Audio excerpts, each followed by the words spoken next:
इस Hindi IFPH session पे मैं डॉक्टर मनीष आजाद सिंह आप सभी का स्वागत करता हूं। आज हमारे साथ जो गेस्ट जुड़े हुए हैं इनका नाम है डॉक्टर रुद्राक्षी डे। मेरे बहुत अच्छे दोस्त हैं। इनका BHMS कंप्लीट हुआ था। एक सेकेंड मुझे चेक करना पड़ेगा सॉरी। इनका BHMS कंप्लीट हुआ West Bengal university of health and science से, और इन्होंने MD किया है ऑर्गेन ऑन होम्योपैथिक फिलोसफी से सर्वपल्ली राधाकृष्णन यूनिवर्सिटी भोपाल से। एक ये मिनट, एक BHMS स्टेप पर गए आप। प्रार्थना नहीं किए 1 मिनट का। ओ सॉरी सर। पहले सबसे पहले 1 मिनट का मौन रखेंगे आज के सेशन से पहले।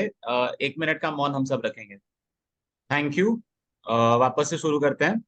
आज के हिंदी IFPH सेशन के लिए international forum to promote homoeopathy, आज का हिंदी सेशन डॉक्टर रुद्राक्षी डे ले रहे हैं। इनका BHMS, ये BHMS में गोल्ड मेडलिस्ट हैं, और इनका MD कंप्लीट हुआ है सर्वपल्ली राधाकृष्णन यूनिवर्सिटी भोपाल से।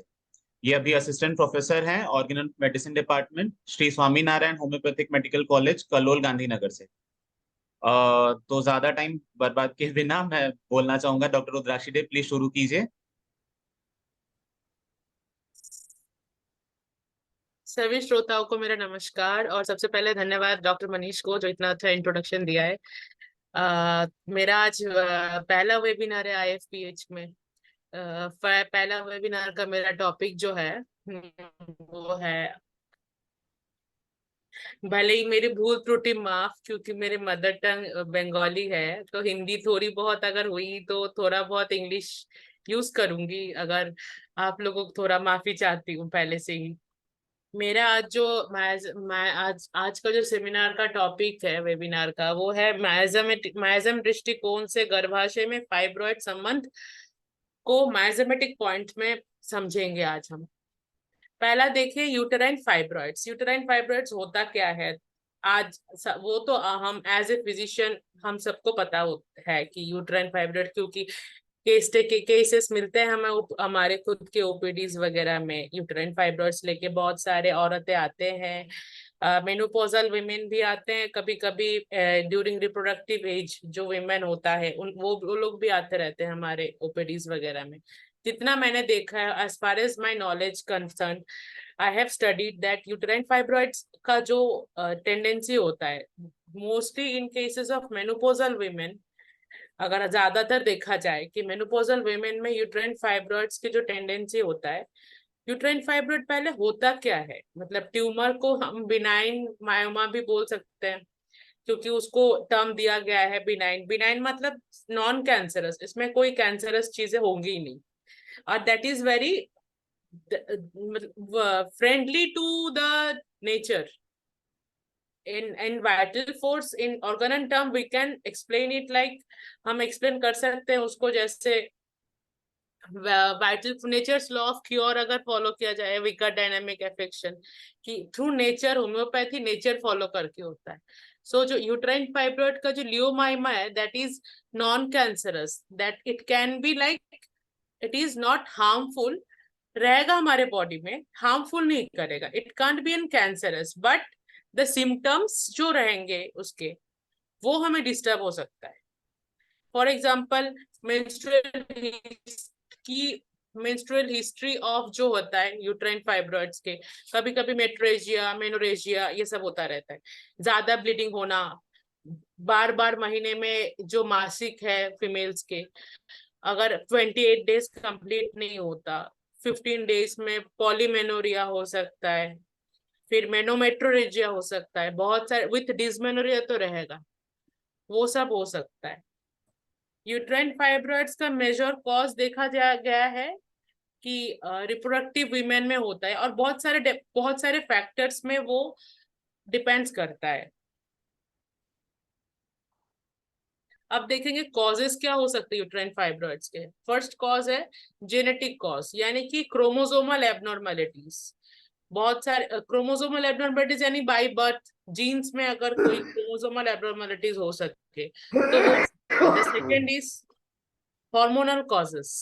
बहुत सारे hormonal causes, generally estrogen and progesterone are the two hormones that stimulates the uterine linings during the female menstrual period, and both hormones, वो जो दोनों हॉर्मोन्स हैं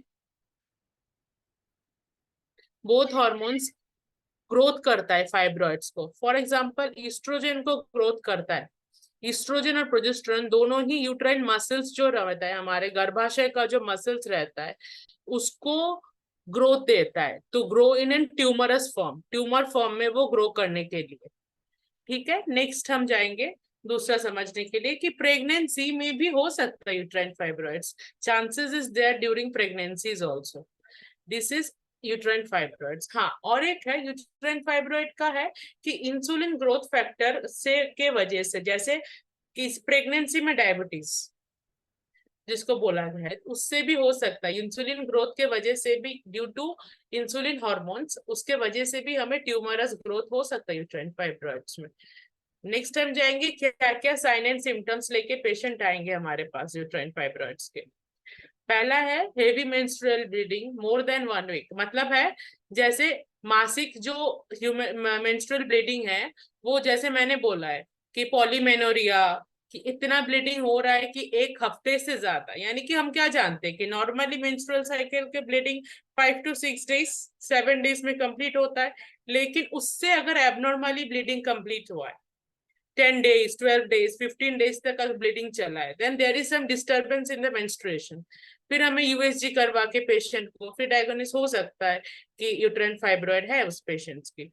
नेक्स्ट है इरेगुलर ब्लीडिंग। इरेगुलर ब्लीडिंग यानी कि जैसे महीने में 4-5 दिन ब्लीडिंग हुआ, फिर बंद, फिर 1 महीने में 3-4 बार ब्लीडिंग हुआ, उसको पता ही नहीं, 2-3 महीने से। ऐसे हम बहुत सारे ऐसे पेशेंट मिलते हैं कि जैसे आप अगर रूरल एरियाज में जाओगे तो ऐसे जहाँ पे इतना कॉन्शियस नहीं है वीमेन हेल्थ को लेके, वहां पे ऐसे बहुत मिलेंगे कि वहां पे ऐसे बहुत औरतें आएंगी, ओपीडीज वगैरह में आती है कि 1-2 महीने तक ब्लीडिंग चल रहा है। कैसे चल रहा है? क्योंकि वहां पे बहुत सारे रीजंस भी है। देयर आर लाइक कॉन्शियसनेस कम है, इकोनॉमिकल फैक्टर है, औरतें शर्माती है बोलने के लिए कि ब्लीडिंग चल रहा है इतने दिन तक। वहां पे डायग्नोसिस करके देखा जाता है कि यूट्राइन फाइब्रॉइड्स लेके आइए पेशेंट। फिर लोअर एब्डोमिनल पेन, इसका एक डीडी हो सकता है लोअर एब्डोमिनल पेन का। वो बहुत सारे चीजों की वजह से हो सकता है कि लोअर एब्डोमिनल पेन, तो पहले तो वो डायग्नोसिस में आएगा नहीं कि लोअर एब्डोमिनल पेन है, क्योंकि सम कॉन्स्टिपेशन इश्यूज की वजह से भी हो सकता है लोअर एब्डोमिनल पेन, एपेंडिसाइटिस की वजह से भी हो सकता है lower abdominal pen, kidney stone, renal colic के भी हो सकता है लोअर एब्डोमिनल पेन। फिर यूटरस तो है ही, उसके साथ में पीआईडी में हो सकता है lower abdominal pen. But pelvic जो डिजीज है, सबसे इम्पोर्टेंट यूरिनरी इन्फेक्शन में हो सकता है लोअर एब्डोमिनल पेन। तो उसका थोड़ा हमें एनालिसिस करना पड़ेगा और उसका थोड़ा थोड़ा हमें छांटने पड़ेंगे कि किस वजह से हो रहा है लोअर एब्डोमिनल पेन। अगर रिलेटेड टू मेंस्ट्रुएशन हुआ, डिस्मेनोरिया नहीं, मतलब मेंस्ट्रुएशन में इरेगुलरिटी, फ्लो में इरेगुलरिटी, कंसिस्टेंसी में इरेगुलरिटी, फिर हेवी मेंस्ट्रुअल ब्लीडिंग हो रहा है with dysmenorrhoea, then we can हम सोच सकते हैं कि there is some disturbance in uterus. फिर हम सोच सकते हैं ऐसा हो सकता है। Abdominal swelling, these are abdominal swelling भी हो सकता है कभी कभी। कभी कभी वो pressure symptom, constipation, retention of, मतलब कंस्टिपेशन हो सकता है पेशेंट को, जो कोष्ठ कठिन बोलते हैं उसको, रिटेंशन ऑफ यूरिन। अगर यूरिन जम जाता है बॉडी में तो उसके वजह से हो सकता है। लोअर उसके बैक एक होगा, कमर दर्द हो सकता है। ये तो फीमेल में कॉमन है कि आफ्टर मेनोपॉजल में या फिर मेंस्ट्रुअल हिस्ट्री में, क्योंकि passing of sciatic nerve, uterine nerves and all, जहाँ पे स्प्रिंग ऑफ आर्टरीज जो है हमारे यूटेराइन आर्टरीज, उसके जो कंट्रक्शन के वजह से हमें बैक एक होता है। And this is the reason during, ये सब रीजन कहाँ पे होता है? मेंस्ट्रुएशन के टाइम पे होता है।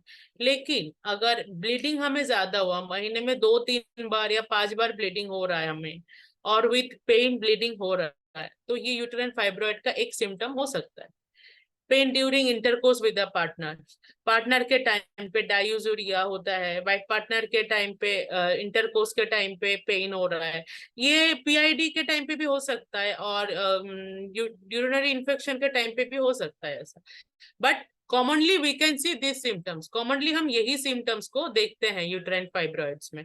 पहला तो मेंस्ट्रुअल ब्लीडिंग होगा, उसके बाद इरेगुलर ब्लीडिंग हुआ, फिर लोअर एब्डोमेन पेन हो सकता है कि एब्डोमेन में पेन हुआ ज्यादा, फिर बैक एक हो सकता है, एब्डोमिनल स्वेलिंग, अगर फाइब्रॉइड बढ़ गया ज्यादा, ट्यूमर दिख रहा है, वी कैन पैल्पेट इट, अगर पैल्पेट कर सकते हैं तो भी हो सकता है। इन case of pregnancy actually abdominal swelling हो सकता है, क्योंकि प्रेगनेंसी के टाइम पे यूटेरस फ्लेयर अप हो जाता है, यूट्राइन कैविटी फिर बड़ा हो जाता है। अगर बाहर में यूटेरस हुआ, ट्यूमर हुआ, फाइब्रॉइड हुआ, तो वो पैल्पेट हो सकता है। नेक्स्ट, अब यूटेराइन फाइब्रॉइड्स को मेडिकल साइंस ने उसको क्लासिफाई किया है डिफरेंट टाइप्स में। पहला है uterine fibroids present within the body are divided into, जो फाइब्रॉइड्स है वो जो यूटेरस के बॉडी में जो फाइब्रॉइड है उसको डिवाइड किया गया है। पहला उसको क्या नाम दिया है, इंट्राम्यूरल और इंटरस्टेशियल फाइब्रॉइड्स। इंटरस्टेशियल मतलब क्या है, इंटरस्टेशियल मतलब है कि जो हमारे बॉडी में, गर्भाशय के बॉडी के अंदर में जो फाइब्रॉइड ग्रो कर रहा है उसको बोलेंगे इंटरस्टेशियल फाइब्रॉइड्स। और ये सबसे मोस्ट कॉमन टाइप है, most common type of uterine fibroids in uterus. They appeared in the wall of push and uterine wall. फिर दूसरा है सबसेरस और सब पेरिटोनियल फाइब्रॉइड्स। तो वो जो है हमारे बॉडी में, नेक्स्ट उसका टर्म है सबसेरस और सब पेरिटोनियल, यानी कि वो ग्रो करेगा आउटसाइड, गर्भाशय के बाहर वो ग्रो करेगा, और वो हमारे जो एब्डोमिनल कैविटी है जिसको हम पेरिटोनियम टर्मिनोलॉजी है उसमें वो पेडंकुलेटेड रहेगा, वो बाहर में वो उसका फॉर्मेशन ग्रोथ होगा, नॉट इन, मतलब वो गर्भाशय के अंदर नहीं रहेगा, ये बाहर में रहेगा। नेक्स्ट क्या है, submucous fibroid. Submucous fibroid developed in the myometrium, uterus के जो लेयर्स है, एंडोमेट्रियम, मायोमेट्रियम, मायोमेट्रियम में सब म्यूकस लेयर फॉर्मेशन होता है। उसके बाद आता है सर्वाइकल फाइब्रॉइड्स। सर्वाइकल फाइब्रॉइड्स है जो बहुत ही रेयर होता है, सर्वाइकल फाइब्रॉइड्स, और वो पेशेंट्स में लोकेटेड इन सुप्रावेजाइनल पार्ट, मतलब सर्वाइकल रीजन में वो जाएगा, यूटेराइन रीजन को छोड़ के सर्विक्स में आ रहा है, उसको बोलते हैं सर्वाइकल फाइब्रॉइड्स। ये देखिए, ये है पेडंकुलेटेड, ये है सब म्यूकोजल। फिर ये सर्विक्स में जो फाइब्रॉइड ग्रो करेगा उसको सबसेरस हो सकता है, ये देखिए, दिस इज इंट्राम्यूरल, यानी कि यूटेराइन कैविटी के अंदर में है, इंट्राम्यूरल। ठीक है, नेक्स्ट, अब इन यूटेराइन फाइब्रॉइड्स के क्या क्या कॉम्प्लिकेशन हो सकते हैं, मतलब हमारे पास वो पेशेंट क्या क्या डिफिकल्टीज लेके विथ फाइब्रॉइड्स वो पेशेंट आ सकती है। पहला है हाइलिन सिस्ट फैटी डिजेनरेशन में टेक प्लेस। हाइलिन डिजेनरेशन कब होता है, हाइलिन डिजेनरेशन होता है जब बॉडी में इंसुलिन ग्रोथ ज्यादा हो, तब हाइलिन डिजेनरेशन आता है। नेक्स्ट है सिस्टिक फैटी डिजेनरेशन। फिर हेवी ब्लीडिंग में leads to anaemia in the patient, anaemia हो सकता है ऑब्वियसली, इतने ज्यादा, अगर more than the normal amount of blood release हो रहा है फीमेल बॉडी से, and that will lead to the anaemia of the patient. Next, unbearable pain in the pelvic region, pelvic region में अनबियरेबल पेन रहेगा। Next, urinary tract infection due to enlargement in the size of the fibroid, वो मैंने पहले बोल दिया है। Infertility इन some cases, कुछ बहुत कम केसेस में ऐसे होते हैं, लेकिन ऐसा भी हो सकता है। नेक्स्ट, हम उसको डायग्नोसिस कैसे करेंगे यूट्राइन फाइब्रॉइड्स को। पहला है यूएसजी, सोनोग्राफी में कंफर्मेटरी डायग्नोसिस तो होगा, लेकिन उससे ज्यादा प्रिसाइज फॉर्म डायग्नोसिस करने के लिए हमें पेल्विक एमआरआई से डायग्नोसिस हो सकता है। नेक्स्ट इज लेप्रोस्कोपी, जो एक सर्जिकल प्रैक्टिस है।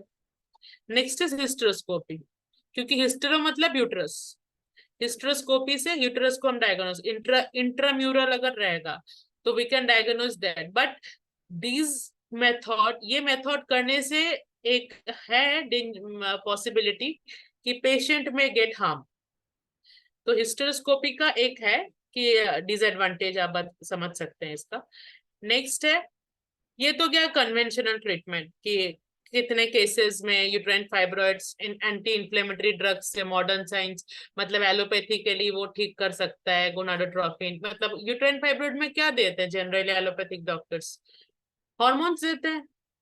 और जो मेनोपॉजल वीमेन रहते हैं उनके ऑलरेडी एस्ट्रोजन प्रोजेस्टेरोन कम होने के चांसेस होते हैं, सो वो हार्मोनल अगेन वो टैबलेट्स देके रखते हैं, उसके वजह से हो जाता है।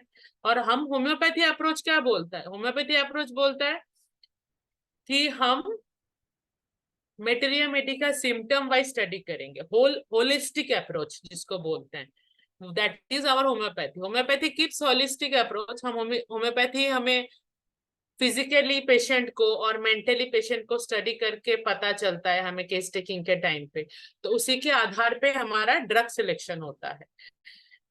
फिर हम मायाजेमेटिकली भी देखेंगे, एक्चुअली आज का डिस्कशन तो है ही मायाजेमेटिकली। अब मायाजम ऑर्गनन की भाषा में समझा जाए तो मायाजम क्या बोल रहा है कि फाइब्रॉइड्स, कॉमनली हम क्या सोच सकते हैं कि ग्रोथ हो रहा है, यानी कि मतलब जनरल टर्मिनोलॉजी अगर फर्स्ट बीएचएमएस के बच्चों या सेकंड बीएचएमएस के बच्चों को पूछा जाए कि फाइब्रॉइड है, एक ट्यूमर है, तो वो कौन सा माइजम में जाएगा, तो बच्चा क्या बोलेगा कि साइकोसिस बोलेगा, क्योंकि यही पढ़ाया जाता है जनरली हम लोगों को कि ओवर ग्रोथ यानी कि साइकोसिस। बट ऐसा है नहीं, क्योंकि हम यूट्राइन यूट्राइन फाइब्रॉइड जो है उसके साइन एंड सिम्टम्स से हम फॉलो करते हैं, और होम्योपैथी जाता है साइन एंड सिम्टम के, सिमिलिया सिमिलिबस। अगर हम सिम्टम क्योर करते हैं तो डिजीज तो क्योर हो जाएगा। हमें सिम्टम को क्योर करना है। सिम्टम क्या लेके आता है पेशेंट, अगर टू मच ब्लीडिंग, देखिए सोरा का सिम्टम पेशेंट क्या लेके आ सकता है, too copious to bleed too long duration में, यानी कि ब्लीडिंग बहुत दिनों तक चल रहा है, बहुत दिनों तक ब्लीडिंग कंटिन्यू चल रहा है। जो नॉर्मल टाइम है, जो अभी मैंने बोला है पॉलीमेनोरिया मेनोमेट्रेजिया, वो 15 दिन, 7 दिन, 8 दिन नॉर्मल टाइमिंग होता है, उससे ज्यादा अगर चल रहा है। और कॉपियस यानी कि बहुत ज्यादा फ्लो हो रहा है, क्वांटिटी ज्यादा है, more than the normal quantity, 60 to 80 ml is the normal quantity, more than that is abnormal menstruation. फिर too watery connected with various bodily element, मतलब जो ब्लड रहेगा वो बहुत वाटरी रहेगा, यानी कि बहुत मतलब पानी जैसे एकदम भारी नहीं होगा, बहुत हल्का होगा, मतलब पतला जिसको बोलते हैं, एकदम watery discharge, connected with various bodily elements, उसके साथ बॉडी के साथ और एलिमेंट्स जाएंगे, क्लॉट्स वगैरह सब जाएंगे। Menses flow for 5, 6, 8 more days but only intermittently and low a little flow every 6, 12, 24 hours, यानी कि थोड़ा थोड़ा हो रहा है फिर बंद हो रहा है, फिर थोड़ा हो रहा है फिर बंद हो रहा है, ऐसा करते करते ब्लीडिंग चल रहा है। और बहुत दिनों तक कंटिन्यू अगर ब्लीडिंग रहा, वाटरी, और कलर क्या होगा उसका, ब्राउन क्लॉट ब्लड्स, ये मेन लाइन है। सो लेटिन थोड़ा समझने के लिए कि मेंसेस वाटरी ब्लड और ऑफ ब्राउन, यानी कि ब्राउन कलर के ब्लड्स होंगे, क्लॉट्स ब्राउन कलर के होंगे। नेक्स्ट हम क्या देखते हैं, साइकोसिस। साइकोसिस क्या बोल रहा है, साइकोसिस बोल रहा है menstrual flow offensive. Menstrual flow क्या रहेगा, ऑफेंसिव लार्ज रहेगा। ये हम सबको पता है कि साइकोसिस का जनरल टेंट क्या है, साइकोसिस का जनरल टेंट है fishy order, fishy order, offensive order, these all are, ये सब साइकोसिस में आता है ना। साइकोसिस ऑफेंसिव लार्ज रहेगा, यानी कि हम पेशेंट को क्या पूछेंगे, ऐसे तो डायरेक्टली पूछ नहीं सकते पेशेंट को कि आपके ऑफेंसिव ऑर्डर आता है कि नहीं, हमें केस टेकिंग के टाइम पे पूछना पड़ेगा कि आप जब बाथरूम से निकलती हो ऐसे स्मेल आता है कि नहीं आता है, ऐसे करके पूछना है। फिर है स्ट्रिंजी लार्ज क्लॉट्स। लार्ज क्लॉट्स यानी कि ब्लड के जो क्लॉट्स रहेंगे वो स्ट्रिंज रहेंगे। हमें पता है इसकी साइकोसिस में स्ट्रिंजी डिस्चार्ज होता है, यानी कि चिपक कर रहते। स्ट्रिंजी मतलब कुछ चीजें अगर ऐसे निकल रहा है मतलब वो स्ट्रिंज रहेगा। Dark even black flow discharges are generally acrid. Acrid यानी कि यहाँ पे बोला जाए बैक फ्लो, ब्लैक फ्लो मतलब कलर ब्लैकिश रहेगा डिस्चार्ज का, मतलब ब्लडी। वो सोरा में हमने क्या देखा था कि सोरा में ब्राउन और वाटरी था, लेकिन साइकोसिस में ब्लड भारी भी होगा और ब्लैकिश कलर क्लॉट्स भी रहेंगे। और excoriating produces vesicles which are of source of great annoyance of the patient, मतलब वही अभी जो मैंने बोला है कि फिशी ऑर्डर रहेगा। नेक्स्ट है ovarian and tubal symptom that develop the menses, sycosis and other miasms. हम साइकोसिस के लिंक और भी मायाजम्स पढ़ेंगे। नेक्स्ट है सियोडोसोरा। स्यूडोसोरा वैसे माइजम कुछ है नहीं, लेकिन उस एक टर्मिनोलॉजी है हमारे ऑर्गनन में और हमारे होम्योपैथी में कि स्यूडोसोरा बोलते हैं। स्यूडोसोरा के भी कुछ सिम्टम्स हैं। मेंस्ट्रुअल एब्नॉर्मलिटी इन ट्यूबरकुलर पेशेंट, यानी कि पेशेंट ट्यूबरकुलर होगा, कॉन्स्टिट्यूशन ट्यूबरकुलर रहेगा। उसमें क्या है, प्रोलॉन्ग्ड एंड कॉपियस, यानी कि ब्लीडिंग बहुत टाइम तक चलता रहेगा। कलर क्या रहेगा उसका, ब्राइट रेड कलर, एकदम ब्राइट लाल रंग का होगा, और बहुत स्मेल होगा, लेकिन उसके ब्लीडिंग में कोई पेन नहीं होगा, डिस्मेनोरिया नहीं होगा पेशेंट को। एनीमिया रहेगा साथ में, और कॉलेरा सिम्टम नोशिया वॉमिटिंग रहेगा। ये दोनों सिम्टम रहेंगे मेंस्ट्रुएशन पे पेशेंट्स को। नेक्स्ट है सिफिलिस। सिफिलिस क्या है, सिफिलिस में है कि जनरली सिफिलिस का काम क्या है, सिफिलिस जनरली हम क्या समझते हैं, सिफिलिस यानी कि कुछ डिजेनरेशन कर देगा, वो कुछ डिस्ट्रक्शन करेगा, तो वो ना साथ साथ में ओवरी और यूटेरस दोनों को इफेक्ट करेगा। और सिफिलिस तब होता है जब जब कैंसरस टर्मिनोलॉजी में जाता है, यानी कि फाइब्रॉइड के साथ पे वो बाकी ऑर्गन्स जो है आसपास, ओवरीज वगैरह जो है आसपास, उसको भी वो इफेक्ट कर रहा है। और सिम्टम्स वही आएंगे, हेवी ब्लीडिंग रहेगा, एब्नॉर्मल ब्लीडिंग रहेगा, हमें केस टेकिंग से समझना है, फिर उसको पैथोलॉजिकल पॉइंट ऑफ व्यू में भी समझना, इन्वेस्टिगेशन देने हैं। नेक्स्ट आएगा पेशेंट को हेमारेजिक डायथेसिस, जो होम्योपैथी बोलता है डायथेसिस। डायथेसिस में है menorrhagia in outwardly reflected internal disease, exciting cause chronic disease में माइजेमेटिक डिस्क्रेशिया हो सकता है, constitutional dyscrasia, which can be treated and managed in homeopathy on the basis of homeopathic principle। हमारे Hahnemann ने इन aphorism 89 पे और फुटनोट 1 ऑफ द एफोरिज्म 94 में क्या बोला है, when the patient for its chiefly rely on the description of his sensation and accept the case of the faint disease and has by these disease details and given of his own records in answers to inquiries and furnish the requisite information and traced and tolerably perfect picture of the disease, and the physician is at liberty, and if he feels that has not yet gained the information, he need to ask more precise, more special question in omen, note the character of menstruation and other discharge। Sixth edition organon में ये बोला गया है कि अगर patient हमारे पास आ रही है और हमें सिम्टम्स सिर्फ मिल रहे हैं, लेकिन प्रिसाइज फॉर्म में सिम्टम्स नहीं मिल रहे, then we can think of the case taking and in detailing of the case taking। हमें कुछ स्पेशल क्वेश्चन पूछने होंगे, जैसे केस टेकिंग में हैनीमैन ने बोला है ऑब्वियस कॉज, एक्सेसरी सर्कमस्टेंसेस। जो हमें एक फिजिशियन का क्वालिटी क्या है, to understand the tact, fidelity of the picture, special circumspections, special senses, patience in an eminent degree. जो केस टेकिंग के फिजिशियंस को क्वालिटी होने चाहिए, पेशेंट होने चाहिए, पेशेंस रहने चाहिए हमें फिजिशियंस को, और स्पेशल क्वेश्चन पूछने चाहिए। अगर स्पेशल क्वेश्चन नहीं पूछेगा तो हमें कैसे पता चलेगा कि दैट पेशेंट इज हैविंग, मतलब उसको मेनोरेजिया में फिशी ऑर्डर आ रहा है, वो सब तो नहीं पता चलेगा अगर हम लोग उसको इन डिटेलिंग केस टेकिंग नहीं करेंगे तो। अब हम नेक्स्ट जाएंगे, फुटनोट 1 पे क्या बोले हैं।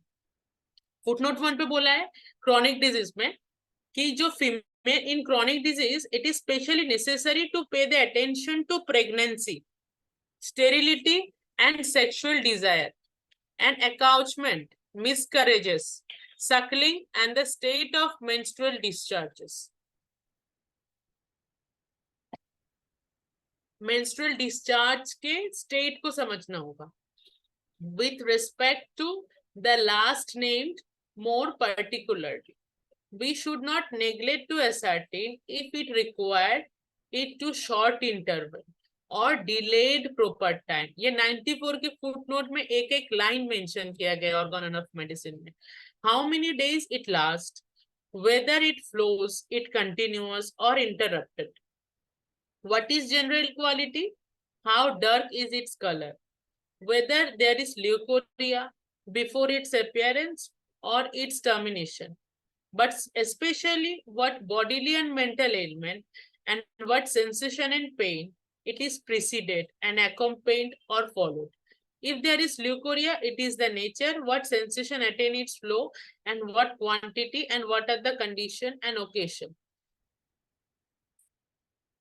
फुटनोट में ऑर्गेनन में क्या बोला है कि हमें अगर केस टेकिंग में पेशेंट का सेक्सुअल डिजायर पूछना पड़ेगा, उसको कोई मिसकैरेजेस हुआ कि नहीं पहले, क्या स्टेट ऑफ माइंड लेके वो रहती है, what is her personal life, what are the qualities of and what are the characteristic, जो उसके मेंस्ट्रुएशन ब्लड होगा उसके क्या क्या कैरेक्टरिस्टिक्स हो सकता है, उसके साथ में उसके कितने एक्सेसरी सिम्टम्स आ रहे हैं जिसको एसोसिएटेड सिम्टम बोलते हैं, उसके साथ में क्या कॉन्कोमिटेंट आ रहे हैं। कॉन्कोमिटेंट सिम्टम अगर कोई पेशेंट का रहा कि उसको कोई ग्रीफ है, नोशिया वॉमिटिंग होता है, फिर डायरिया टेंडेंसी होता है, cholera like symptoms during menstruation, ये सब हम लोग बहुत सारे मेटेरियल के ड्रग्स में भी पढ़े हुए हैं कि ये सब है सिम्टम्स। फिर non gratification of sexual excess, जो जनरली हम आएंगे मिड्रिया मेडिका को डिस्कस करने भी, जैसे नॉन ग्रेटिफिकेशन आया कोनिया मैकुलेटम में, तो आई हैव मतलब मेरे केस टेकिंग में एक पेशेंट का देखा था कि मतलब वो 50 इयर्स की थी और अनमैरिड थी, एंड उसके बाद में उसको यूटेरन फाइब्रॉइड के सिम्टम्स लेके वो पेशेंट आए थे, तो डायग्नोस भी यूटेरन फाइब्रॉइड हुआ था उनको, तो उसको कोनियम से वो ठीक हुई थी। कोनियम से ठीक हुई वही पॉइंट के कि non gratification of sexual axis को पकड़ के मैंने उसको, वही मेरे केस टेकिंग का एक्चुअली मेन पॉइंट था, कॉन्कोमिटेंट मुझे वही मिला था, एंड अंडर द कॉज भी मेंटल कॉज में भी वही मिला था कि कोनियम जैसे उसके सिम्टम्स थे, बाकी तो फिजिकली तो सिम्टम्स थे ही, बट मेंटली मैंने उसी को पकड़ा था, नॉन ग्रेटिफिकेशन को। वही हम लोग ऑर्गेनन में देखते हैं। नेक्स्ट आता है कि हाँ, अब आया ड्रग्स, क्या क्या ड्रग्स हो सकता है यूटेराइन फाइब्रॉइड्स में।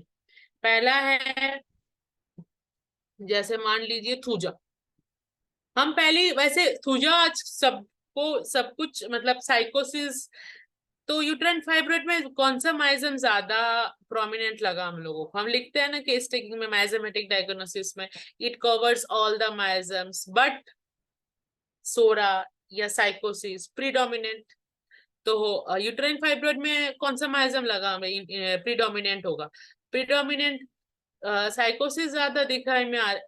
अगर पूरा हम केस टेकिंग एनालिसिस करें 10 20 100 50 हजार केसेस के, तो देखा जाएगा कि मैक्सिमम टाइम पे साइकोसिस आ रहा है, क्योंकि फिजिकली अगर देखा जाए यूटेराइन फाइब्रॉइड्स को कि फिजिकली क्या है, फिजिकली है कि वो ओवरग्रोथ टिश्यू हो रहा है, टिश्यू ओवरग्रोथ रहेगा तो ट्यूमरस टेंडेंसी रहेगा, ट्यूमरस टेंडेंसी यानी कि फिर साइकोटिक माइजम आया, तो ये एक हो सकता है कि ये साइकोटिक माइजम में जा रहा है।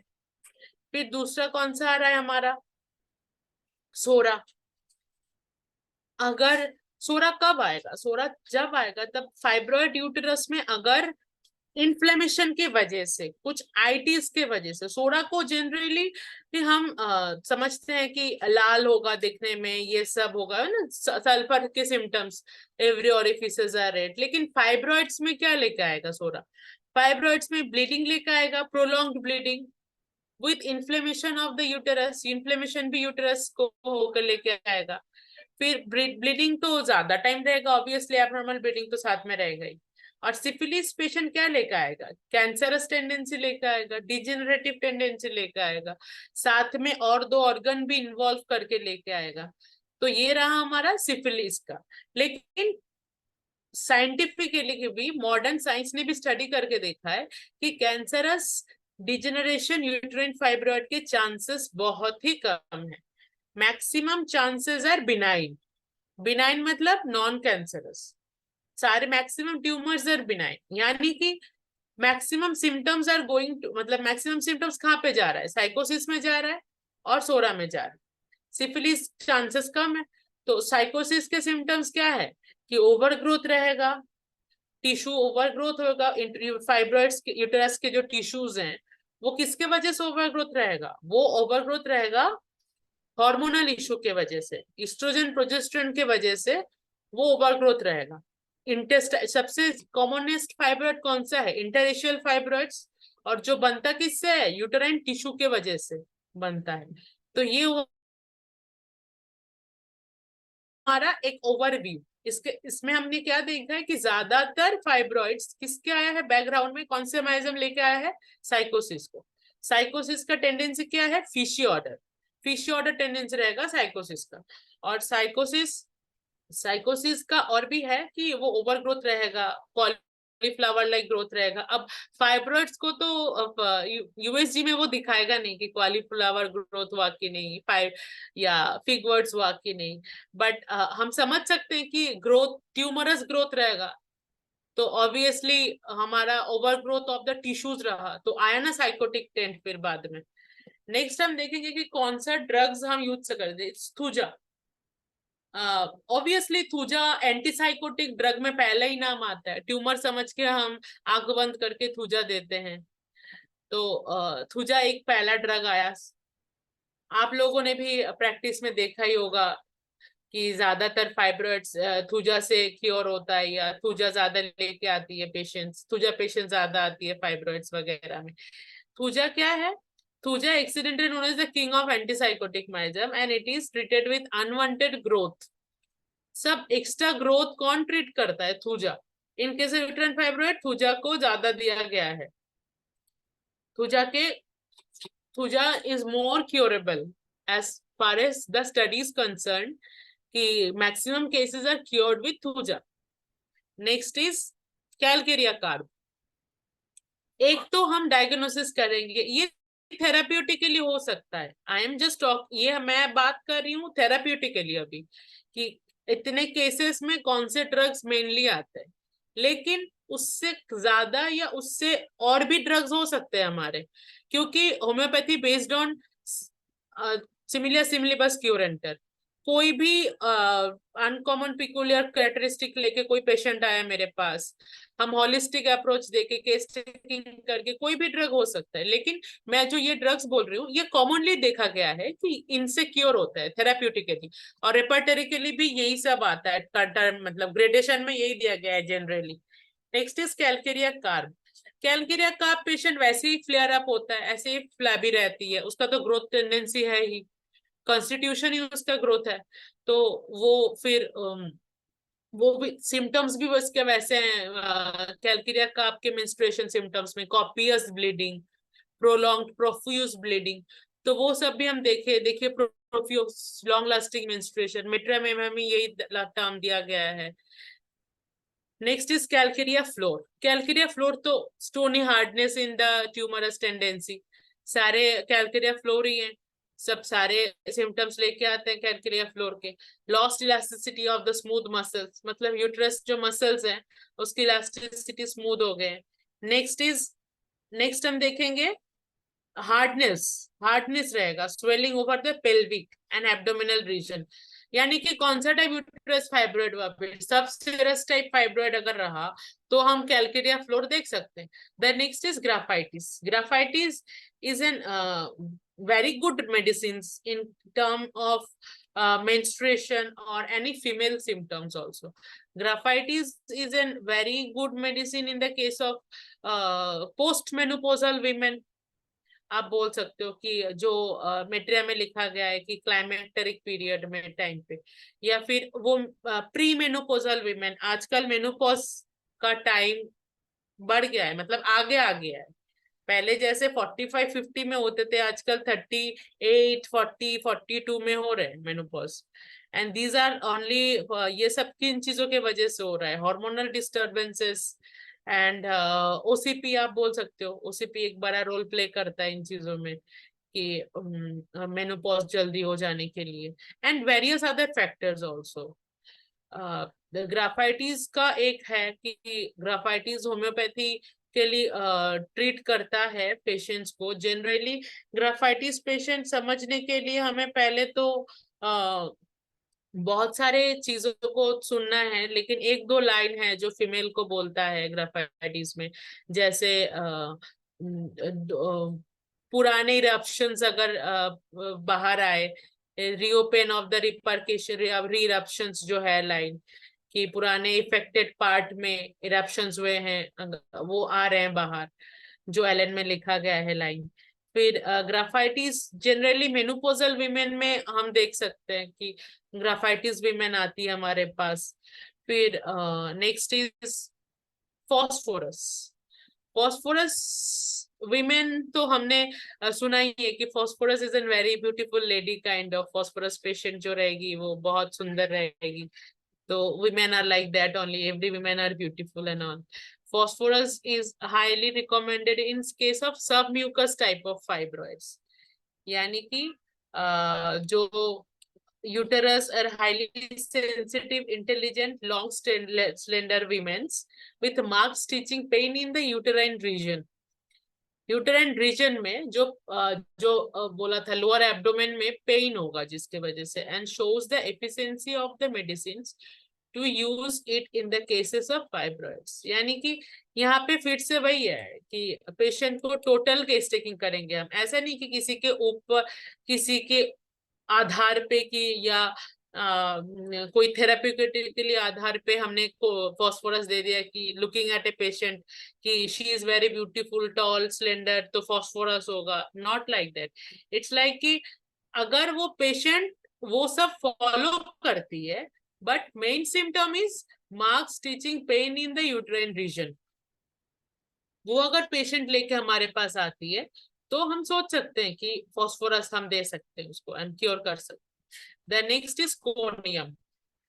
I told it, मतलब मैंने ये पहले भी बोला हुआ है कि कोनियम पेशेंट का ये देखिए, suppression of unsatisfied sexual desires, ये जो लाइन है that non gratification of the sexual axis, ये एक बहुत ही इम्पोर्टेंट लाइन है कोनियम को पहचानने के लिए। और यही सब पेशेंट मैंने एक बार ओपीडी में एक to my sir I asked, मैंने पूछा था कि why uterus fibroid is more common in cases of unmarried women after 40 years और 45 years। आप अगर मतलब इफ यू एनालाइज, आप लोग भी आपके ओपीडीज वगैरह में देखते रहते हैं कि मैक्सिमम जो अनमैरिड वीमेन रहे हैं उनके वैसे कोई सिम्टम्स नहीं आते ड्यूरिंग हर रिप्रोडक्टिव जो पीरियड रहता है, that is normal symptoms, and at the age of 45-55 they are, मतलब वो लोग फिर आ रहे हैं कौन सा सिम्टम लेके, फाइब्रॉइड्स यूटेरस लेके, यानी कि तब मेनोपॉजल टाइम खत्म हो चुका है, मेंस्ट्रुएशन रिप्रोडक्टिव पीरियड उनका खत्म हो चुका है, उसके बाद आ रहे हैं वो फाइब्रॉइड सिम्टम लेके। दीज तब हम मतलब as an second thought I am, मतलब मैं ऐसा नहीं बोल रही हूँ कि ऐसा ही मैक्सिमम केस में हो सकता है, बट एक सेकेंड थॉट हो सकता है कि इट कैन बी किसके वजह से हो सकता है, suppression of unsatisfied sexual desires. ये मैरिड वुमेन के केसेस में भी हो सकता है। दिस इज मतलब ये सब एक स्टडीज है जितना मैंने स्टडी किया है थोड़ा। बुफोराना क्या है? अच्छा, बुफोराना थोड़ा पैलिएटिव मोड में ट्रीटमेंट करता है। तो बुफोराना में है palliative remedy for uterine fibroid. जल्दी अगर पेशेंट को कंट्रोल करना है पेन, तो हम सोच सकते हैं बुफोराना को लेके। फिर associated symptoms, suppressed menstruation, suppressed menstruation sometimes cures the cases of fibroids with stitching and rending, tearing pain in the uterus and cervix। जो cervical fibroid रहेगा हमारा, उसको हम सोच सकते हैं कि वो बुफोराना में जा सकता है जो फाइब्रॉइड यूटरस रहा है। फाइब्रॉइड बुफोराना पेन कंट्रोल करता है जनरली। बुफोराना दो हमें समझाते हैं कि जनरली मेल रेमेडी है, बट ये फीमेल रेमेडी भी है in cases of uterine fibroids. Next आया हमारा कौन से टाइप ऑफ पेन के लिए, बैक पेन के लिए, फिर पेल्विक रीजन में अगर पेन हो रहा है ज्यादा, फिर ड्यूरिंग सेक्सुअल इंटरकोर्स अगर पेन हो रहा है, तो हम सोच सकते हैं बुफोराना के बारे में कि वो कम टाइम तक थोड़ा बहुत पेशेंट को पैलिएशन रहेगा, पैलिएटिव मोड ऑफ रेमेडी अगर आप बोले तो बुफोराना हो सकता है। Next is carcinosin. कार्सिनोसम नाम पे तो क्या ही बोले, this is an this drug, ये ड्रग बहुत बड़ा एक ड्रग है, उसके बारे में जितना बोले उतना ही कम होता है कार्सिनोसिन के बारे में। नोसोड है वो कार्सिनोसिन, बिनाइन ट्यूमर में काम करता है, और कैंसरस ग्रोथ अगर रहा भी तब भी कार्सिनोसिन काम करेगा। फाइब्रॉइड्स में टेंड्स टू फैमिली हिस्ट्री, अगर फैमिली हिस्ट्री कार्सिनोसिन रहा तो। अब हमने यूट्रस फाइब्रॉइड की कॉज में पहले पढ़ा था कि मतलब पढ़ा था इन द सेंस कि पहले हमने देखा था कि यूट्राइन फाइब्रॉइड एक जेनेटिक कॉज की वजह से हो सकता है। तो वो जेनेटिक कॉज यानी कि क्रोमोसोमल एबनॉर्मलिटीज, तो क्रोमोसोमल एबनॉर्मलिटीज किसके वजह से हो सकता है कि फैमिली हिस्ट्री रहा हो उसका, तो फिर कार्सिनोसिन हम सोच सकते हैं। द नेक्स्ट इज, हम और एक दो ड्रग्स हैं, आप मेडोरिनम को ले सकते हो। मेडोरिनम जो है, मेडोरिनम में मेंस्ट्रुएशन का जो टेंडेंसी दिया गया है मेडोरिनम में, वो it affects the whole female reproductive system. तो फीमेल रिप्रोडक्टिव सिस्टम जितना भी है, ovaries, uterus, fallopian tube, cervix, vagina, सब लीकेज अगर इफेक्ट हो सकता है। अगर पीआईडी के केसेस में यूट्राइन फाइब्रॉइड आया तो हम सोच सकते हैं मेडोरिनम को, क्योंकि मेडोरिनम भी एंटीसाइकोटिक ड्रग है। मेडोरिनम थूजा के बाद मेडोरिनम ही आता है एंटोसाइकोसिस में। तो साइकोटिक टेंट हुआ यूट्राइन फाइब्रॉइड, दूसरा हुआ कि थूजा ओवरग्रोथ के वजह से, ट्यूमरस टेंडेंसी के वजह से हमने थूजा सिलेक्ट किया। तीसरा हुआ बैकग्राउंड में मेडोरिनम भी हो सकता है, यानी कि थूजा से अगर पेशेंट ठीक नहीं हुआ तो केंट सेकंड प्रिस्क्रिप्शन बोलते हैं कि कम्प्लीमेंट्री मेडिसिन दो, तो कम्प्लीमेंट्री हम फिर मेडोरिनम भी सोच सकते हैं कि मेडोरिनम में भी आ सकता है। अगर हम डायरेक्टली मेंस्ट्रुएशन पे ही फॉलो करें तो हेमामालिज एक है जो ब्लीडिंग हेमरेजिक टेंडेंसीज होता है कि प्रोलॉन्ग्ड ब्लीडिंग, हमें बंद करना है ब्लीडिंग को, हम सोच सकते हैं हेमामालिज ड्रग्स को। फिर एक है जोनशी अशोका, इंडियन ड्रग्स, जो क्योर करता है कि एनी क्या लाइन बोरिक में है कि any female abnormalities or any menstrual abnormalities are being cured in Janashia Ashoka, यही लाइन मेंशन है बोरिक क्लिनिकल मेटेरियल में। और बाकी जैसे मेंस्ट्रुएशन सिम्टम्स, इरेगुलरिटी आप देखोगे, पल्सेटिला भी हो सकता है कि स्कैंटी मेंसेस आ रहा है। ऐसा नहीं कि यूट्राइन फाइब्रॉइड की हमेशा ही हाई हेवी ब्लीडिंग से रहेगा। अगर मेनोपॉजल वीमेन में यूट्राइन फाइब्रॉइड आया तो वो स्कैंटी ब्लीडिंग भी शो कर सकता है। डीसी दत्ता में एक टर्मिनोलॉजी है कि just a show, bleeding is in show, यानी कि ब्लीडिंग सिर्फ थोड़ा एक दिन हुआ ब्लीडिंग फिर बंद हो गया। इन एन मेनोपॉजल वीमेन, मतलब मेनोपॉज वीमेन होकर हो गया फिर भी एक दिन अगर ऐसा शो किया या 2-3 दिन तक ऐसा शो रहा कि ब्लीडिंग अचानक से हो रहा है, तब भी यूट्राइन फाइब्रॉइड के वो साइन एंड सिम्टम हो सकते हैं।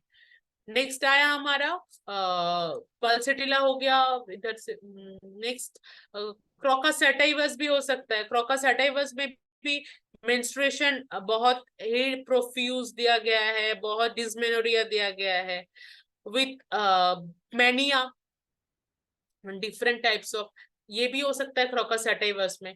फिर हमको फीमेल रेमेडीज के जो भी ड्रग्स होते हैं, बाकी ड्रग्स भी हम सोच सकते हैं। मिलीफोलियम है, मिलीफोलियम भी एक हेमरेजिक टेंडेंसी ड्रग्स है। जितने भी हेमरेजिक टेंडेंसी के ड्रग्स हैं वो हम सोच सकते हैं, क्योंकि पॉलीमेनोरिया अगर हो रहा है, मेनोमेट्रोरेजिया अगर हो रहा है, तो वो पेशेंट हमारा हेमरेजिक डायथेसिस का ही हुआ, तो हमें एंटी हेमरेजिक ड्रग देके वो पेशेंट को पहले तो कंट्रोल करना है, उसके बाद हम कॉन्स्टिट्यूशनल मेडिसिन से हम क्योर करेंगे पेशेंट को। नेक्स्ट इज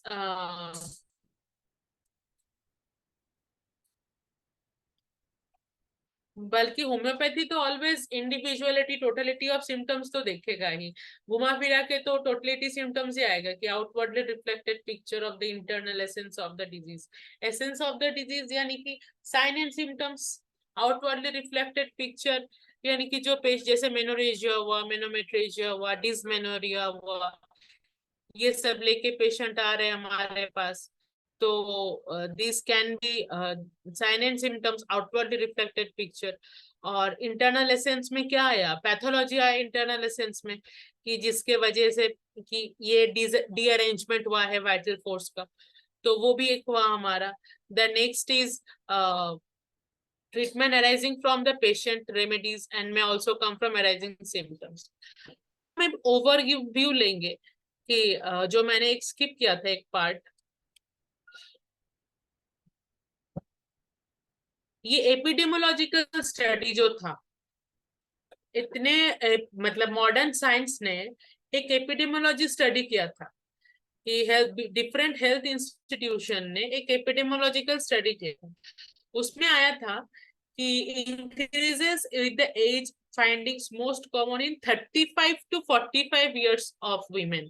ये एक स्टडी में आया था कि 35 to 45 years women के अंडर पे यूट्राइन फाइब्रॉइड ज्यादा होगा, चांसेस ज्यादा है गर्भाशय में फाइब्रॉइड्स होने के। और female are not aware of the abnormal growth because they show no type of symptomatology. Generally वो छुपा रहता है यूट्राइन फाइब्रॉइड, जल्दी वो सिम्टम शो नहीं करता। वो आज अगर जैसे मान लीजिए अगर हमें जैसे बुखार आता है 2 दिन में 1 दिन में शो करता है, लेकिन यूट्राइन फाइब्रॉइड हमें शो नहीं करता है, वो सालों साल रह जाता है। सडनली एक दिन 45 इयर्स में या मैं 50 इयर्स में एक दिन उसने सिम्टम शो कर डाला। तो ये है यूट्राइन फाइब्रॉइड जो सुप्त रहता है और एक दिन बड़ा से सिम्टम शो कर देता है। ये भी एक साइकोटिक टेंडेंसी हुआ। साइकोटिक पेशेंट भी ऐसा ही रहता है कि वो छुपा रहेगा, लेकिन वो उसके दिमागी is very intelligent enough to tackle the whole world. जितने भी लीडरशिप हुए हैं हमारे मैक्सिमम आर साइकोटिक टेंड, ऐसा बोला जाता है कि psychotic has an tendency for the leaderships and all. Next है हमारा एबनॉर्मल ग्रोथ एंड सडनली एक दिन शो करता है, but they are diagnosis incidentally by physician और पेल्विक। ये वही फिजिशियन डायग्नोसिस करेगा यूट्रस फाइब्रॉइड्स को। और ये जैसे मान लीजिए कि कोई कपल आया इनफर्टिलिटी को केस लेके, लेकिन डायग्नोसिस में आया कि फाइब्रॉइड यूटरस है, तो तब हम ट्रीट कर सकते हैं।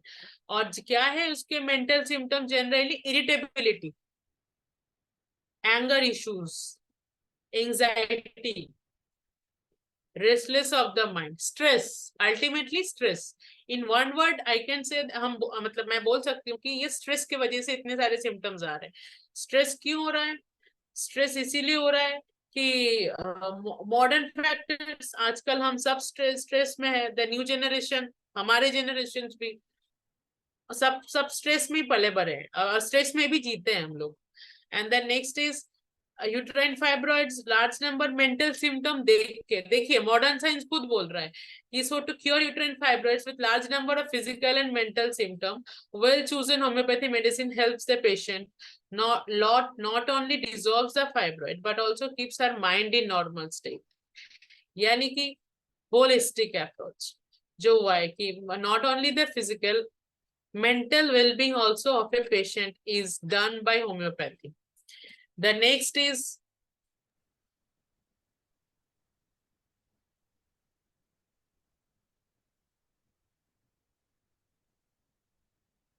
फिर हम देखेंगे कि अभी तक तो थोड़ा बहुत ओवरव्यू आइडिया क्लियर हो ही चुका है कि यूट्राइन फाइब्रॉइड्स क्या है। होम्योपैथी के लिए तो केस टेकिंग करके ही हम पेशेंट को समझेंगे कि uterine fibroid diagnosis why, desire, aversion, सब कुछ देखना पड़ेगा। Sleep, sexual histories of the patient, फिर कोई लॉन्ग लास्टिंग ग्रीफ है कि नहीं, जो बहुत एक आइस ब्रेकर है कि long lasting grief. Generally females जो रहते हैं मतलब इंडिया में, भारतवर्ष में, फीमेल्स के अंदर में ग्रीफ बहुत रहता है और वो ब्रेक नहीं करती किसी के सामने जनरली, क्योंकि इन आवर मतलब हमारे सोसाइटी ऐसी उसको बनाई जाती है कि यू हैव मतलब आपको टॉलरेट करना पड़ेगा, आपको ये सब चीजें रहना पड़ेगा। तो ये मेंटल वेलबींग भी एक काम करता है कि हमारे फिजिशियन को वो एक आर्ट भी होना चाहिए कि to break the ice breaker of an females mind, क्योंकि फीमेल माइंड पढ़ना और फीमेल केस टेकिंग करना, और इन स्पेशली अगर हम मेंस्ट्रुअल केसेस में देखेंगे तो वो थोड़ा एक आइस ब्रेकर ही काम करता है, क्योंकि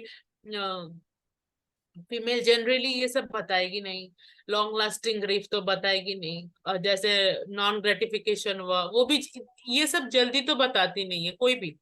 जित एस में इट्स कॉमन टेंडेंसी ऑल्सो, ये सबका कॉमन टेंडेंसी भी है फीमेल्स का, क्योंकि ये सब चीजें हम माना जाता है कि not to share with anyone everyone.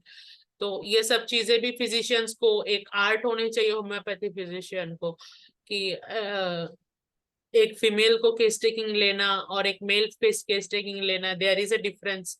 एक डिफरेंस होता है अपना। जैसे मान लीजिए एक मेल फिजिशियन हुआ, तो वो फीमेल केस टेकिंग लेंगे वो, और वो केस टेकिंग अगर मतलब के उसका भी एक आर्ट होता है, there is an art. While मतलब आप अगर केस टेकिंग ले रहे हो, उसको कंसर्न लेके, उससे पूछ के, और डिफरेंट वे ऑफ आर्ट। एक इसीलिए केस टेकिंग को एनिमल ने आर्ट बोला गया है, कि case taking is not only science, case taking is an art too. कि बातों बातों में पेशेंट को आइस ब्रेक करना, बातों बातों में हमें पेशेंट को इंडिविजुअली उसको पेन पिक्चर करना, पोर्ट्रेट ऑफ द डिजीज करना, वो भी एक है। ये डिजीज ही ऐसा है फाइब्रॉइड यूटेरस, एक तो वो जल्दी सिम्टम शो नहीं करता, ऊपर से एक दिन वो सिम्टम शो करेगा, कॉज बहुत डिफिकल्ट कॉज रहते हैं, और जब सिम्टम शो करता है तब बहुत ड्रास्टिक सिम्टम शो करता है, प्रोलॉन्ग्ड ब्लीडिंग रह गया जनरली। फिर नॉर्मली हमें देखना पड़ता है कि किस वजह से ऐसा हुआ है, फिर पूछ के होम्योपैथी रेमेडी। पहला तो आया, चलो मान लिया हमने कि पैलिएटिव करना है, एंटी हेमरेजिक ड्रग देना है, normally in beginning of anybody's practice I will say, कोई भी किसी के भी प्रैक्टिस के शुरू शुरू में यही समझते हैं कि जैसे तैसे भी हो हमें उसको क्योर करना है, ये सब करना है।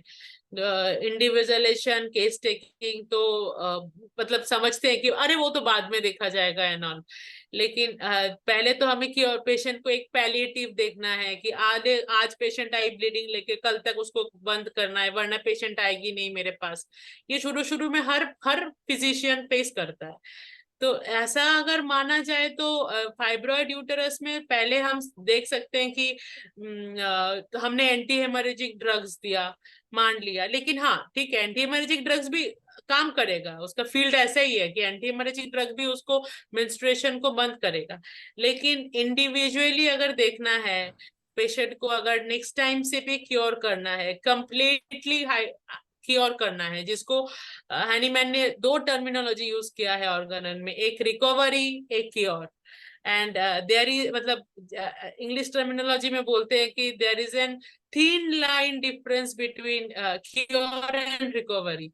रिकवरी अगर देखा जाए तो पेशेंट ठीक होगी लेकिन क्योर नहीं होगी, क्योर होने हैं तो होम्योपैथी के लिए अप्रोच फॉलो करना पड़ेगा, इंडिविजुअलिस्टिक अप्रोच फॉलो करना पड़ेगा, और मतलब वही होम्योपैथिकल जो कंप्रिहेंसिबल प्रिंसिपल्स है हमारे होम्योपैथी के कार्डिनल प्रिंसिपल्स, उसको फॉलो करके अगर क्योर करते हैं हम, तो फाइब्रॉइड्स की जैसे बड़े बड़े केसेस भी देखा गया है कि होम्योपैथी से क्योर हो रहा है, और पहले भी हो चुका है और आगे भी होगा। That is homeopathy. होम्योपैथी आज के कल थोड़ी थोड़ी के लिए है, होम्योपैथी कब से चल रहा है, और अभी मॉडर्न मेडिसिन इतना इन्वॉल्व हो रहा है होम्योपैथी में, ऐसी, और हम लोग जैसे प्रैक्टिशनर्स हैं। डॉक्टर रुद्राक्षी जी, लगता है कि आपका समय पूरा हो गया है, हाँ जी, तो कंप्लीट कीजिए। जी सर, थैंक यू। सभी दर्शकों को मेरा नमस्कार। आशा करते हैं आपको मेरा आज का डिस्कशन अच्छा लगा होगा, और आगे आपको आपसे मुलाकात होने की आशा रख के मैं समाप्त करती हूँ मेरा। आप अपना पीपीटी को हटा लीजिए।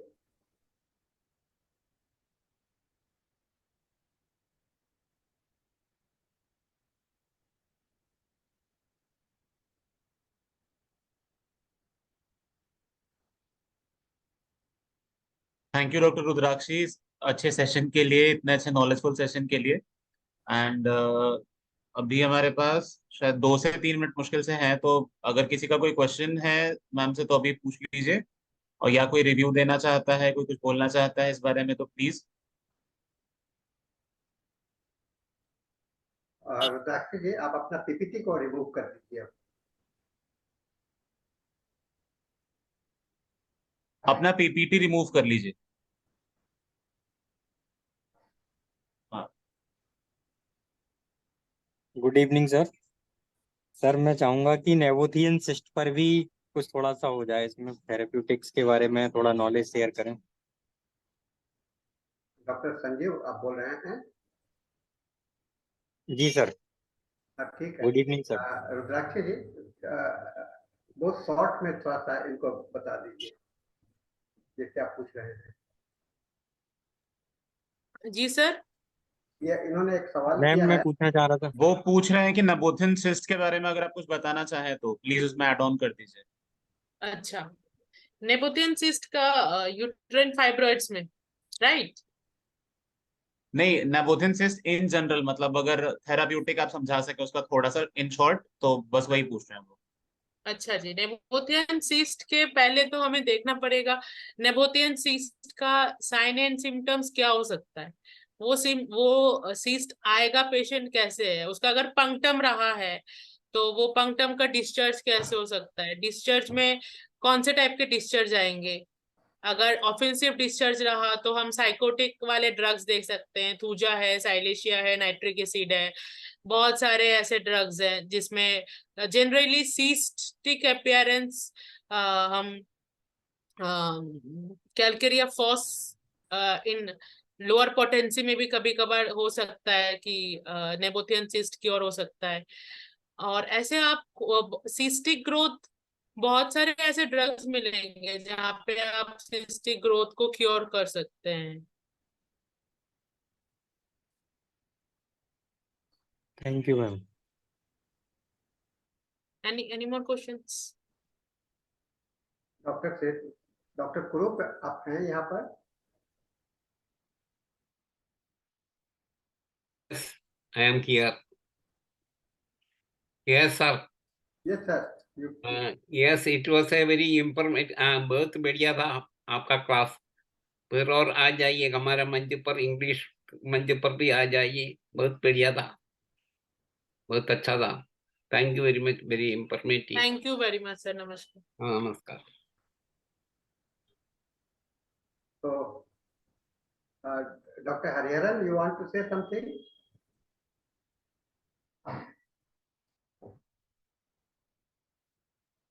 Can you hear me, madam? Can you hear me? Yeah, listening. Yes sir, I can. Okay, madam, your class is very nice. See, these gynecological problems, so we can treat fantastically by homeopathic medicine. See, what you said, the medicines, these are all the constitutional drugs, which helps very well, very well. But along with constitutional medicine, we can use certain organ remedies also. See, Fraxinus americana, see such organ remedies also we can use. But we are giving mainly constitutional medicine. It will do good. I mean, we have a lot of cases, and we have good result also. Madam, thank you very much for your very nice presentation. Okay, very good. So time is up, and our next host is Dr. Dhanesh sir. So Dr. Manish, you can conclude the session. आज का session join करने के लिए सभी का बहुत बहुत धन्यवाद। आज का हिंदी सेशन यही समाप्त करते हैं, और मैं इंग्लिश टीम से बोलना चाहूंगा कि आप प्लीज आगे कंटिन्यू कीजिए। Dr. Dhanesh, you take over the charge for the next session, and Dr. Rudrakshi, you are again coming on the 5th in English, our English session. Okay? Yes sir. So be ready with that. Thank you sir. Thank you. Thank you, Sahani sir. Good evening, good afternoon, and good morning.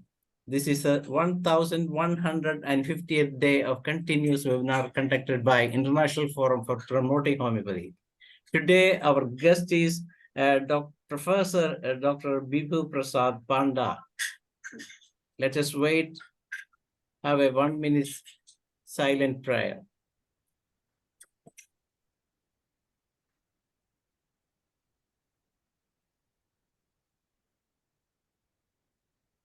Thank you.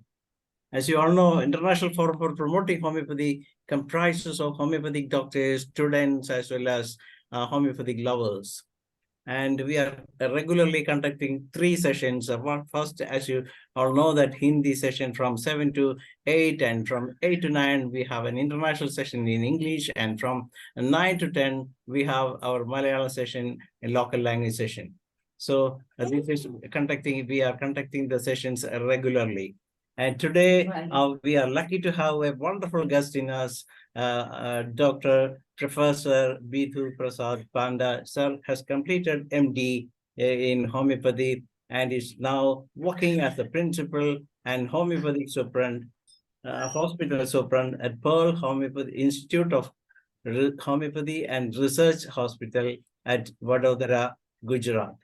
And sir has an experience of 31 years at homeopathy and has teaching experience of 28 years. Sir has been a lecturer and a professor and HOD of Organon of Medicine at Homeopathic Philosophy at Raipur Homeopathic Medical College, Raipur also. Sir has achieved a lot of things with homeopathy. He has achieved a lot of awards. He has written a lot of articles. And as an administrator, he has done a wonderful job in homeopathic medical colleges. And as you all know, he's a researcher. He's a hard-working homeopathic doctor. And I'm not spending too much of time because we have written everything in the poster published on behalf of this session. And now today we are discussing about one of the best subjects in homeopathy. As you know, that the concept of miasm and relationship with the pathology. And now let us welcome Dr. Professor BIBHU PRASAD PANDA sir to the session. Sir, we are very happy to welcome you, sir. Good evening, sir. I am very much thankful to Sahani sir and his team for organizing such wonderful session for our homeopathic fraternity. Really, sir, I am audible, sir? Yes. Yes. Actually, what I am thinking, definitely this team will bring homeopathy to world Greenwich record, because you have already completed 1158 sessions till now. So really it is appreciable, and I heartily congratulate all of you for this purpose. So let me share my slide. Sir.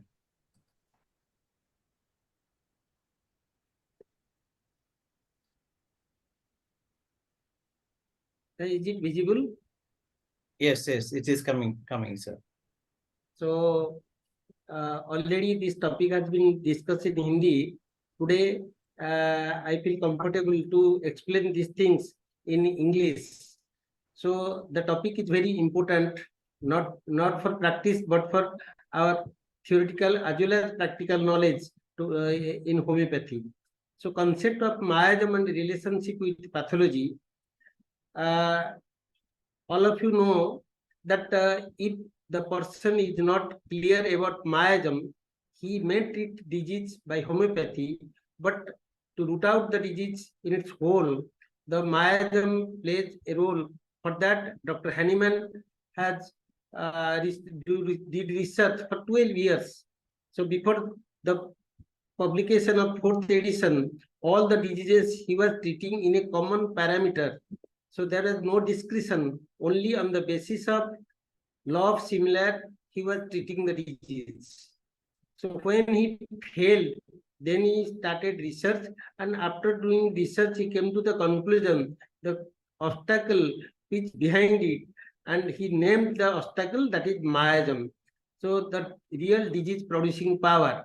So how we'll correlate the miasm with pathology? Otherwise, what will be happen will not make our colleagues satisfied that about the concept and the relationship of that concept with our pathological background. So this topic, what I am going to discuss, will the outcome of the topic, we can able to know the knowledge of the disease, we can able to know how to improve our case taking, then arrive at the correct understanding of the case, arriving right rubrics, posology and doses, prognosis. Knowledge of disease, you all know there are knowledge of disease in general and knowledge of disease in particular. So our aim and objective to know the knowledge of disease in particular. And if you know the particular individual case of every disease, then it will be real homeopathic treatment. Otherwise, the basic will be not like homeopathic treatment. So individual case should be considered.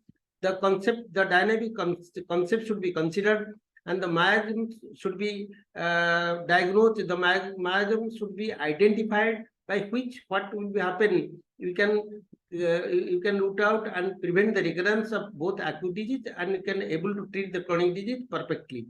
So I don't want to spend more time in introductory part.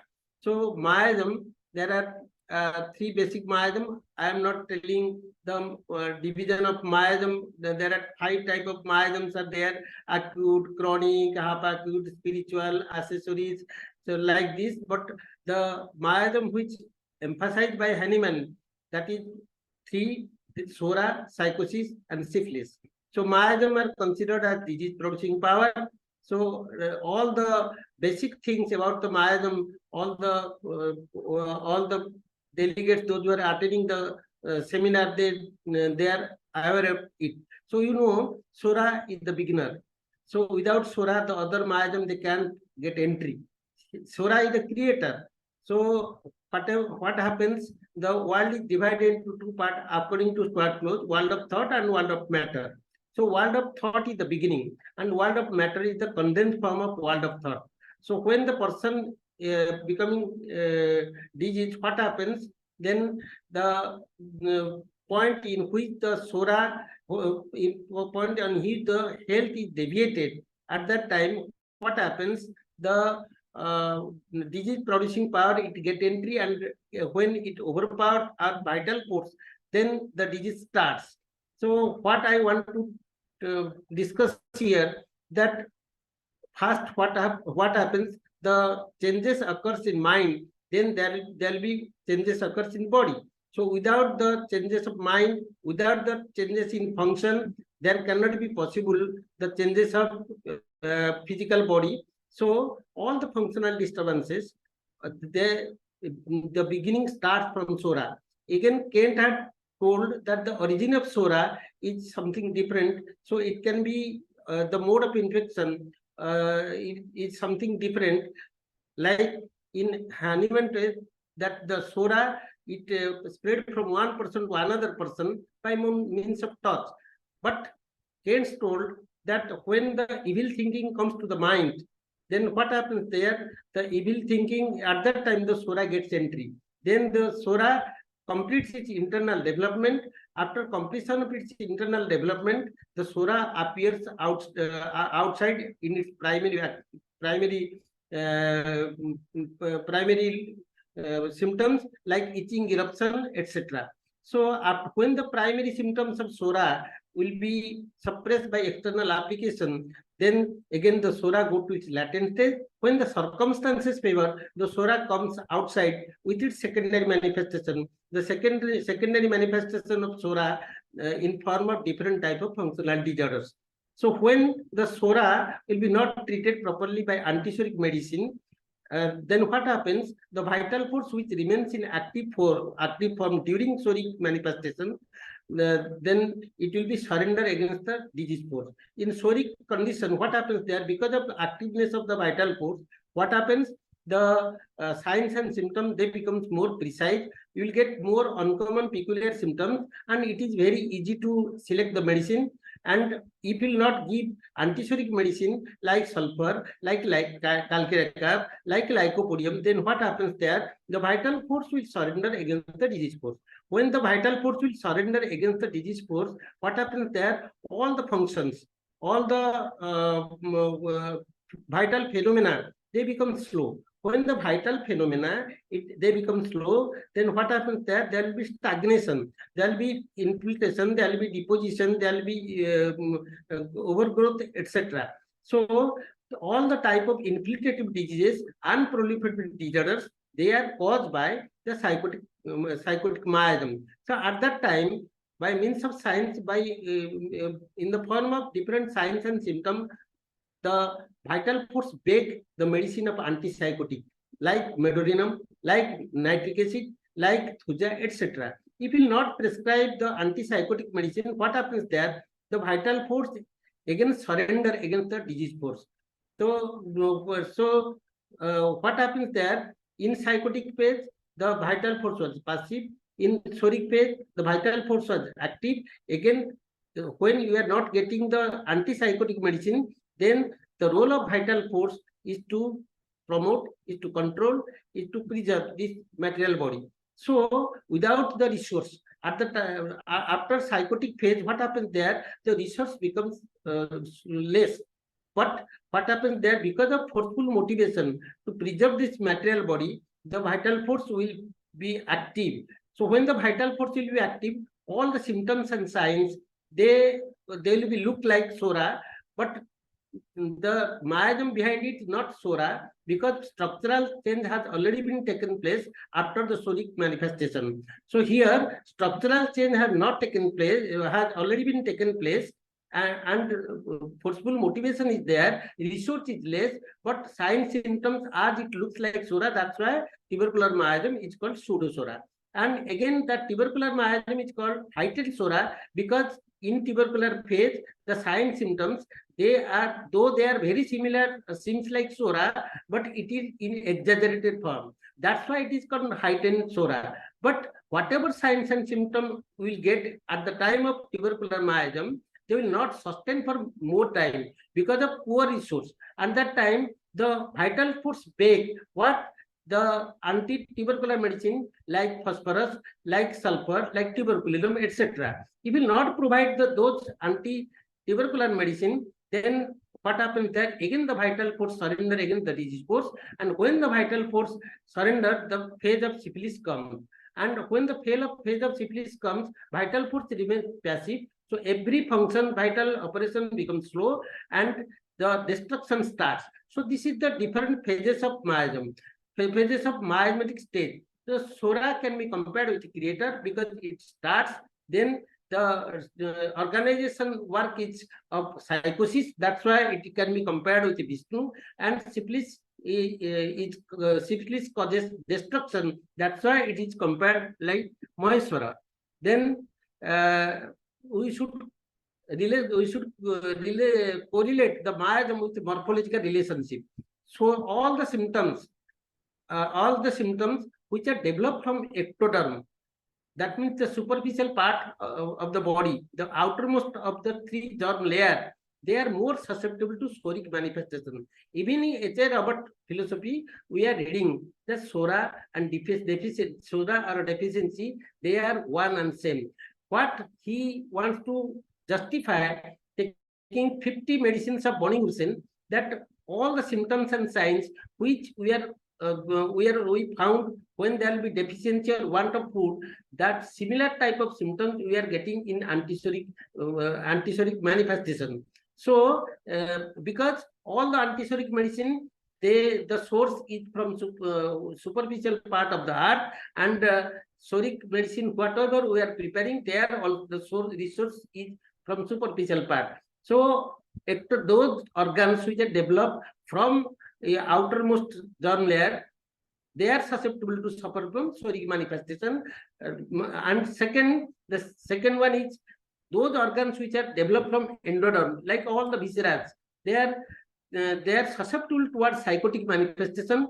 and the proliferation and infiltrative diseases occurs. So there is nothing to worry or nothing to think, or we should not be confused that whatever disease may be, where inflammation is prominent, like dermatitis, like epididymis, whatever it may be, where ITC is there, inflammation is there, so you should think that psora is the predominant miasm. We cannot tell that psora is the only miasm, because nowadays what is happening, not even a single miasm, not even a single disease is single miasmatic diseases. There is complex disease prevailing everywhere else. So one miasm may be predominant, the second miasm may be in hiding position, but there are more than two miasms. For example, a person is coming to us and suffering from eczema, and simultaneously she is also suffering from dental caries. So we can come to the conclusion the prominent and the person is coming from eczema, so that is the predominant miasm is psora, and the dental caries, that is syphilis, but it is not dominant. So whenever you will explain that which miasm is behind it, whatever may be the disease, taking about the predominancy, we can tell psora is the predominant miasm here. We cannot tell that psora is the only responsible miasm. And again, in psoric treatment, we should consider the syphilitic and psychotic symptoms more importance, because they will help us to select the proper remedy. And psychotic, if the miasm behind it, that is psychotic, then we have to consider that those organs who are developed from endoderm, they are susceptible to suffer from psychotic manifestation. So if the disease is prevalent in endoderm, if you are not able to know that which miasm is behind it, considering the germ layer, we can tell that the psychotic miasm behind it, and we have to give antipsychotic medicine there. Then same thing, if the germ layer is mesoderm, that means those organs like bone, they are developed from mesoderm. So in that case, the predominant miasm is syphilitic miasm. So we have to give antisyphilitic medicine considering the germ layer. So here in this slide, I have already mentioned what are the organs who develop from mesoderm, what are the organs who develop from ectoderm, and what are the organs which develop from endoderm. So endodermal development means psychotic miasm, ectodermal development means psoric miasm, and mesodermal development means the syphilitic miasm. So the disease can be identified, correlated by considering those miasms. Again, what happens, whatever a organ may affect, we can correlate it with disease. For example, when psoric phase is going on, and if the psora is manifested in stomach, then or in mouth, we can tell it stomatitis. So the nosological name, whatever may be, if it is inflammatory, if it locates in the ectodermal origin, then we can tell that psora is the predominant miasm. So same thing, when the psora manifests in stomach, then it can be called gastritis. Then same psora, if it manifests in esophagus, then it can be called esophagitis. So in the previous session, as I shared with you all that the psora is the cause, and it produces several types of diseases in different form, and when it continues for longer time, it affects more and more organs, superficial organs, irrespective of the name of the diseases, but need antipsoric medicine. So I had given the example that the hero is Amitabh Bachchan, but in Amitabh Bachchan, in different picture, take the role of Vijay like that. So the basic thing that psora must be identified, and on the basis of symptom totality, if we prescribe antipsoric medicine, we can get radical cure. I am giving an example. That suppose a person is suffering from an acute disease. So acute disease can be divided into 3 to 4 parts. acute disease appears during chronic treatment, acute exacerbation of chronic treatment, complete acute disease, and acute episodic attack of chronic disease. So in this case, what happens there? First of all, we have to consider the acute manifestation. On the basis of acute manifestation, we should select a medicine, and when the acute manifestation is removed, then you have to again return to the chronic elements, and we have to continue our chronic remedy. Same thing, acute episodic attack, like your epilepsy, like your apoplexy, hysteria. Here we have to give the medicine for the acute manifestation, and then when the acute manifestation is removed, then you have to consider the chronic elements, and accordingly you have to give the medicine. Then the third one is when acute disease appears during chronic treatment. Suppose a person is under the treatment of asthma, and he attended a party and take some fatty food and suffering from diarrhea. And for asthma, we are prescribing arsenic album or grandalia or aspidosperma, so or lycopodium we are prescribing. But at that time, what we have to do? We have to prescribe on the basis of acute manifestation and the cause. We have to prescribe pulsatilla. After prescribing pulsatilla on the basis of susceptibility and in correct potency, when the diarrhea will cure, then you have to again come to our original remedy, that anti-miasmatic remedy. Same thing, SORA. In soric phase, we have what should be the condition of the vital force. In soric phase, the vitality is good, and all the diseases where generally we are using hypo, they are deficiency, they comes under soric manifestation. And pathology wise, SORA, so the progress of SORA is slow, and if it will be not treated properly, then it may go to the psychotic phase, otherwise not. Even in acute disease, what happens there? In acute disease, we have to give complementary antisoric medicine when it is required, or anti-miasmatic medicine.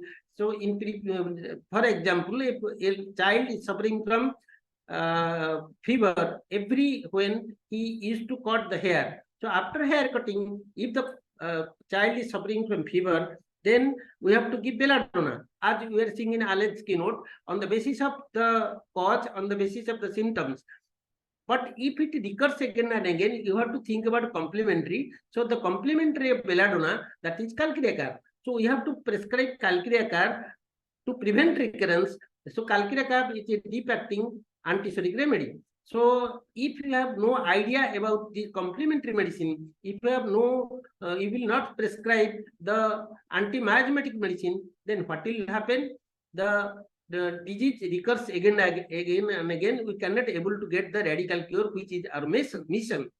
Same thing, psychotic miasm. In psychotic phase, what happens there? The vital force becomes slow, and when the vital force becomes slow, so it leads to deposition. It like edema, like ascites, like pleural effusion, like hydrocephalus. So when there will be infiltration, where there will be deposition, we should consider that the background miasm is psychosis. Of course, we have to give more stress on mind to find out the miasm. I am giving example of one mental symptom. Soric patient is quick to act and react. If the patient is quick to act and react, and in positive mind, the patient is always mixing nature, and he is very cooperative, then you can think about SORA. Simultaneously, psychotic is they are vindictive, they are fixed idea, they are confused, they are always confusion before giving answer. They definitely take the pause, and those people who are always, what they do, they have having leadership quality, they are revengeful, they are cheating minded. Those persons belong to psychotic miasm. Same thing in syphilitic condition, they are very silent in nature. But so those who are very silent in nature, always they scold themselves and they try to destroy themselves, then you have to think about syphilitic miasm. A psoric patient, there is fear of death, but a psoric phase, what happens there? The psora will not die, will not harm himself or herself.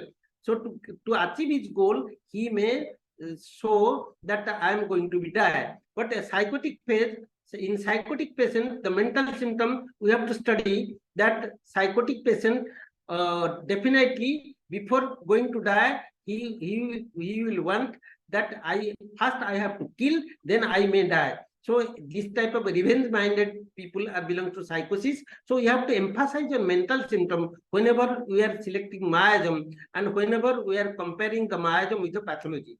So then we have to come to the next, the nosology.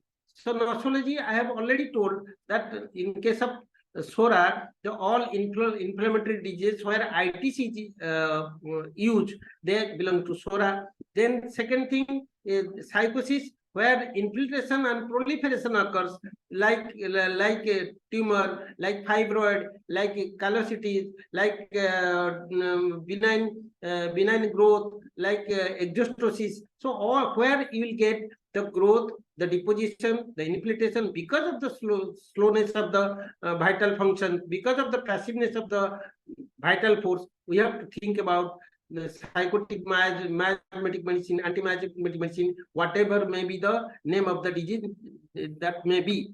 Then three stages of physical derangements. First stage, change in physiological biochemistry in psora, inflammation. Body tries to stabilize and compromise proliferation, that is psychotic. Then third stage, when lose control, destruction start, that is syphilis. So if you know why that type of diseases occur and what are the role of the miasm there, then we can treat the diseases perfectly, judicially, rationally, and we can get rational cure. So what happens there? All the physiological function are psora deranged function. So inflammation, so all the inflammatory diseases, whatever may be the name, we can correlate it and we can treat it properly.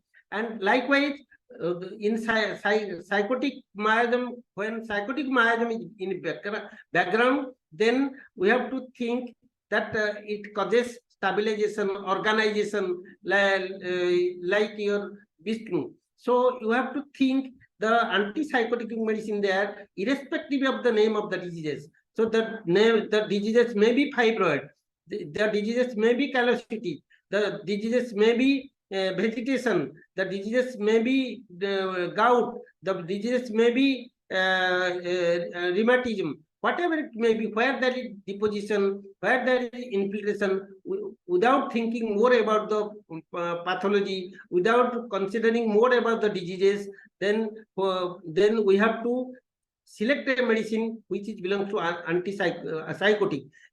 But it is my request to all my colleagues that we have to potent about the diagnosis also.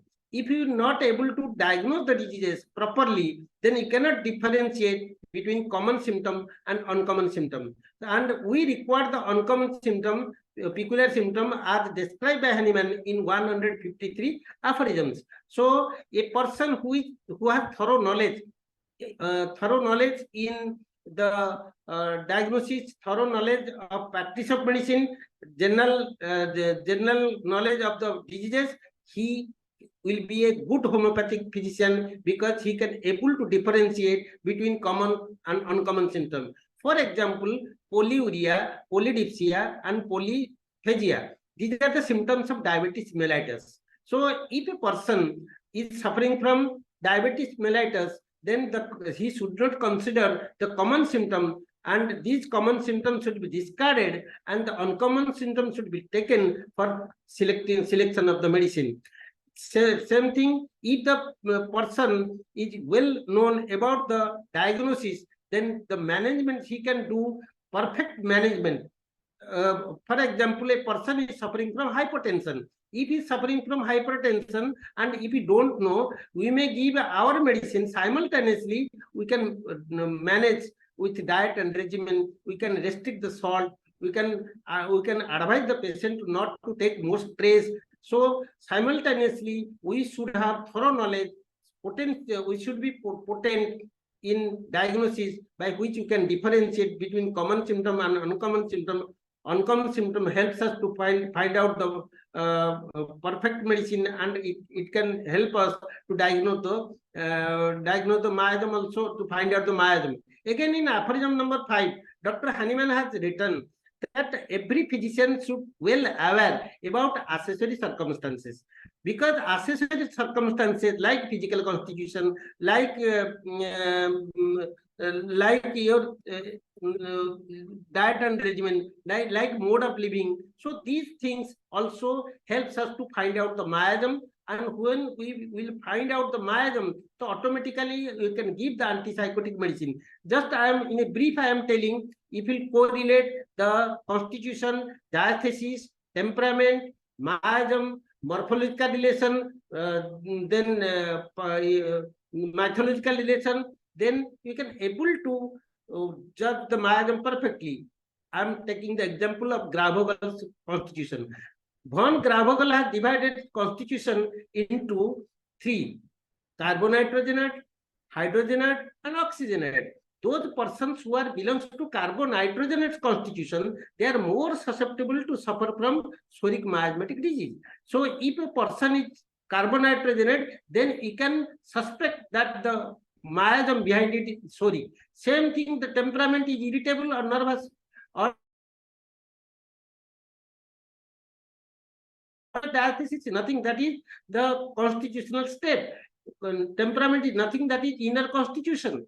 So this relationship helps us to find out the miasm. And if a person is well aware about accessory circumstances, because these accessory circumstances helps us to find out the chronic miasms. And we have to correlate like this. Second thing, psychotic miasm.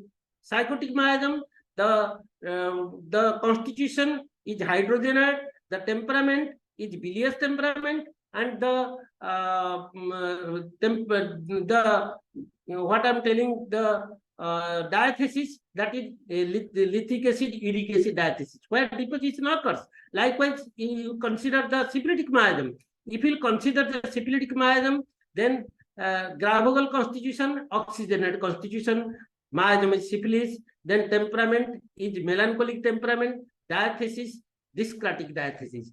So in this way, if you study the miasm, correlate the miasm with different aspects like diathesis, temperament, constitution, mythological point of view, nosological point of view. So in nosological point of view, SORA, inflammatory, psychosis, infiltrative, proliferative, syphilis, destructive. So like this, you can able to correlate the pathology with miasm.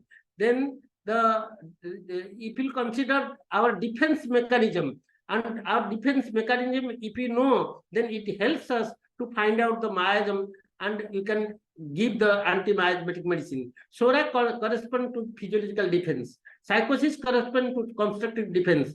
Syphilis corresponds to destructive defense. So when our defense mechanism, they are being dominated by different miasm, then the physiological disturbance occurs because of SORA, and the constructive disturbance occurs because of psychosis, and the syphilis destructive disturbance occurs because of syphilis.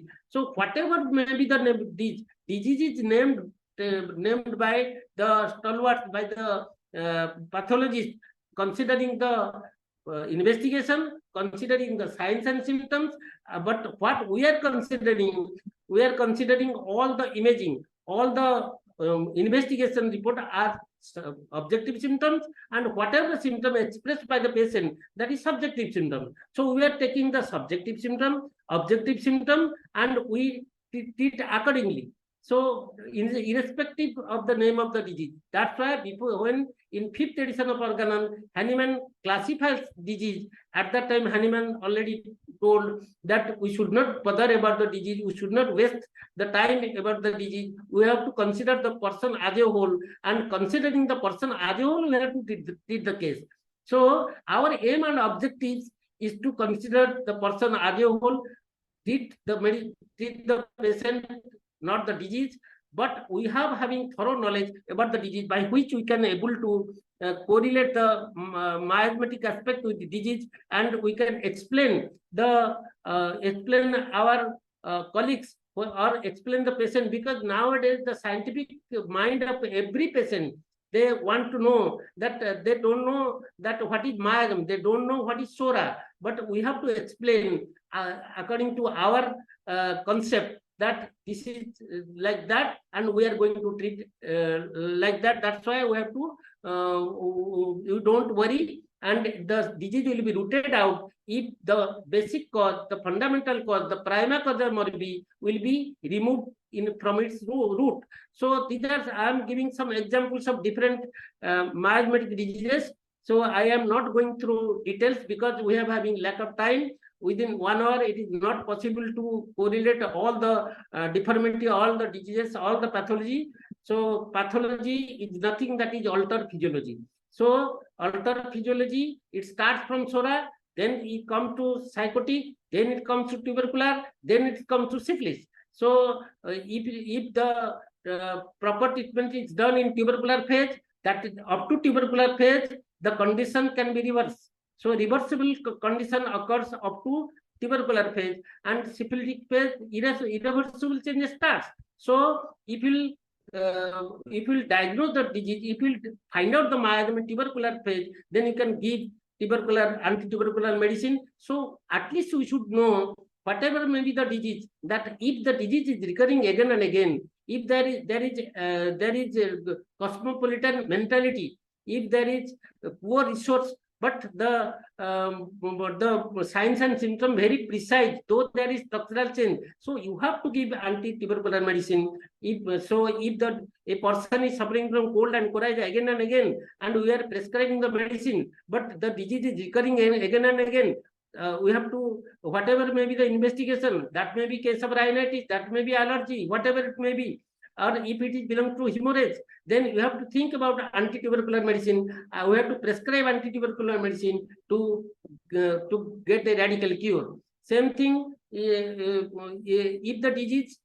So these are some diseases I have mentioned here. So this is very difficult to remember all the diseases, but the summary we need to remember, that is, if it is belongs to inflammation, we have to consider the sora. If it is belongs to proliferation and infiltration, we have to consider our psychosis. And if it is of destruction variety, then you have to think about your syphilitic miasm. So and pathology which reflects sora. So as sora is mother of all chronic diseases, so without sora, the whatever may be the miasmatic disease, they cannot be cured.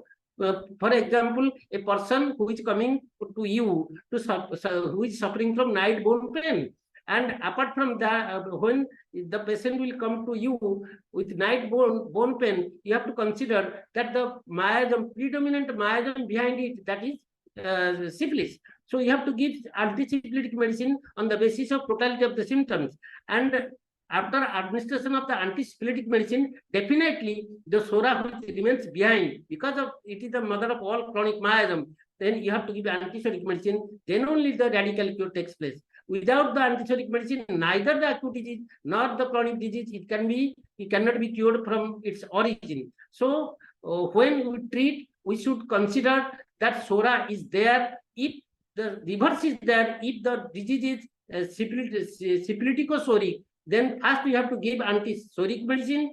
Then the sora will go to its latent stage. It cannot be removed because sora is the mother. So sora will go to its latent stage, and the miasm, syphilis, it comes forward. So you have to give anti-syphilitic medicine. Then syphilis will remove. When the syphilis will remove, then again the sora comes forward. We have to give antisoric medicine. Then the radical cure established.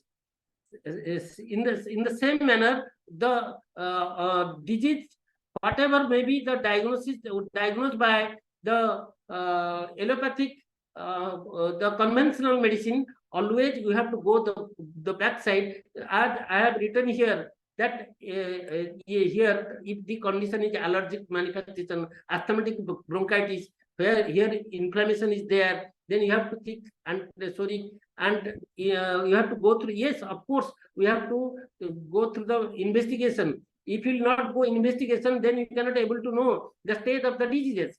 Always the pathology, it comes after the physiological function. So pathology must be considered, diagnosis must be known.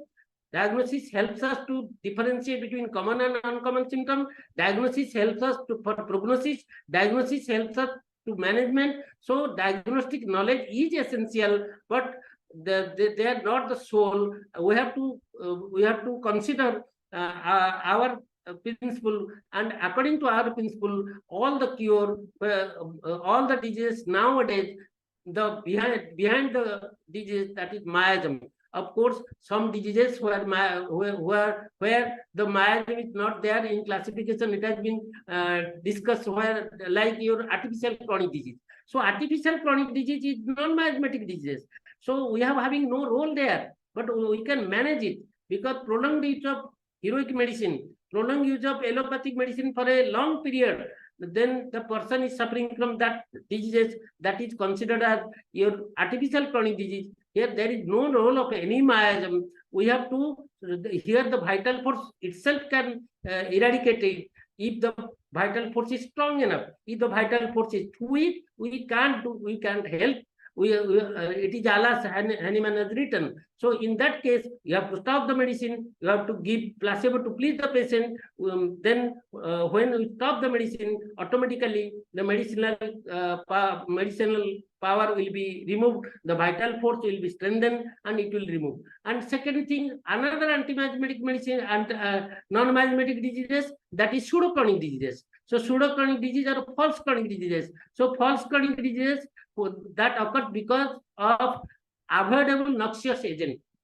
So we should go through it. Proper case taking is highly essential. We should go through it. If it is because of avoidable noxious agent, then there is no need of any medicine. We have to avoid the noxious agent. For example, a person who is suffering from dysphagia because of fish bone inside the throat, then unless and until you remove that fish bone, then the dysphagia cannot be cured. So that is diseases. That diseases is pseudochronic disease because of the similarity, because of the long continuous suffering. It seems like chronic disease. All the criteria of chronic disease you can see there, but you have to conscious there that this is non-miasmatic. We have to remove the maintaining cause, and we have to maintain the diet or regimen, then automatically the disease will be cured. So a thorough knowledge of classification of disease is highly essential, but correlation of miasm and disease is required where in case of true chronic disease. So true chronic disease means where the disease is caused by miasm, which are naturally origin. We have a limitation in each and every cases of unnatural diseases like poisoning, like accident. So there we have to take the help of palliation. That's why H.A. Robert has kept a chapter. The name of that chapter is Law of Palliation. So where in homeopathy also we require palliation, we need to remember that the best palliative medicine in homeopathy, that is the similimum. So in incurable cases where there is no way, so the similimum in low potency in mother tincture, they will be act as a palliative medicine. Rather, it will be give more palliation in comparison to conventional medicines. So if we have having the knowledge of these things, then you can palliate wherever necessary. We can avoid administration of medicine, and where the disease is true chronic disease, then you have to give anti-miasmatic medicine irrespective of the name of the diseases. Of course, we need to fulfill the 3 points and 3 conditions of cure. Number one, we have having thorough knowledge of disease, how to apply. We have a thorough knowledge of medicine and application of drug knowledge into disease knowledge. These are the basic things we need to know. No, second thing, in 246 aphorism, Dr. Hahnemann has mentioned, apart from the knowledge of 3 points of cure, which is mentioned in 71 aphorism, we should have the thorough knowledge about 3 conditions. There, minimum, dose potency, and repetition. In spite of selecting a good medicine, in spite of selecting a good minimum, if we fail to select the proper dose, we fail to select the, we fail to repeat the medicine. That's why Hahnemann has introduced the repetition in 6th edition of Organon. And 6th edition of Organon, another, the 50 millisieverts potency has been included. So we should have thorough knowledge about potency selection. We should have thorough knowledge about the minimum selection, and we should have thorough knowledge about the dose. There are different types of doses in homeopathy. We have to follow our principle, that is mono, mini, semi. So single medicine in simple form and yes, should be administered at a time, not more than one. So these things must be followed. Again, some contradictory has been given by Hahnemann in 282, after footnote number 282. Hahnemann has written that though external application is not allowed in one-sided diseases, in chronic disease, but Hahnemann has written in old case of wart.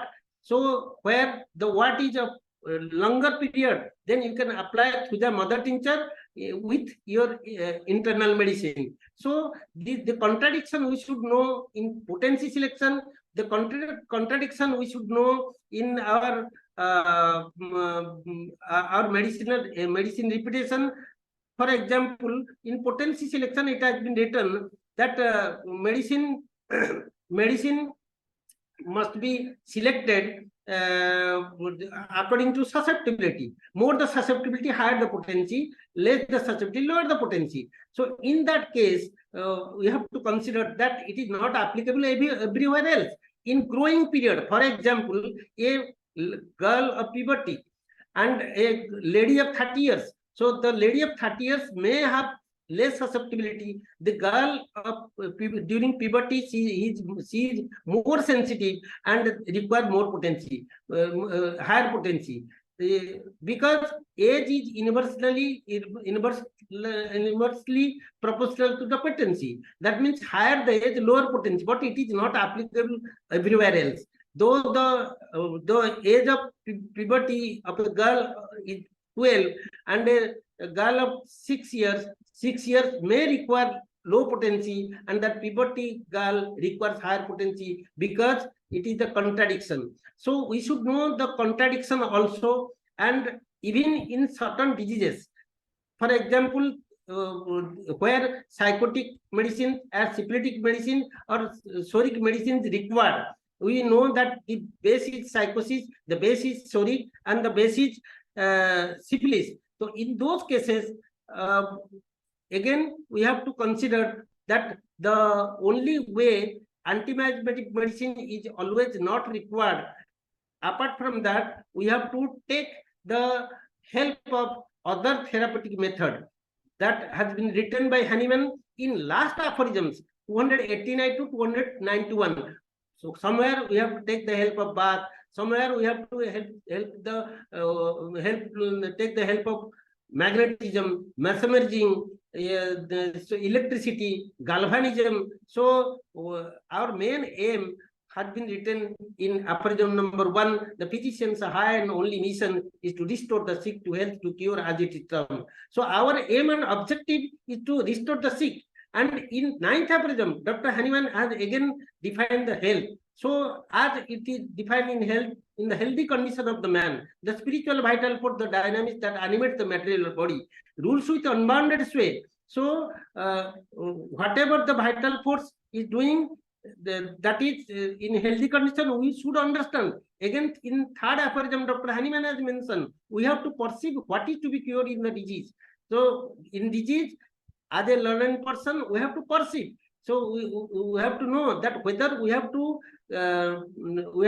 treat that we are seeing, or we have to treat the behind cause. In homeopathy, we have to remove the process, not the product. In homeopathy, we have to remove the beginning, not the end. In homeopathy, we have to consider the world of thought, not the world of matter.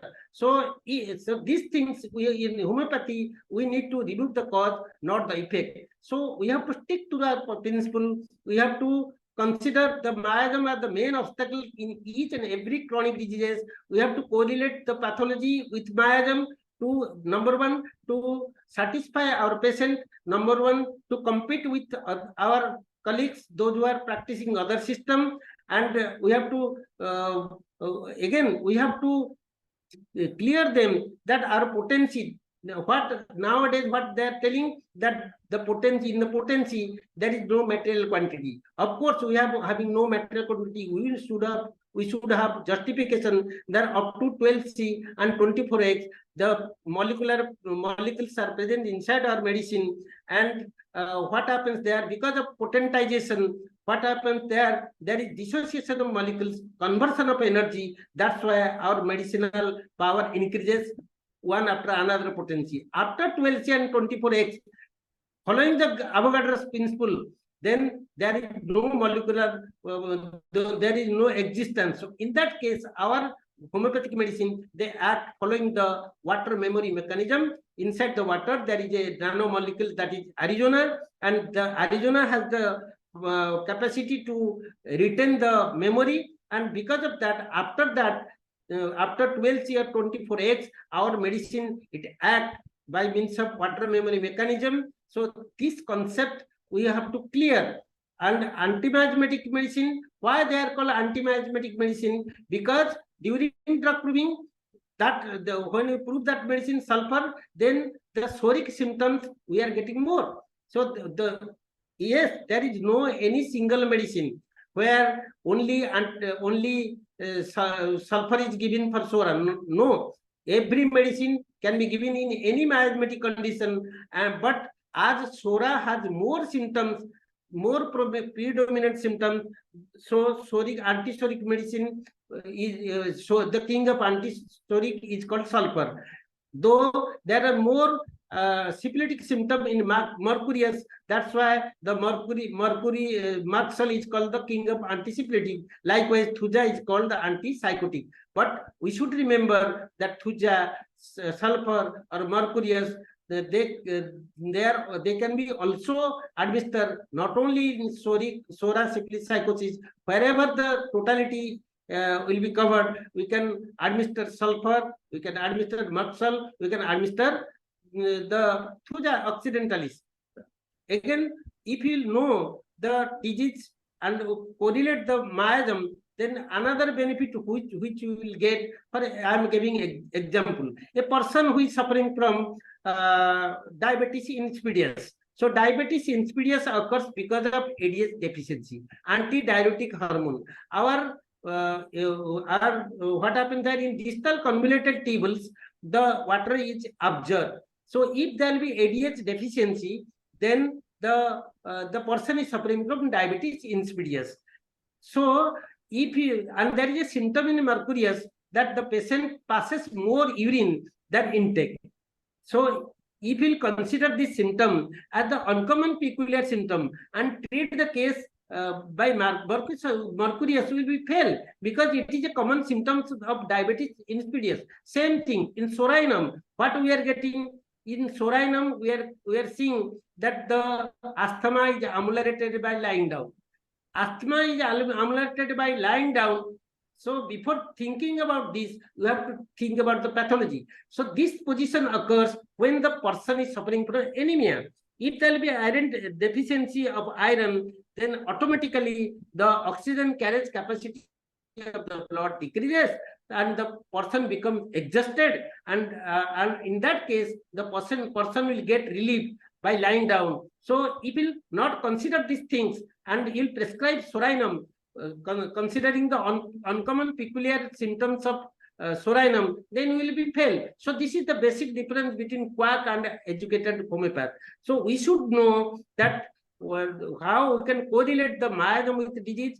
We must know that what are the symptoms belong to that disease, that means pathognomonic symptom, what are the pathogenetic symptoms. So if you understand this, then you can identify the miasm, and anti-miasmatic medicine can be prescribed and disease can be rooted out. So Hanuman has already mentioned. Yes, so, sir. Yes, sir. Our time is just about to finish. Yes, I am going to finish. So I am very much thankful to all of you, sir. Whatever for giving chance me to share something, because you are the senior persons as I am looking and you know better. But whatever I know because of my practice and because of my teaching, so with a great joy, and I feel happy to share. And there may be mistake, but I apologize before you. Thank you very much. No, sir, it's a mind-blowing presentation, sir. Really, you have covered almost all part of the organ within 45 minutes. That is something great as far as homeopathy is concerned, because you have touched all areas. What is idiosyncrasy and how it affects what are the miasms, and what are the basic symptoms of each and every miasm, and how it combines form different kind of situation. And whether when we have to choose the complementaries after when you get a patient in a chronic disease, and when the patient get an acute disease, what we have to do. All these things were described in a short time. This is just like a 2020 game here, sir. You played it beautifully.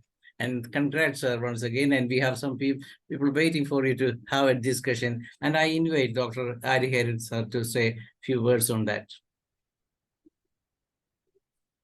Please unmute, sir. Okay, sir. Hello. Can you hear me? Yes, sir. Yes, sir. Okay, sir. Sir, I have not heard such an informative class regarding organon. I really congratulating you. What you explained are, see, almost all. Thanesh said it, but again, I like to repeat that evolution of miasms, characteristics of different type of miasm, how it develops, and the constitutions of persons, and temperament, and diathesis, and see the sensitivity, the susceptibility, the latent aura, about the potency, 50 millisipal potency, see, and see the magnetism, the electricity, and see almost all molecules, Avogadro's hypothesis, say almost all things you said. But my humble request is that, see, we want another lecture of you.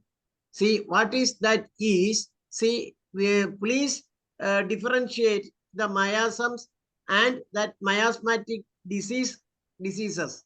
Next class, you please come with that. Definitely, sir. It is your greatness. You actually, I am not deserving to get such type of respect like. No, sir. No, sir. No, sir. You really deserve it. You really deserve all the kudos from all these participants, sir. And now I invite Dr. Ram Prakash, sir. Parusha. Very, very thanks, sir. Good evening, everyone. Very nice and great presentation. Miasmatic role of homeopathy. I am very pleased and happy. You are just like whole class homeopathic miasm and teach the role of homeopathy. King of anti-soric remedy is called name of sulfur. Queen of anti-soric remedy is called name of Torina. King of anti-psychotic remedy is called name of Medorinum.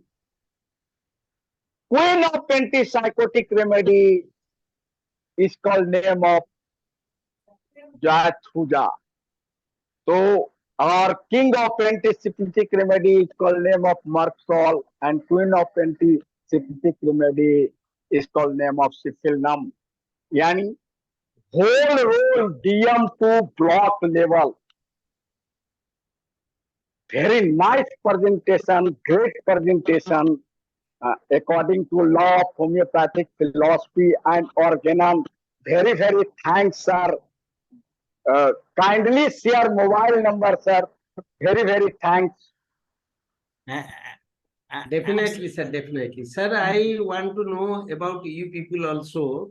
Actually, why I want, because we are arranging seminar in our university.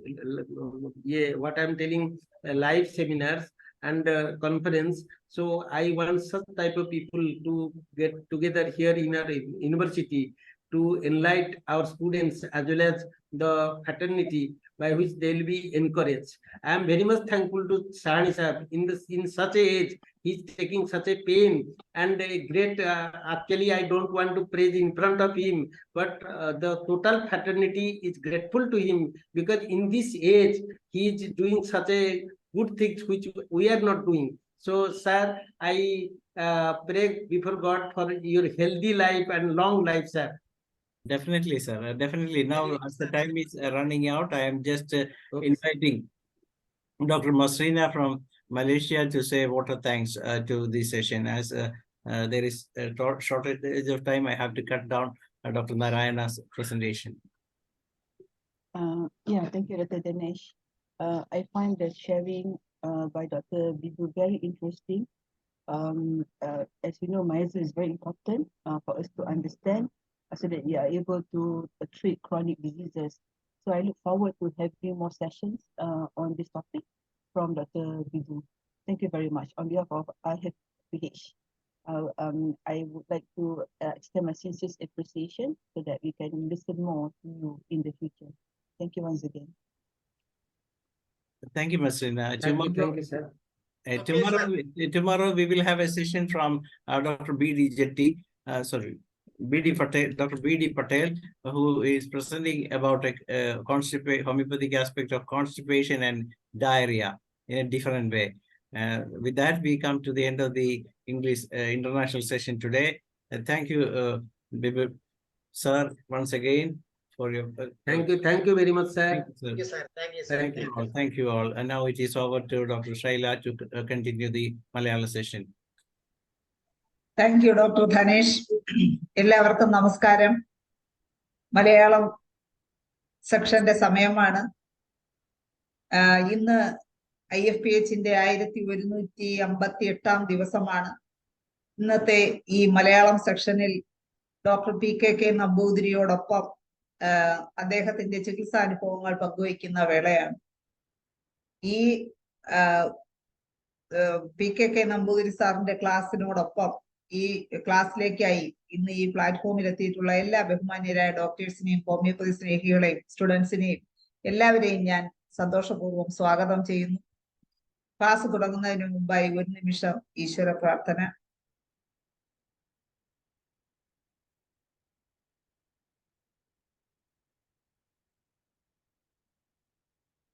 നന്ദി. PKK Namboothiri സാറാണ് നമുക്കിന്ന് ചികിത്സാനുഭവങ്ങൾ നമുക്ക് വേണ്ടി പങ്കുവയ്ക്കുന്നത്. സാറിന്റെ ക്ലാസ്സിനെ കുറിച്ച് പ്രത്യേകിച്ച് പറയേണ്ടതില്ല. സാറ് വളരെ മനോഹരമായി രോഗികളുടെ ഭാഷയിൽ രോഗികൾ നമ്മളോട് എങ്ങനെയാണോ അവരുടെ രോഗവിവരങ്ങൾ പറയുന്നത്, അതേ രീതിയിൽ തന്നെ നമുക്ക് റൂബ്രിക്കുകൾ പറഞ്ഞ് മനസ്സിലാക്കി തരികയും അതിന്റെ മെഡിസിനുകളും എല്ലാം സാറിൻ്റെതായ തനത് ശൈലിയിൽ നമുക്ക് എപ്പോഴും ക്ലാസ് എടുക്കാറുണ്ട്. സാറിന്റെ ഇന്നത്തെ ക്ലാസ്സിലേക്കായി ഞാൻ സാറിനെ ആദരപൂർവ്വം സ്വാഗതം ചെയ്യുന്നു. സാർ ക്ലാസ് തുടങ്ങും. എല്ലാവർക്കും നമസ്കാരം. നിങ്ങൾക്ക് കേൾക്കാമല്ലോ അല്ലേ? കേൾക്കുന്നുണ്ട്. ഞാൻ ഇന്ന് ക്ലാസ്സിലോട്ട് പോകുമ്പോൾ ഞാൻ കഴിഞ്ഞ പ്രാവശ്യങ്ങളായിട്ട് എടുത്തുകൊണ്ടിരുന്നത് സൾഫറിന്റെ മെഡിസിനെ സംബന്ധിച്ചിടത്തോളം അതിന്റെ കമ്പാരിറ്റീവ് റെമഡിക്കാണ് പറഞ്ഞുകൊണ്ടിരുന്നത്. കഴിഞ്ഞ പ്രാവശ്യം എടുത്തത് കണ്ട് മുന്നോട്ട് തന്നെ പോകാൻ വിചാരിക്കുന്നു. അപ്പോൾ അതിന് തുടക്കത്തിലേക്ക് ഞാൻ എടുത്തതിന് മുമ്പ് തന്നെ ഞാൻ ഒരു കാര്യം പറയാൻ ഉദ്ദേശിക്കുന്നത്, നമ്മൾക്ക് ഒരു ഫിസിഷ്യൻ എന്ന് പറഞ്ഞു കഴിഞ്ഞാൽ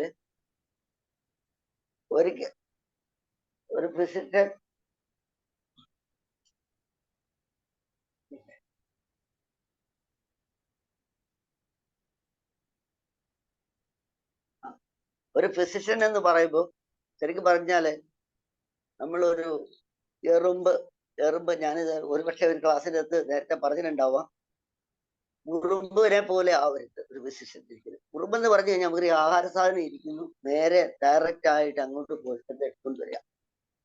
അതല്ല, നമ്മളൊരു സ്പൈഡറെ പോലെ ആവും. സ്പൈഡറെ പോലെ എന്ന് പറഞ്ഞു കഴിഞ്ഞാല് സ്പൈഡർ എന്താ ചെയ്യുക, നമ്മുടെ സ്വന്തം ശരീരത്തിൽ തന്നെ നൂലുണ്ടായി അത് വല കെട്ടി അതിന്റെ മധ്യത്തിൽ ഇരുന്നുകൊണ്ട് അത് ആഹാര സാധനം തേടിക്കൊണ്ടിരിക്കുക. പക്ഷെ നമ്മൾ ഏത് തരത്തിലായിരിക്കണം എന്ന് ചോദിച്ചു കഴിഞ്ഞാൽ നമ്മൾ തേനീച്ചകളെ പോലെ ആയിരിക്കണം എന്നാണ് പറയാ. തേനീച്ചകൾ എന്ന് വെച്ചാൽ വിവിധ പുഷ്പങ്ങളിലൂടെ പോയി തേൻ എടുത്തു കൊണ്ടുവന്നിട്ട് ഇന്നത്തെ ആവശ്യത്തിന് വേണ്ടി അത് ശേഖരിച്ചു വെക്കുന്ന രീതി. അപ്പൊ ആ അറിവുകൾ നമ്മൾ ആ തേനീച്ചകളെ പോലെ ആയിരിക്കണം ഒരു ഫിസിഷ്യൻ എന്നാണ് ആദ്യം നമ്മൾ പറയാം. ഫിസിഷ്യനെ സംബന്ധിച്ച് അപ്പൊ നമ്മൾ എന്ത് ചെയ്യണം? ഡോക്ടർ എന്ന് പറഞ്ഞു കഴിഞ്ഞാൽ ധാരാളം ബുക്കുകളിലൂടെ നമ്മൾ പോയി കണ്ട് ആ അറിവുകൾ നമ്മളുടെ സന്ദർഭത്തിനനുസരിച്ച് ഉപയോഗിക്കാൻ പ്രാപ്തരാകുക എന്നുള്ളതാണ് ഒരു ഫിസിഷ്യന്റെ ധർമ്മം. അല്ലെങ്കിൽ ധാരാളം നമുക്കറിയാം നമ്മുടെ മുമ്പിൽ കടന്നുപോയ ധാരാളം ആളുകൾ ഉണ്ട്. അവരെ പുറകെ നമ്മൾ പോകുക എന്നുള്ളതാണ്. ഞാൻ ഒരു ഉദാഹരണത്തിന് പറയാം. നമ്മുടെ ഇന്ത്യൻ ഓതേഴ്സിനെ പോലെ തന്നെ നമുക്ക് ഒന്നൊരു 3-4 പേരെ ഞാനിന്ന് പറഞ്ഞുതരാം. ഇന്ത്യൻ ഓതേഴ്സിൽ തന്നെ SR Pathak, Jayasurya, NM Chaudhary, KN Mathur, doctor Kanjilal, doctor Vijayar, doctor RP Patel, doctor MO Alexander, ഇങ്ങനെ ധാരാളം ആളുകൾ ഈ ധാരാളം ബുക്സുകൾ പറഞ്ഞിട്ടുണ്ട്. പക്ഷെ ഇത് ഒരു കാര്യം മനസ്സിലാക്കാനുള്ള കഴിഞ്ഞാൽ അവരെല്ലാം സബ്ജക്റ്റ് പഠിച്ചു. അവരെല്ലാം ഓരോ ബുക്കുകളിൽ നമ്മൾ വായിക്കുമ്പോൾ മനസ്സിലാക്കേണ്ടത് അവർ സബ്ജക്റ്റ് പഠിച്ചതിന് ശേഷം അവരുടേതായ ഒരു വഴിയിലൂടെ അവർ സഞ്ചരിച്ചു. ഒരിക്കലും കോമൺ ആയിട്ട് അവർ സബ്ജക്റ്റ് പഠിച്ചിട്ട് അവരുടേതായ വഴിയിലൂടെയാണ് അവർ സഞ്ചരിച്ചത്. നമുക്കറിയാം, അറിയുന്ന പോലെ ഞാനിപ്പോ തേനീച്ചയുടെ ഒരു എക്സാമ്പിൾ പറഞ്ഞു. അല്ലെങ്കിൽ തേനീച്ച എന്ന് വെച്ചാൽ കൂട് കൂട്ടുന്നുണ്ട്. 10,000 5,000 വർഷങ്ങൾക്ക് മുമ്പ് അത് എങ്ങനെ കൂട് കൂട്ടിയിരുന്നു അതേപോലെ തന്നെയാണ് ഇപ്പൊ. അല്ലെ ഒരു കാക്ക കൂട്ടം ഉണ്ടാക്കുന്നത് 10,000 അല്ലെ 1000 വർഷങ്ങൾക്ക് മുമ്പ്. അതിന് മാറ്റങ്ങളൊന്നുമില്ല. പക്ഷെ നമ്മളെ സംബന്ധിച്ചിടത്തോളം ആ ഫിസിക്സ് അല്ലെങ്കിൽ ആ മനുഷ്യരെ സംബന്ധിച്ചിടത്തോളം മാറ്റങ്ങൾക്ക് വിധേയമാണ്. അതനുസരിച്ച് തന്നെ വർഷങ്ങൾക്ക് മുമ്പ് കൂട് എന്ന പോലെ ആ തേനീച്ച കൂട് കൂട്ടുന്ന പോലെ അല്ലാതെ കണ്ട് മനുഷ്യന് വിവേചന ബുദ്ധി ഉള്ളത് കൊണ്ട് എല്ലാം മാറ്റത്തിന് വിധേയമാണ്. ചികിത്സാ സമ്പ്രദായങ്ങളും മാറ്റത്തിന് വിധേയമാണെന്ന് തന്നെ പറയുന്ന ആളാണ് ഞാൻ. നമ്മുടെ ചികിത്സയിലെ അപ്രോച്ചുകൾക്ക് മാറ്റങ്ങൾ വരണം. കാലത്തിനനുസരിച്ച് നമ്മൾ മനസ്സിലാക്കണം. ഞാൻ മുമ്പേ പറഞ്ഞ പോലെ നമ്മുടെ മുമ്പിൽ നടന്നു പോയിട്ടുള്ള പ്രഗത്ഭരായ ഡോക്ടർമാരെ നമ്മൾ പഠിച്ചിട്ട് അവരുടെ മുമ്പിലൂടെ നമ്മുടേതായ ഒരു ശൈലിയിലൂടെ നമ്മൾ രൂപപ്പെടുത്തി എടുത്ത് കൊണ്ടുപോകണം എന്ന് പറയാനാണ് ഞാൻ ഈ അവസരം ആദ്യം ഉപയോഗിക്കുക. ഉദാഹരണത്തിന് ഞാനിപ്പോ ഇത് ചിലപ്പോൾ നമുക്കറിയാം, ഒരു രോഗി നമ്മുടെ അടുക്ക വരുമ്പോൾ ആ രോഗിക്ക് പല ആളുകളും പല മരുന്നാകും. ഈ പല മരുന്നുകൾ നമുക്ക് പ്രയോജനപ്പെടുത്തുന്നതാണ്. ഞാൻ കൊടുക്കുന്ന മരുന്ന് നിങ്ങൾ കൊടുക്കണമെന്ന് നിർബന്ധമൊന്നുമില്ല. പക്ഷെ ആ രോഗിയുടെ രോഗം മാറാതിരിക്കണമെന്നൊന്നുമില്ല, മാറുകയും ചെയ്യും. അപ്പൊ ഒരു രോഗിക്ക് തന്നെ പല ഔഷധങ്ങളും നമുക്ക് കൊടുക്കാൻ പറ്റും. അതോടൊപ്പം തന്നെ പല ഔഷധങ്ങളും ഒരു രോഗത്തിനും നമുക്ക് കൊടുക്കാൻ പറ്റും. ഇതെല്ലാം നമുക്ക് വായനകളിലൂടെ നമുക്ക് മനസ്സിലാക്കി എടുക്കാൻ കഴിയുന്ന ഒരു പ്രതിഭാസം മാത്രമാണ് എന്ന് പറയാം. ഞാൻ ഇതില് ഒരു കാര്യം കൂടെ പറഞ്ഞിട്ട് വയ്ക്കാം. ഞാൻ കോളേജിൽ നിന്ന് പുറത്തോട്ട് ഇറങ്ങി കുറച്ചു കാലം കഴിഞ്ഞപ്പോൾ അന്നത്തെ ഞങ്ങളുടെ college principal doctor Pappachan Iliya sir, അദ്ദേഹത്തിന്റെ വീട്ടിൽ വെച്ച് ഡോക്ടർമാർക്ക് ക്ലാസ് എടുക്കുമായിരുന്നു എല്ലാ ഞായറാഴ്ച. കുറെ കാലം ഞാൻ അദ്ദേഹത്തിന്റെ ക്ലാസ്സിനകത്ത് പോയി. അദ്ദേഹം അന്ന് ഞങ്ങളോട് പറഞ്ഞു ഒരു കാര്യം, കേൾക്കുന്ന ആരെങ്കിലും അദ്ദേഹത്തിന്റെ ക്ലാസ്സിൽ അന്ന് പങ്കെടുത്തിട്ടുണ്ടോ എന്ന് എനിക്കറിയില്ല, ഉണ്ടെങ്കിൽ സന്തോഷം.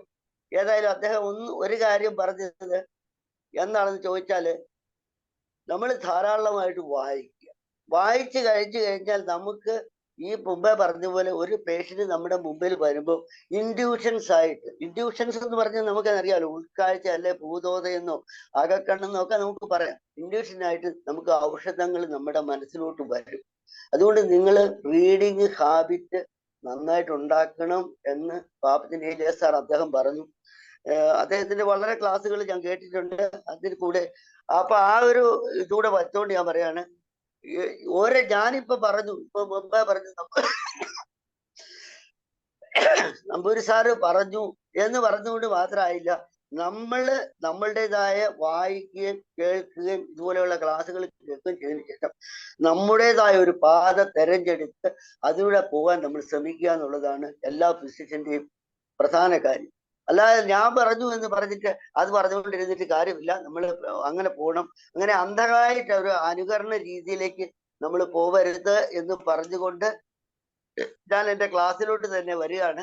കഴിഞ്ഞ പ്രാവശ്യം പറഞ്ഞു നിർത്തിയ ക്ലാസ് എന്ന് പറയുന്നത് ഒപ്താൽമിയോളജി ഞാൻ ഒപ്താൽമിയ എന്ന് പറഞ്ഞ് നിർത്തിയതാണ്. അപ്പൊ അതിനിടയ്ക്ക് ഞാൻ ഹെഡിനെ കുറിച്ച് പറഞ്ഞിരുന്നില്ല. ഈ ഹെഡ് എന്ന് പറയുന്നത് സൾഫറിന്റെ ഹെഡില് തലയ്ക്ക് ഭയങ്കര അതിശക്തമായ ചൂടുണ്ടായിരിക്കും എന്നുള്ളതാണ് സൾഫറിന്റെ ഒരു പ്രത്യേകത. സൾഫറാണ് നമ്മുടെ അടിസ്ഥാനം. അതിനെ വച്ചുകൊണ്ടാണ് ഞാൻ കേസ് പറഞ്ഞു പോകുന്നത്. സൾഫറിന്റെ തലയ്ക്ക് അതിശക്തമായ ചൂടുണ്ടായിരിക്കും. ഓരോ ഭാഗങ്ങളില് രക്തം കെട്ടുണ്ടാകുന്നതിന് ഈ ഔഷധത്തിന് ശക്തിയുണ്ട്, സൾഫറിന് ശക്തിയുണ്ട്. ഇതിന്റെ ഫലമായി കുരുക്കൾ, അതായത് ബോയിൽസ് ഉണ്ടാവും, അതുപോലെ നീരുണ്ടാവും, കഴലകളിൽ നീർക്കെട്ടുണ്ടാവും. കഴലകൾക്ക് നീർക്കെട്ട് എന്ന് പറയുന്നത് ലിംഫാറ്റിക് ഗ്ലാൻസിന്റെ എൻലാർജ്മെന്റിനാണ് കഴലകൾക്ക് നീർക്കെട്ടെന്ന് പറയുന്നത്. സാധാരണ ലിംഫാറ്റിക് ഗ്ലാൻസിന്റെ എൻലാർജ്മെന്റ്.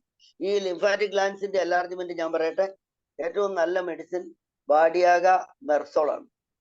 അതുകൊണ്ട് ലിംഫാറ്റിക് ഗ്ലാൻസ് എവിടെ എൻലാർജ്മെന്റ് കണ്ടാലും നമുക്ക് ഫസ്റ്റ് ആയിട്ട് ഉപയോഗിക്കാവുന്ന മെഡിസിൻ ബാഡിയാഗയും മെർസോളുമാണ്. ലിംഫാറ്റിക് ഗ്ലാൻസിന്റെ എൻലാർജ്മെന്റ്, ഇതെല്ലാം ഈ അത് ഉണ്ടാകുന്ന കുരുക്കൾ ഉണ്ടാവും. ഇതിന്റെ എല്ലാം രക്തം കെട്ടുണ്ടാകുന്നത് കൊണ്ടാണ് തലയ്ക്ക് ചൂടുണ്ടാവും, കുരുക്കൾ ഉണ്ടാവും, കടകളിൽ നീരുണ്ടാവും, അല്ലെങ്കിൽ ലിംഫാറ്റിക് ഗ്ലാൻസിന്റെ എൻലാർജ്മെന്റ് എന്ന് പറയാം ഉണ്ടായിരിക്കും. ഈ ശരീരത്തിൽ ഈ രക്തം കെട്ടുന്ന അവസ്ഥയ്ക്ക് നമുക്ക് 3-4 മെഡിസിൻസുമായിട്ടൊന്ന് കമ്പാറ്റ് ചെയ്ത് പോയാൽ പ്രധാനമായിട്ടുള്ളത് ഒന്ന് ഫെർമെറ്റ്, ഒന്ന് ബെൽഡോണ, മെല്ലിലോട്ടസ്, ഗ്ലോണൈൻ, അക്വണൈറ്റ്, കാക്ടസ്, സെപ്പിയ. നമ്മൾ ഏറ്റവും പെട്ടെന്ന് നമ്മൾ രക്തം കെട്ടുമായിട്ട് വരുന്ന മെഡിസിനിൽ അതാണ് ഫെർമെറ്റ്, ബെൽഡോണ, മെല്ലിലോട്ടസ്, ഗ്ലോണൈൻ, അക്വണൈറ്റ്, കാക്ടസ്, സെപ്പിയ. അതിൽ ഫെർമെറ്റിനെ സംബന്ധിച്ച് നമുക്കറിയാം, വിളറിയ ശരീരം മുഖത്തേക്ക് കയറ്റ് ചുവപ്പ് നിറം കയറി വരും. നിസാര കാരണം മതി അതിന്. ശ്വാസകോശത്തിലും തലയിലും ഈ രക്തം കെട്ടില് കയറി വരും. ചുണ്ട്, കൺപോള മുതലായ ഭാഗങ്ങൾ വിളറിയിരിക്കുമെങ്കിൽ ചില സമയത്ത് പെട്ടെന്ന് ചുവപ്പ് നിറം കയറി വരുന്ന ഒരു അവസ്ഥാവിശേഷമാണ് ഫെർമെറ്റിനുള്ളത്.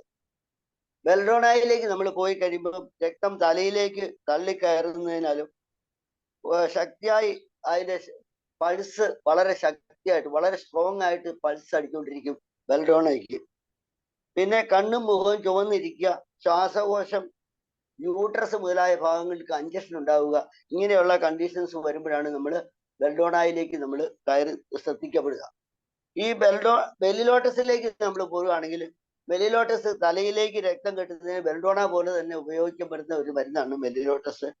മൂക്കിൽ നിന്ന് രക്തം പോയാൽ ആശ്വാസം കിട്ടുന്നുള്ളതാണ് മെല്ലിലോട്ടസിന്റെ ഒരു പ്രധാന സിംറ്റംസ്. ഇവിടെ ഞാൻ ഒരു കാര്യം പറയാൻ ആഗ്രഹിക്കുന്നത് എന്താ വെച്ചാൽ, റയർ റെമഡീസ് എന്ന് പറയും. മെല്ലിലോട്ടസ് എന്ന് പറഞ്ഞാൽ റയർ റെമഡീസാണ്. റയർ റെമഡീസ് നമ്മൾ ഉപയോഗിക്കുമ്പോൾ കുറച്ചുകൂടെ കൃത്യത നമുക്ക് ആവശ്യം. സാധാരണ രീതിയിൽ നമ്മൾ കോളേജിൽ നിന്നൊക്കെ ഇറങ്ങി കഴിയുമ്പോൾ ആദ്യം തന്നെ റയർ റെമഡീസിന് പുറകെ പോകുന്ന ഒരു സംവിധാനം ഒത്തിരി ഡോക്ടർമാർ ഞാൻ കണ്ടിട്ടുണ്ട്. പക്ഷെ അത് പലപ്പോഴും നമുക്ക് പരാജയമാണ് പിന്നീട് മുന്നോട്ട് പോകുമ്പോൾ കാണാറ്.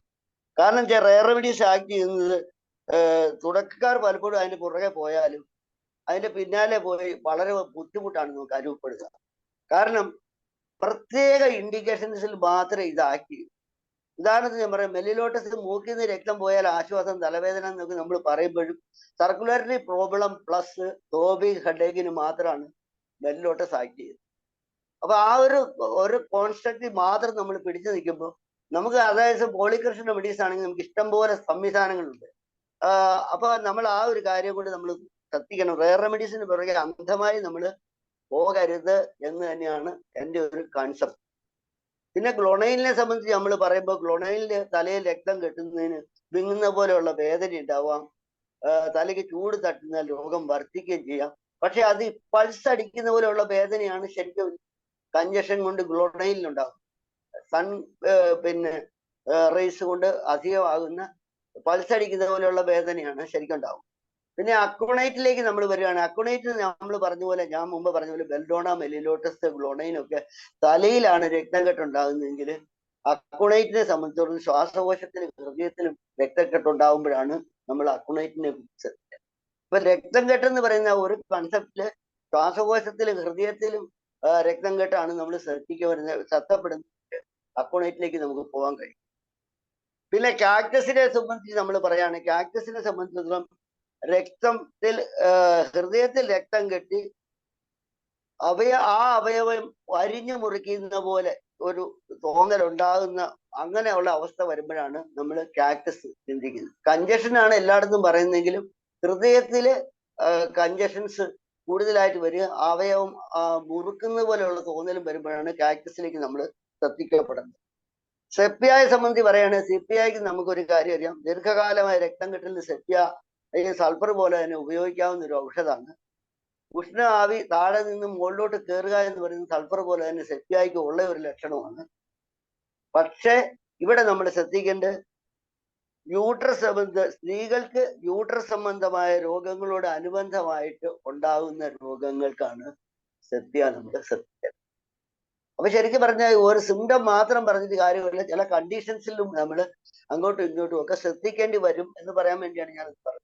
ഇപ്പൊ യൂട്രസ് സംബന്ധമായ രോഗങ്ങളുമായിട്ട് ബന്ധപ്പെട്ട് നമ്മുടെ അടുക്ക വരുന്ന ആളുകളിലാണ് നമ്മൾ ഈ സത്യമാണ്. ഇത് തന്നെ സൾഫറിനുണ്ടെന്ന് പറഞ്ഞാലും ഇവിടെ സൾഫറിനേക്കാൾ കൂടുതൽ സെപ്യായിലേക്ക് നമ്മൾ പോകണം. പിന്നെ നമ്മൾ അടുത്ത സൾഫറിന്റെ ഒരു ലക്ഷണം വെർട്ടെക്സിൽ അമർത്തുന്നത് പോലെ ഭാരം ഇരിക്കുന്ന പോലെയുള്ള തോന്നലുണ്ടെന്നുള്ളതാണ് സൾഫറിന്റെ ഒരു പ്രത്യേക ലക്ഷണം. ഉച്ചിയില് വെർട്ടെക്സില് അമർത്തുന്നത് പോലെ ഒരു ഭാരം ഇരിക്കുന്നത് പോലെയുള്ള തോന്നൽ. ഈ ലക്ഷണങ്ങളെല്ലാം കാക്ടസ്, ലാക്കസിസ്, നാജ, ക്രോട്ടാലസ് ഹോറിഡസ്, ലൈക്കോപോഡിയം, ജൽസീമിയം എന്നീ ഔഷധങ്ങൾക്ക് നമുക്ക് കാണാം. അപ്പൊ കാക്ടസ്, ലാക്കസിസ്, നാജ, ക്രോട്ടാലസ് ഹോറിഡസ്, ലൈക്കോപോഡിയം, ജൽസീമിയം എന്നിവയ്ക്കും ഈ വെർട്ടെക്സിൽ അമർത്തുന്ന പോലെയുള്ള വേദന നമുക്ക് കാണാം. അപ്പൊ പിന്നെ കാക്ടസിനെ കുറിച്ച് നമുക്കറിയാം, ഞാൻ മുമ്പേ പറഞ്ഞു, ഹൃദയരോഗത്തോടു കൂടി മൂക്കിൽ നിന്നും മലദ്വാരത്തിൽ നിന്നും രക്തം പോകുന്നത് സംബന്ധിച്ച് വെർട്ടെക്സില് പിന്നെ അമർത്തുന്ന പോലെ വേദന വരുമ്പോഴാണ് കാക്ടസിനെ കുറിച്ച്. അപ്പൊ ഹൃദയ സംബന്ധമായ രോഗത്തോടു കൂടി മൂക്കിൽ കൂടിയോ അല്ലെ മലദ്വാരത്തിൽ കൂടിയോ രക്തം പോവുകയും അതോടനുബന്ധിച്ച് വെർട്ടെക്സില് അമർത്തുന്ന പോലെയുള്ള വേദനയും വരുമ്പോൾ കാക്ടസ് നമ്മൾ ചിന്തിക്കണം. അതേസമയത്ത് ലാക്കസിലേക്ക് നമ്മൾ പോവുകയാണെങ്കിൽ തലയിൽ ഭാരവും അമർച്ചയും ചൂടും ഉണ്ടാകുന്നത് മെനപ്പോസൽ പീരീഡിലാണ്. ലേഡീസിൽ അസുഖം മെനപ്പോസൽ പീരീഡിൽ ഇങ്ങനെ തലയിൽ ചൂടും വെർട്ടെക്സിൽ ഏതൊക്കെ അതുമാണ് നമ്മുടെ അടുക്ക വരികയാണെങ്കിൽ നമുക്ക് ആദ്യം ശ്രദ്ധിക്കേണ്ട ഒരു മെഡിസിനാണ് ലാക്കസിസ്. അഥവാ ഈ കാലഘട്ടത്തിൽ വരുന്ന ഒട്ടുമിക്ക കേസുകളിലും ലാക്കസിസ് ഫലപ്രദമാണ്. തിരിച്ചു തന്നെ പറയുമ്പോൾ നമ്മൾ അങ്ങനെ തന്നെ ശ്രദ്ധിക്കപ്പെടും. പിന്നെ നാജയിലേക്ക് നമ്മൾ പോകുമ്പോൾ ഉച്ചിയിൽ ഭാരവും അമർച്ചയും അതോടുകൂടി തണുത്തിരിക്കുകയും കാല് തണുത്തിരിക്കും. ഉച്ചിയിൽ ഭാരവും തളർച്ചയും ഉണ്ടാകുമ്പോൾ അവർ തന്നെ പറയുന്നത് നമ്മുടെ കാല് തണുത്തായിരിക്കും എന്ന് പറയും. ഹൃദയത്തിന് ക്ഷീണവും അനുഭവപ്പെടുന്ന ഒരു അവസ്ഥ വരുമ്പോഴാണ് നാജ നമ്മൾ ശ്രദ്ധിക്കപ്പെടുന്നത്. നാജയെ കുറിച്ച് നമ്മൾ പറയുമ്പോൾ ആ ഒരു കാര്യം. പിന്നെ ക്രോട്ടാലസ് ഹോറിഡസ് എന്ന് പറയുന്നത്, ക്രോട്ടാലസ് ഹോറിഡസിന്റെ ഒരു പ്രത്യേകത ഉച്ചിയിലെ ഭാരവും അമർത്തി, അതാണ് നമ്മുടെ പ്രധാന സൾഫറിനുള്ള ലക്ഷണം. രാവിലെ 6 മണി മുതൽ വൈകുന്നേരം വരെയാണ് ക്രോട്ടാലസ് ഹോറിഡസിന് ഈ അവസ്ഥ കാണുന്നത്. അതായത് പകൽ സമയത്താണ് ക്രോട്ടാലസ് ഹോറിഡസിന് ഉച്ചിയിൽ അമർത്തുന്ന പോലെയുള്ള വേദന അനുഭവപ്പെടുന്നതായിട്ട് വരുന്നത്. ഇപ്പൊ ക്രോട്ടാലസ് ലൈക്കോപോഡിയ ആണെങ്കിൽ ലൈക്കോപോഡിയത്തിൽ നമുക്കറിയാം 4 മുതൽ 8 മണി വരെയുള്ള അതിന്റെ ടൈം മൊഡാലിറ്റി പ്രത്യേകമായിട്ട് പറയുന്നുണ്ട്. അതുപോലെ മെന്റൽ എക്സർഷൻ, മാനസിക പിരിമുറുക്കം കൊണ്ട് തലയിൽ ഇങ്ങനെ ഭാരം അനുഭവപ്പെടുന്ന ആളുകൾ നമ്മുടെ ഇടയ്ക്ക് വരാം. ധാരാളം ആളുകൾ ഇങ്ങനെ വരുമ്പോൾ നമുക്ക് മനസ്സിലാവും അത് ലൈക്കോപോഡിയം നമ്മൾ ശ്രദ്ധിക്കപ്പെട്ടില്ല. അതായത് 4 മണി മുതൽ 8 മണി വരെ ടൈം മൊഡാലിറ്റി നോക്കണം. അതോടൊപ്പം തന്നെ മെന്റൽ എക്സർഷൻ എനിക്ക് ഉണ്ടാകുന്ന കേസുകളിൽ നമുക്ക് ഇത് വരികയാണെങ്കിലാണ് നമുക്ക് ലൈക്കോപോഡിയത്തെ കുറിച്ച് നമുക്ക് സംസാരിക്കാൻ നോക്കാം. പിന്നെ ജൽസീമിയത്തിനെ സംബന്ധിച്ച് പറയുമ്പോൾ ജൽസീമിയം നമുക്കറിയാം ബാക്ക് പാർട്ടിൽ ആ വെർട്ടെക്സിൽ നിന്നുണ്ടാവുന്ന ബാക്ക് പാർട്ടിലോട്ട് പുറകോട്ട് തോൾപ്പല്ലക വരെ അതിങ്ങനെ വരും. അതുപോലെ അമർത്തുന്ന പോലെ ആ വേദന വരികയും ചെയ്യും. അതുപോലെ അതോടനുബന്ധിച്ച് നമ്മുടെ കൺപോളകൾക്ക് ഭാരം അനുഭവപ്പെടും. കൺപോള ഇങ്ങനെ അടഞ്ഞു പോകുന്ന പോലെ തോന്നുന്നു എന്നൊക്കെ പറയും. ഒരു പ്രധാന സിംറ്റം എന്ന് പറയുന്നത് മാനസിക ലക്ഷണം. ഒരു സിംറ്റം അവിടെ വരുന്നത് താൻ അനങ്ങാതിരുന്നാൽ തൻ്റെ ഹൃദയം നിന്നു പോകും എന്നൊരു തോന്നല് ജൽസീമിയം പേഷ്യൻസിന് ഉണ്ട്. ആ ഭയം കൊണ്ട് ആ ഭയം വരുന്നതുകൊണ്ട് എന്ത് സംഭവിക്കുന്നത് വെച്ചാൽ ഹൃദയസ്പന്ദനം മന്ദഗതിയിലുമായി. ഈ അവസ്ഥയിലാണ് ജൽസീമിയത്തെ കുറിച്ച് നമ്മൾ ചിന്തിക്കേണ്ടത്. അപ്പൊ ജൽസീമിയത്തിന്റെ പ്രധാനം നമ്മുടെ ബാക്ക് ഭാഗത്തിൽ തോൾപ്പലക വരയിലേക്കുള്ള ഭാഗത്തേക്ക് അതിന്റെ കണ്ടൻസ് അല്ലെങ്കിൽ ആ ഭാരം കയറി വരുമ്പോഴാണ് നമ്മൾ ജൽസീമിയം നോക്കുന്നത്. കണ്ണ് ഹൈലൈറ്റ്സിന് നമുക്ക് ശരിക്കും ഭാരം കാണും. അതോടൊപ്പം തന്നെ ഈ ഹൃദയത്തിന് ഞാൻ ഈ പറഞ്ഞ ഒരു പ്രത്യേക സിംറ്റം, അനങ്ങാതിരുന്നാൽ ഹൃദയം നിന്നു പോകുന്ന ഒരു തോന്നൽ. അതുകൊണ്ട് ഇങ്ങനെ എപ്പോഴും അനങ്ങിക്കൊണ്ടിരിക്കുക, അല്ലെ റെസ്റ്റ്ലെസ്നെസ് ആയിട്ട് ഈ പേഷ്യൻസ് കാണിക്കുന്നു. ഇവിടെ ഞാൻ ഒരു കാര്യം പറയാൻ ഉദ്ദേശിച്ചത് എന്താ വെച്ചാൽ, ഇതുമായിട്ട് ബന്ധപ്പെട്ട് പറഞ്ഞു പോകുന്നുണ്ട്. ഡിജിറ്റാലിസ് എന്ന് പറയുന്ന ഒരു ഔഷധമുണ്ട്. പെട്ടെന്ന് ഹൃദയം നിന്ന് പോയെന്ന് തോന്നുകയും അതോടുകൂടി പരിഭ്രമം ഉണ്ടാവുകയും ചെയ്തിട്ട് ഹൃദയം വളരെ ശക്തി കുറഞ്ഞും വേഗതയിലും ക്രമം കെട്ടും അടിക്കുന്നതാണ് ഡിജിറ്റാലിസ്. ഈ ഡിജിറ്റാലിസ് ഇവിടെ പറയുന്നത് ഈ ജൽസീമിയുമായിട്ട് ബന്ധപ്പെട്ട ഒരു കാര്യം പറഞ്ഞാൽ, ഈ നമുക്ക് ഹൃദയത്തിന്റെ ഈ അടി താൻ അനങ്ങിയാൽ ഹൃദയം നിന്നു പോകുമെന്നുള്ളൊരു തോന്നൽ. ജൽസീമിയത്തിന് ഞാൻ പറഞ്ഞു അനങ്ങാതിരുന്ന ഹൃദയം നിന്നു പോകുമെന്ന് പറയുകയാണെങ്കിൽ, ഡിജിറ്റാലിസിന് അനങ്ങിയാൽ ഹൃദയം നിന്നു പോകുമെന്നുള്ളൊരു തോന്നലാണ് ഉണ്ടാവുക. ഇതൊന്നും പറയാതെ ഞാൻ ഈ സിംറ്റംസ് ഒന്നും ഇല്ലാതെ തന്നെ ഡിജിറ്റാലിസിന്റെ ഏറ്റവും ഒരു പ്രധാന പ്രശ്നം ഹൃദയ വാൾവുകൾക്ക് ജന്മന ഉണ്ടാവുന്ന തകരാറുകൾ കുട്ടികളിൽ നമുക്ക് പലപ്പോഴും കാണാൻ കഴിയും. ഹൃദയ വാൾവുകൾക്ക് ജന്മന ഉണ്ടാകുന്ന തകരാറുകളിൽ ഏറ്റവും നല്ല ഫലപ്രദമായ ഔഷധം ഡിജിറ്റാലിസ് തന്നെയാണ്. നമ്മളത് പ്രത്യേകം ശ്രദ്ധിക്കണം. ഒത്തിരി ആളുകൾ നമുക്കറിയാം ഹൃദയ വാൾവിന് ചെറിയ തകരാറൊക്കെ ആയിട്ട് വരാറുണ്ട്. നമുക്ക് ആദ്യ കാലത്തൊക്കെ ആണെങ്കിൽ ഡിജിറ്റാലിസ് കൊടുത്തു കഴിഞ്ഞാൽ വളരെ പ്രത്യേകിച്ച് അത് നന്നായിട്ട് ശ്രദ്ധിച്ചെടുക്കാവുന്ന ഒരു കേസ് തന്നെയാണ്. നമ്മൾ അത് ശ്രദ്ധിക്കപ്പെടുക എന്ന് ഞാൻ പറയാണ്. ഇനി അത്രയും കഴിഞ്ഞു കഴിഞ്ഞാൽ നമുക്ക് അടുത്തത് സൾഫറിന്റെ ചെവി ഇയറിലേക്ക് പോവാം. സൾഫറിന്റെ ഇയറിലേക്ക് നമ്മൾ പോകുമ്പോൾ, കാരണം ഞാൻ കഴിഞ്ഞ പ്രാവശ്യം പറഞ്ഞു പോയതാണ്, ഇയറിലേക്ക് പോകുമ്പോൾ സൾഫറിന്റെ തലയിലേക്ക് രക്തം കയറുന്നതിന്റെ ഫലമായി ചെവിയിൽ ഇരപ്പ്.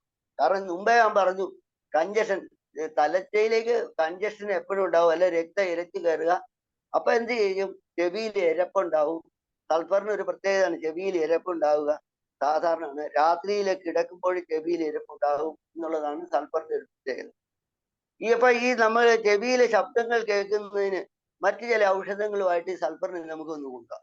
അതായത് ചെവിയിലെ ശബ്ദങ്ങൾ കേൾക്കുന്നതിന് പൗഷ്ടികത്തിന് പ്രാധാന്യമുണ്ട്, ചൈന ഉണ്ട്, ഗ്രാഫൈറ്റിസ് ഉണ്ട്, ഫോസ്ഫോറിക് ആസിഡ് ഉണ്ട്, സാലിസൈക്ലിക് ആസിഡ് ഉണ്ട്. അപ്പൊ പൗഷ്ടികത്തിന് നമ്മൾ ശ്രദ്ധിക്കുക. ഈ ചെവിയിലെ ശബ്ദങ്ങള് സംസാരിക്കുമ്പോഴും നടക്കുമ്പോഴും ഈ ശബ്ദം ചെവിയിൽ പ്രതിധ്വനിക്കുക എന്ന് പറയുന്നത് എക്കോ പോലെ കേൾക്കുക എന്നുള്ളതാണ് പൗഷ്ടികത്തിന്റെ ഇൻഡിക്കേഷൻസ്. ചൈനയാണെങ്കിൽ ചെവിയിൽ മണിനാദം പോലെയുള്ള ശബ്ദം, ഇതോടുകൂടി കേൾവിക്കുറവും കൂടെ അനുഭവപ്പെട്ട് കഴിഞ്ഞാൽ ചൈനയെ കുറിച്ച് നമ്മൾ ചിന്തിക്കണം.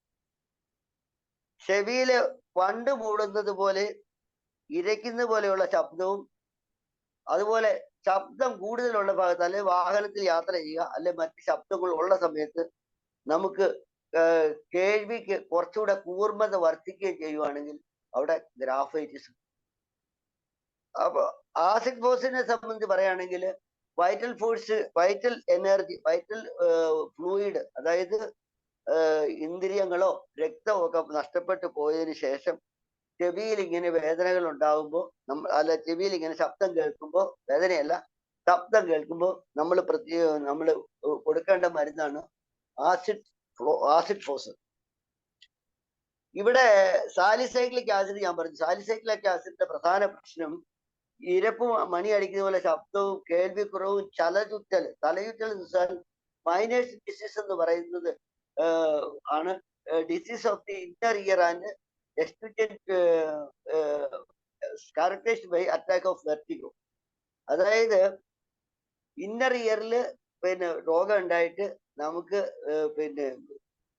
തലചുറ്റൽ അനുഭവപ്പെടുമ്പോഴാണ് സാലിസൈക്ലിക് ആസിഡിന്റെ പ്രധാന ആവശ്യം. അപ്പൊ നമ്മൾ പലപ്പോഴും ശ്രദ്ധിക്കേണ്ട ഇങ്ങനെ ഓരോ കണ്ടീഷൻസ് അനുസരിച്ചാണ് നമ്മുടെ മെഡിസിൻസിലേക്ക് നമ്മൾ എത്തിപ്പോകേണ്ടത് എന്ന് ഞാൻ പറയായിരുന്നു. എന്റെ ഒരു മെത്തേഡ് ഓഫ് ട്രീറ്റ്മെന്റാണ് ഞാൻ പറയുന്നത്. പക്ഷെ അത് ഞാൻ ആദ്യം തന്നെ പറഞ്ഞു, ഇതിനകത്ത് അഭിപ്രായ വ്യത്യാസമുള്ള ആൾക്കാർ ഉണ്ടാവും എന്ന് ഞാൻ വിചാരിച്ചിട്ട് തന്നെയാണ് ഞാൻ പറഞ്ഞത്. അതുകൊണ്ട് എന്റെ മെത്തേഡ് ഓഫ് ട്രീറ്റ്മെന്റിലേക്ക് അങ്ങനെ പോവാണ്. പല പ്രാവശ്യം ചെവി പഴുപ്പ് ഉണ്ടായതിന്റെ ഫലമായിട്ട് ഉണ്ടാവുന്ന കേൾവിക്കുറവ് നമുക്ക് ധാരാളം ആളുകൾ നമ്മുടെ ഇടയ്ക്ക് സംഭവിക്കുന്നതാണ്. പല പ്രാവശ്യം ചെവിയുടെ പഴുപ്പ് ഉണ്ടായതിന്റെ ഫലമായി ഉണ്ടാവുന്ന കേൾവിക്കുറവിന് മനുഷ്യശബ്ദത്തിന് പ്രത്യേകിച്ചും കേൾവിക്കുറവ് അനുഭവപ്പെടുകയാണെങ്കിൽ ഏറ്റവും നല്ല മെഡിസിൻ ദീർഘകാലമായിട്ടുള്ളത് കേൾവിക്കുറവാണെങ്കിലും സൾഫർ നല്ല ഔഷധമാണ്. സൾഫറിന് അപ്പൊ പല പ്രാവശ്യം ചെവി പഴുപ്പ് ഉണ്ടായി അതിന്റെ ഫലമായി കേൾവിക്കുറവ് അനുഭവപ്പെടുകയും മനുഷ്യശബ്ദത്തിന് പ്രത്യേകിച്ച് കേൾവിക്കുറവ് മനുഷ്യശബ്ദം മറ്റു ശബ്ദങ്ങൾക്ക് അത്രയും തന്നെ ചില തോന്നില്ല, മനുഷ്യശബ്ദത്തിന് പ്രത്യേകിച്ച് കേൾവിക്കുറവ് അനുഭവപ്പെടുകയും ചെയ്യുന്ന ആളുകളിൽ സൾഫർ ദീർഘകാലം ഇടവിട്ട് കൊടുത്തു കഴിഞ്ഞാൽ നല്ല റിസൾട്ട് കിട്ടും. അപ്പൊ നമ്മൾ അങ്ങനെയുള്ള ആ കേൾവിക്കുറവിനെ ബന്ധപ്പെട്ട് നമ്മൾ പോകേണ്ട കുറച്ച് മെഡിസിൻസ് എന്താ, ഒന്ന് പൾസാറ്റില്ല, ഒന്ന് മെർക്കൂറിയസ് ഡൾസിസ്, ഒന്ന് കാലിമൂറ്, ഒന്ന് ഗ്രാഫൈറ്റിസ്, ഇങ്ങനെ 4 മെഡിസിനിലേക്ക് കൂടി നമ്മൾ പോകാം. അപ്പൊ ഈ അതിനകത്ത് ഏറ്റവും പ്രധാനം പൾസാറ്റിലയുടെ മീസൽസ് വന്നതിന് ശേഷം ഉണ്ടാകുന്ന ചെവി വേദനയും ചെവി ഒലിപ്പും വൈകുന്നേരവും അത് പൾസാറ്റിലയുടെ സാധാരണ ലക്ഷണമാണ്. അപ്പൊ നമ്മൾ ആദ്യം മനസ്സിലാക്കേണ്ടത് മീസൽസിന് ശേഷം വരുന്ന ചെവി വേദനയും ചെവി പഴുപ്പും പൾസാറ്റിലായ കൊണ്ട് മിക്കവാറും മാറും. അതിന് പൾസാറ്റിലയുടെ ഒരു പ്രത്യേക സിംറ്റം എന്ന് പറഞ്ഞാൽ വൈകുന്നേരവും രാത്രിയിലും ചെവി വേദന വർദ്ധിക്കുക എന്നുള്ളതാണ്. ഏതായാലും ഈ ആദ്യത്തെ ഞാൻ ഈ പറഞ്ഞ കണ്ടീഷൻസിൽ നോക്കുകയാണെങ്കിൽ മീസൽസിന്റെ ആഫ്റ്റർ എഫക്റ്റ് ആയിട്ട് വരുന്ന കേസിൽ പൾസാറ്റില നല്ല ആക്ഷൻ കിട്ടുന്നതാണ്. ഇനി മെർക്കൂറിയസ് ഡൾസിസിലേക്ക് നമ്മൾ പോവുകയാണെങ്കിൽ എസ്റ്റൂഷ്യൻ ട്യൂബില് കർണാന്തര നാളത്തില് അല്ലെ എസ്റ്റൂഷ്യൻ ട്യൂബില് അടഞ്ഞു പോയിട്ട് ഉണ്ടാകുന്ന കേൾവിക്കുറവാണ് മെർക്കൂറിയസ് ഡൾസിസിൽ. ഇത് കുറച്ച് ബൾക്കി ആയിട്ടുള്ള കുറച്ച് വണ്ണമുള്ള കുട്ടികളിലാണെങ്കിൽ വളരെ പെട്ടെന്ന് ഇതാക്കി ആ കോൺസ്റ്റിറ്റ്യൂഷന് ശകലം പ്രാധാന്യം ഇവിടെയുണ്ട്. മെർക്കൂറിയസ് ഡൾസിസ് ആക്കി ചെയ്യുന്നത് കോൺസ്റ്റിറ്റ്യൂഷൻ ശകലം കൂടി വണ്ണമുള്ള കുട്ടികളിലാണ് എന്നുള്ളത് ഓർക്കുക. എസ്റ്റൂഷ്യൻ ട്യൂബ് അടഞ്ഞു പോയതിനാൽ ഉണ്ടാകുന്ന രോഗങ്ങൾക്കാർക്ക് മെർക്കൂറിയസ് ഡൾസിസ് നമ്മൾ എടുക്കാം. ഏറ്റവും പ്രധാനം ഈ മുമ്പേ പറഞ്ഞ പോലെ ചെവി പഴുപ്പും ഒലിപ്പും ഉണ്ടായതിനു ശേഷം നമുക്ക് കേൾവിക്കുറവ് അനുഭവപ്പെടുന്നതിന് നമ്മൾ ഏറ്റവും കൂടുതൽ പ്രധാനമായിട്ട് ഉപയോഗിക്കേണ്ട മെഡിസിനാണ് കാലിമൂർ. കാലിമൂർ ഈ രോഗത്തിന്റെ ഏറ്റവും പ്രധാനമായ ഔഷധം തന്നെയാണ്. പ്രത്യേകിച്ചും അനുബന്ധമായിട്ട് ടോൺസിലൈറ്റിലും ചെവിപ്പുറകെയുള്ള ഗ്ലാൻഡുകളിലും മസിലുകളിലും നീർക്കെട്ടുണ്ടാവുകയാണെങ്കിൽ തീർച്ചയായും കാലിമൂറിനെ കുറിച്ച് നമ്മൾ ചിന്തിക്കണം. അതുപോലെ എസ്റ്റൂഷ്യൻ ട്യൂബിൽ മ്യൂക്കസ് മെമ്പറിന് നീർക്കെട്ടുണ്ടായിട്ട് ഈ ട്യൂബിന് നീർക്കെട്ടുണ്ടായിട്ട് ട്യൂബ് ചുരുങ്ങി പോവുക എന്ന് പറയുന്ന ഒരു അവസ്ഥ പലപ്പോഴും ഉണ്ടാകുന്നുണ്ട്. ഈ അവസ്ഥ കണ്ടെത്തിയാലും നമ്മൾ കാലിമൂറിനെ കുറിച്ച് ചിന്തിക്കണം. അപ്പൊ കാലിമൂറ് നമ്മുടെ ഈ പറഞ്ഞ പോലെ എപ്പോഴും നമ്മുടെ മനസ്സിൽ വരേണ്ട ഒരു ഔഷധം തന്നെയാണ്. കേൾവിക്കുറവ്, ചെവി പഴുപ്പ്, ചെവി ഒലിപ്പ്, കേൾവിക്കുറവ് എന്ന് പറഞ്ഞ് വരികയാണെങ്കിൽ കാലിമൂറിലേക്ക് പോകണം, നമ്മൾ നോക്കണം. അത് നല്ലോണം നമുക്ക് മനസ്സിലാവുന്നതാണ്. പ്രത്യേകിച്ചും ടോൺസിലൈറ്റിസ് പ്ലസ് കേൾവിക്കുറവ് എന്ന് പറയുന്ന മെഡിസിനിൽ ഏറ്റവും നല്ല ഔഷധം പിന്നെ ഇതാണ്. പിന്നെ അതേപോലെ ഒരു ഔഷധം ഉണ്ട് ഹെപ്പാർ സൾഫ്. അത് പിന്നെ ടോൺസിലൈറ്റിസ് പിന്നെ എടുക്കുന്ന ഏതെങ്കിലും സമയത്ത് ഞാൻ പറയാം. ഇപ്പൊ ഞാൻ ഇത് ഇവിടുന്ന് അടുത്ത ഗ്രാഫൈറ്റിസിലേക്ക് പോവാം. ഗ്രാഫൈറ്റിസിനെ സംബന്ധിച്ചിടത്തോളം ചവയ്ക്കുമ്പോഴും ചെവിക്കകത്ത് നിന്ന് പൊട്ടുന്നത് പോലെയുള്ള ശബ്ദം നമ്മൾ ഇങ്ങനെ ചവയ്ക്കാൻ നിൽക്കുമ്പോൾ ചെവിക്കകത്ത് പൊട്ടുന്ന പോലെയുള്ള ശബ്ദം, അതാണ് ഗ്രാഫൈറ്റിസിന്റെ ഏറ്റവും പ്രധാനം. പിന്നെ ചെവിയിൽ മൂളുന്ന പോലെയും പൊട്ടുന്ന പോലെയുള്ള ഇരയ്ക്കുന്ന പോലെയുള്ള ശബ്ദങ്ങളൊക്കെ ഉണ്ടാവും. ഞാൻ മുമ്പേ പറഞ്ഞ പോലെ കൂടുതൽ ശബ്ദമുള്ള സമയത്ത് കൂർമ്മത കൂടും എന്നൊക്കെ പറഞ്ഞു കഴിഞ്ഞാൽ ഗ്രാഫൈറ്റിസിന്റെ മറ്റ് സിംറ്റംസും എല്ലാം നോക്കിക്കഴിഞ്ഞാൽ സ്വാഭാവികമായിട്ടും ഗ്രാഫൈറ്റിസ് ചെവി ഒലിപ്പും ചെവി പഴുപ്പും കേൾവിക്കുറവും വരുന്ന കേസുകളിൽ നമ്മൾ ശ്രദ്ധിക്കപ്പെടുന്ന ഒരു ഔഷധമാണ്. പിന്നെ ചെവി പഴുപ്പിനും ഒലിപ്പിനും മറ്റ് ഔഷധങ്ങളിൽ ശരിയായി ഫലം ചെയ്യാറില്ലെങ്കിൽ ഞാൻ ആദ്യം മുമ്പേ പറഞ്ഞതുപോലെ സൾഫർ ഏറ്റവും നല്ല ഫലപ്രദമായ ഒരു ഔഷധം തന്നെയാണ്. ത്വക്ക് രോഗങ്ങളിൽ ഉണ്ടായിരിക്കുക, അതുപോലെ തന്നെ ചെവിക്ക് ഉള്ളിൽ കുരു ഉണ്ടായിരിക്കുക, മുമ്പേ പറഞ്ഞു ബോയിൽസ്, കുട്ടികൾ പെട്ടെന്ന് കരയുമ്പോൾ ചെവിയുടെ ഭാഗത്തേക്ക് കൈ കൊണ്ടുപോവുകയും ചെയ്യുന്ന ആളുകളുണ്ട്. നമുക്കറിയാം ചെവി വേദനയൊക്കെ ആയിട്ട് രാത്രി പിള്ളേരെയും കൊണ്ട് വരുമ്പോൾ നേരത്തെയൊക്കെ എനിക്ക് ധാരാളം ആൾക്കാരങ്ങനെ വന്നുകൊണ്ടിരുന്നു. അവരുടെ കൈ ചെവി ഭാഗത്തേക്ക് പോവുകയാണ്, അങ്ങനെയൊക്കെ കാണുവാണെങ്കിൽ തീർച്ചയായും ഇവിടെ നമ്മൾ സൾഫറാണ് മെഡിസിൻ വരുന്നത്. സൾഫർ എന്തായാലും നമ്മൾ അതിന് കൊടുക്കാൻ തയ്യാറാവും. അതിനുശേഷം വേണമെങ്കിൽ നമ്മളുടെ ഇൻഡിക്കേഷൻ മെഡിസിൻസ് വേറെ ഏതെങ്കിലും കൊടുക്കരുതെന്നല്ലേ പറയും. സൾഫർ അതിന് വളരെ റിസൾട്ട് ഉള്ള മെഡിസിൻ തന്നെയാണ്. പിന്നെ നമ്മളെ ഈ കുട്ടികൾ അങ്ങനെ കരയുമ്പോൾ നമ്മൾ പറഞ്ഞു, നമ്മുടെ അടുക്ക രാത്രി കുട്ടികൾ രാത്രിയൊക്കെ മിക്കവാറൊക്കെ ഇപ്പോഴൊന്നും എൻ്റെ അടുക്ക ആദ്യം വരില്ല. ഇപ്പൊ ഞാൻ രാത്രി ഇവിടെ പ്രാക്ടീസ് ഒന്നും ഇല്ല കേട്ടോ. നേരത്തെ അങ്ങനെയല്ലായിരുന്നു. ഇപ്പൊ ഞാൻ പ്രാക്ടീസ് ഒന്നും എടുക്കാറില്ല, രാത്രി പ്രാക്ടീസ് ഇല്ല. ആ കാരണം രാത്രിയിലൊക്കെ നമ്മുടെ കുട്ടികളെ എടുത്തുകൊണ്ട് വരുമ്പോൾ നമ്മൾ ചിലപ്പോൾ നമുക്കറിയാം മെനിഞ്ചൈറ്റീസ് പോലെയുള്ള അല്ലെങ്കിൽ തലച്ചോറിന് നീർക്കെട്ട് പോലെയുള്ള കേസുകൾ, ഇപ്പൊ എന്തെങ്കിലും ചെന്നാൽ ഉടനെ തന്നെ ഛർദ്ദിക്കുക എന്നൊക്കെയുള്ള സിംറ്റംസ് നമുക്ക് പെട്ടെന്ന് ഞാൻ മുമ്പേ പറഞ്ഞ പോലെ നമുക്ക് മനസ്സിലാക്കി എടുക്കാൻ പറ്റും. അങ്ങനെയുള്ള കേസ് നമ്മൾ സംശയിക്കുന്നുണ്ടെങ്കിൽ നമ്മൾ ഉടനെ തന്നെ അത് എഫ്പീസ് ആണ് മെഡിസിൻ. എഫ്പീസ് നല്ല മെഡിസിനാണ്. എഫ്പീസ് അന്നേരം നമുക്ക് കൺട്രോൾ ചെയ്യാൻ പറ്റും. അതല്ല ഇപ്പം നമുക്ക് അധികം കേട്ടാറില്ല. ഞാൻ മുമ്പ് പറഞ്ഞ പോലെ മുമ്പൊക്കെ നമുക്ക് കിട്ടാറുണ്ട്. രാത്രിയൊക്കെ ഒന്ന് കുലിക്കുക പോലും ധാരാളമായിട്ട് പോകുന്ന പണ്ട് കാലത്ത് നമുക്ക് ഇപ്പൊ അങ്ങനെയുള്ള പിള്ളേർ ഇല്ല കാര്യമായിട്ട്. പക്ഷെ അങ്ങനെയുള്ള കേസുകളിൽ നമ്മൾ അന്നേരം അക്കാലത്തൊക്കെ ചിന്തിക്കേണ്ട ഒരു ഔഷധമാണ് സീന. അപ്പൊ ഈ പെട്ടെന്ന് വിരയുടെ ഉപദ്രവം കൊണ്ടാണ് ഈ പറഞ്ഞ പോലെ കുട്ടികൾ കരയും വരികയൊക്കെ ചെയ്യുന്നുണ്ടെങ്കിൽ നമ്മൾ സീനായെ കുറിച്ചും ചിന്തിക്കണം. ഞാൻ പറഞ്ഞു പോകുന്നത് ഇതിനിടയ്ക്കൂടെ ചെവി പഴുപ്പ് തന്നെയാണ് പറയുന്നത്. ചെവി പഴുപ്പും വേദന എന്നിവയ്ക്ക് സാധാരണ ഉപയോഗപ്പെടുന്ന കുറച്ച് മരുന്നുകൾ എന്ന് പറയുന്നത് പ്രധാനമായിട്ട് അക്കോണൈറ്റ്, ബെലഡോണ, പൾസാറ്റില, മർസോള്, ഹെപ്പാർസൾഫ്, പറമ്പോസ്, ചമോമില, കാപ്സി. അക്കോണൈറ്റ്, ബെൽഡോണ, പൾസാറ്റില, മർസോള്, ഹെപ്പാർസൾഫ്, പറമ്പോസ്, ചമോമില, കാപ്സിക്കം. ഇതാണ് ചെവി പഴുപ്പ്, ചെവി വേദന സാധാരണ ഉപയോഗപ്പെടുന്ന ഔഷധങ്ങൾ. ഇനി അക്കോണൈറ്റിന്റെ സിംറ്റം എന്ന് പറഞ്ഞാൽ തണുപ്പ് തട്ടുക, തണുത്ത വരണ്ട കാറ്റേറ്റുക, വിയർപ്പ് താഴുക, ഭയപ്പെടുക മുതലായ കാരണങ്ങളാൽ പനിയോടുകൂടി ഈ രോഗം ആരംഭിക്കുകയാണെങ്കിൽ നമുക്ക് അക്കോണൈറ്റ് ഫലപ്രദമാണ്. തണുപ്പ് തട്ടുക, തണുത്ത വരണ്ട കാറ്റേക്കുക, വിയർപ്പ് താഴുക, ഭയപ്പെടുക എന്നീ കാരണങ്ങളാൽ പനിയോടുകൂടി രോഗം ആരംഭിച്ചാൽ അക്കോണൈറ്റ് ഫലപ്രദമാണ്.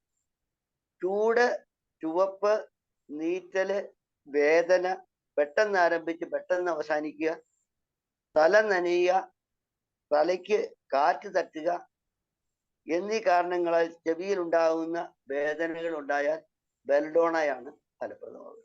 പെട്ടെന്നുണ്ടായി പെട്ടെന്ന് അവസാനിക്കുന്ന വേദന, പെട്ടെന്ന് കുറച്ചു നേരം കരയും, അത് കഴിഞ്ഞാൽ കരച്ചിൽ നിർത്തും, വീണ്ടും കരയും. ഇങ്ങനെ നമ്മുടെ അടുക്ക വരുന്ന കേസാണെങ്കിൽ നമ്മളൊന്നും ശ്രദ്ധിക്കേണ്ടതില്ല. ബെൽഡോണ ഇസ് ദി മെഡിസിൻ. ചെവിക്കുള്ളിൽ നിന്ന് പുറത്തേക്ക്, അത് കൊച്ചുപിള്ളേരൊന്നും പറയുകയല്ലെങ്കിൽ തന്നെ നമ്മൾ അതൊക്കെ മനസ്സിലാക്കി എടുക്കാന്നുള്ളൂ. ചെവിക്കുള്ളിൽ നിന്ന് പുറത്തേക്ക് തള്ളുന്നത് പോലെ വേദനയും വൈകുന്നേരത്തെ സമയം വേദനയും വർദ്ധിക്കുക എന്ന ലക്ഷണങ്ങളോട് കൂടി വരികയാണെങ്കിൽ പൾസാറ്റില ഫലപ്രദമാണ്. അതോടൊപ്പം തന്നെ മർസോള് എന്ന് പറയുമ്പോൾ മഴക്കാലത്ത് രാത്രിയിലും രോഗം വർദ്ധിക്കും. മഴക്കാലത്ത് വരുന്ന ചെവി വേദന, രാത്രിയിൽ വരുന്ന ചെവി വേദന, വൈകുന്നേരം വേദന വർദ്ധിക്കുക എന്നീ ലക്ഷണങ്ങളോടുകൂടി വന്നാൽ നമുക്ക് പൾസാറ്റിനോടൊപ്പം തന്നെ ചിന്തിക്കേണ്ട ഒരു മെഡിസിനാണ് മെർസോൾ. മെർസോൾ നല്ല ഔഷധമാണ്. ഇതിനെ നമുക്കറിയാം, ശരീരം വേർത്താലും ആശ്വാസം ഇല്ലാതെ വരിക എന്നൊക്കെ പറയുന്നു. ഒന്നും എല്ലാപ്പോഴും ആ സിംറ്റം ഒന്നും കിട്ടിക്കോണമെന്നൊന്നുമില്ല. എങ്കിൽ നമ്മൾ ഈ അങ്ങനെയുള്ള കേസിൽ നമ്മൾ ശ്രദ്ധിക്കണം. പിന്നെ ഹെപ്പാർസൾഫിനെ സംബന്ധിച്ച് പറയുമ്പോൾ ചെവിയിൽ നിന്ന് ദുർഗന്ധമുള്ള പുറപ്പെടുക എന്നുള്ളതാണ് പ്രധാനം. ചെവിയിൽ നിന്ന് ഭയങ്കര മണം വരുന്നു എന്ന് പറഞ്ഞു വരും. ചെവിക്കുള്ളിൽ ഇരപ്പും വിങ്ങലും ഉണ്ടാകുക. അതുപോലെ തന്നെ ചെവിയുടെ അടുക്കലേക്ക് കൈ കൊണ്ടെല്ലാം പോലും ഭയങ്കര ഹൈലി സെൻസിറ്റീവ് ആയി, സ്പർശനം, തണുപ്പ് എന്നിവ ഹൈലി സെൻസിറ്റീവ് ആയിട്ടുള്ള ആളുകളിലാണ് ഹെപ്പാർസൾഫ് നമ്മൾ ഉപയോഗിക്കുക. പറമ്പോസിലേക്ക് നമ്മൾ പോകുമ്പോൾ തണുപ്പ് തട്ടിയതിനാലുണ്ടാകുന്ന ചെവി വേദന ഇടിക്കുന്നത് പോലെ വിങ്ങുന്ന പോലെയുള്ള വേദനയാണ്. പനി ഉണ്ടാവും. ഈ പനിയോടുകൂടി ചെവിക്കുണ്ടാവുന്ന എല്ലാ വേദനകൾക്കും നാം മുമ്പ് പറഞ്ഞ പോലെ അക്കോണൈറ്റ് പോലെ തന്നെ നമുക്ക് ഉപയോഗിക്കാൻ പറ്റുന്ന ഒരു ഔഷധമാണ് പറമ്പോസ്. ചമമിലയുടെ വേദന എന്ന് പറയുമ്പോൾ ഇടവിട്ട് വരികയും രാത്രി തുറന്ന വായുവിലും രോഗം വർദ്ധിക്കുകയും വിയർപ്പ് താഴുന്നതിനാലും ഉണ്ടാകുന്ന രോഗമാണ് ചമമില. ഇടവിട്ട് വരും, രാത്രിയിലും തുറന്ന വായുവിലും രോഗം വർദ്ധിക്കും, വിയർപ്പ് താണതിനാൽ ഉണ്ടായ രോഗമാണ് ചമമില എന്ന് പറയുന്ന സിംറ്റംസ് നമുക്ക് വരുത്തുക. ഇനി കാപ്സിക്കത്തിലേക്ക് നമ്മൾ പോകുമ്പോൾ ചെവിക്കുള്ളിൽ നീറ്റിലോട് കൂടി വേദന ഉണ്ടാകുന്ന അവസ്ഥയ്ക്കാണ് കാപ്സിക്കം നമ്മൾ ഉപയോഗിക്കുക. ഇനി ഒട്ടാൾജിയ എന്ന് പറയുന്ന ആ ഒരു കണ്ടീഷൻസിലേക്ക് നമ്മളൊന്ന് പോവുകയാണെങ്കിൽ, ഒട്ടാൾജിയ എന്ന് പറയുന്നത് ഇയറേജ്. ഇത് 3-4 കാരണങ്ങളാൽ ഉണ്ടാവാം. നമ്മുടെ അടുക്ക വരുന്ന കേസിൽ ഒന്ന് സിരകളുടെ അസഹ്യത കൊണ്ട് ഉണ്ടാകുന്നതാണ് ഒട്ടാൾജിയ 1. 2 ചെവിയുടെ മധ്യകർണത്തിൽ പഴുക്കുന്നതിനാൽ ഉണ്ടാകുന്നത് 2. 3 റുമാറ്റിക് കംപ്ലൈന്റ് കൊണ്ട് ഉണ്ടാകുന്നത് 3. 4 അന്യപദാർത്ഥങ്ങൾ ചെവിക്കകത്ത് പോകുന്നത് കൊണ്ടുണ്ടാകും. ഇപ്പൊ 4 കണ്ടീഷനിൽ ഒട്ടാൾജിയ എന്ന് പറയുന്ന കണ്ടീഷൻസ് നമുക്ക് ഉണ്ടാവാം. ഈ ഒട്ടാൾജിയ ഈ പഴുപ്പില്ലാതെ ഉണ്ടാകുന്ന ഇയറേജിന് വേദന ഇടവിട്ട് വരികയും പനിയോ വേദന ഇല്ലാത്ത സമയത്ത് മറ്റു അസുഖങ്ങളോ ഒന്നും ഉണ്ടായിരിക്കും. ഇപ്പൊ ചിലപ്പോൾ ചെവി വേദന എന്ന് പറഞ്ഞ ഇപ്പൊ ചില കുട്ടികളിലൊക്കെ വരാം, വൈകുന്നേരം ആകുമ്പോൾ കുറച്ചു നേരം ചെവി വേദന വരും, പക്ഷെ പനിയോ അങ്ങനെയുള്ളതൊന്നും ഉണ്ടാവാറില്ല. ഈ കേസിലാണ് പഴുപ്പില്ലാതെ ഉണ്ടാകുന്ന ഇയറേജിന് വേദന ഇടവിട്ട് വരും, പനിയോ വേദന ഇല്ലാത്ത സമയത്ത് കുട്ടിക്ക് മറ്റ് പ്രത്യേകിച്ച് പ്രശ്നങ്ങളൊന്നും ഇല്ലാത്ത കുട്ടികൾ എന്ന് പറഞ്ഞാൽ വലിയവർക്കും ഇതൊക്കെ ബാധകമാണ് കേട്ടോ. ഞാൻ കുട്ടികളുടെ എന്ന് പറയുന്നുവെങ്കിലും അതിനാണ് പിന്നെ ഒട്ടാൾജിയ എന്ന് നമുക്ക് പറയുന്നത്. പിന്നെ രണ്ടാമത് ഞാൻ മുമ്പേ പറഞ്ഞത് ചെവിയുടെ മധ്യകർണം പഴുക്കുന്നതിനാൽ ഉണ്ടാകുന്ന ഇതിന് പനി ഉണ്ടാവും. മധ്യകർണം പഴുപ്പ് എവിടെ ഇൻഫ്ലമേഷൻസ് ഉണ്ടായാലും പനി നമ്മൾ ഉണ്ടാകും എന്ന് നമ്മൾ ശ്രദ്ധിക്കുക. അപ്പൊ മധ്യകർണം പഴുക്കുന്നതിനാൽ ഉണ്ടാകുന്നതിന് കുറേശ്ശെ പനി ഉണ്ടാവും.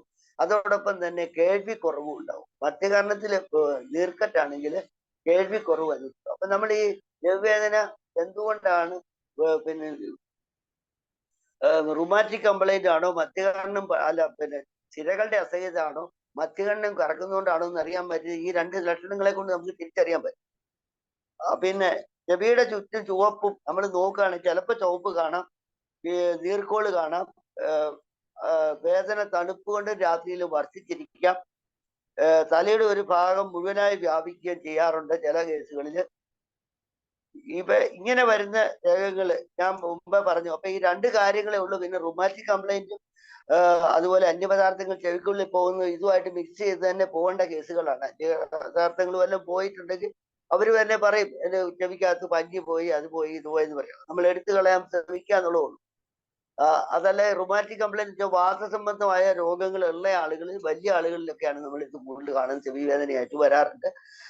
അതൊക്കെ നമ്മൾ ആ ഒരു കണ്ടീഷൻസ് എടുക്കുക. ഇനി കാരണങ്ങൾ നമുക്കറിയാം. തണുപ്പ് തട്ടുക, കുളിക്കുമ്പോൾ ചെവി വെള്ളം പോവുക എന്നീ കാരണങ്ങളാൽ ഉണ്ടാവാം. പിന്നെ ഞാൻ മുമ്പേ പറഞ്ഞ പോലെ റുമാറ്റിക് കംപ്ലൈന്റോട് ഉണ്ടാവാം. പിന്നെ ടോൺസിലൈറ്റിസിന്റെ വേദന ചെവിയിലേക്ക് മാറി വരാം.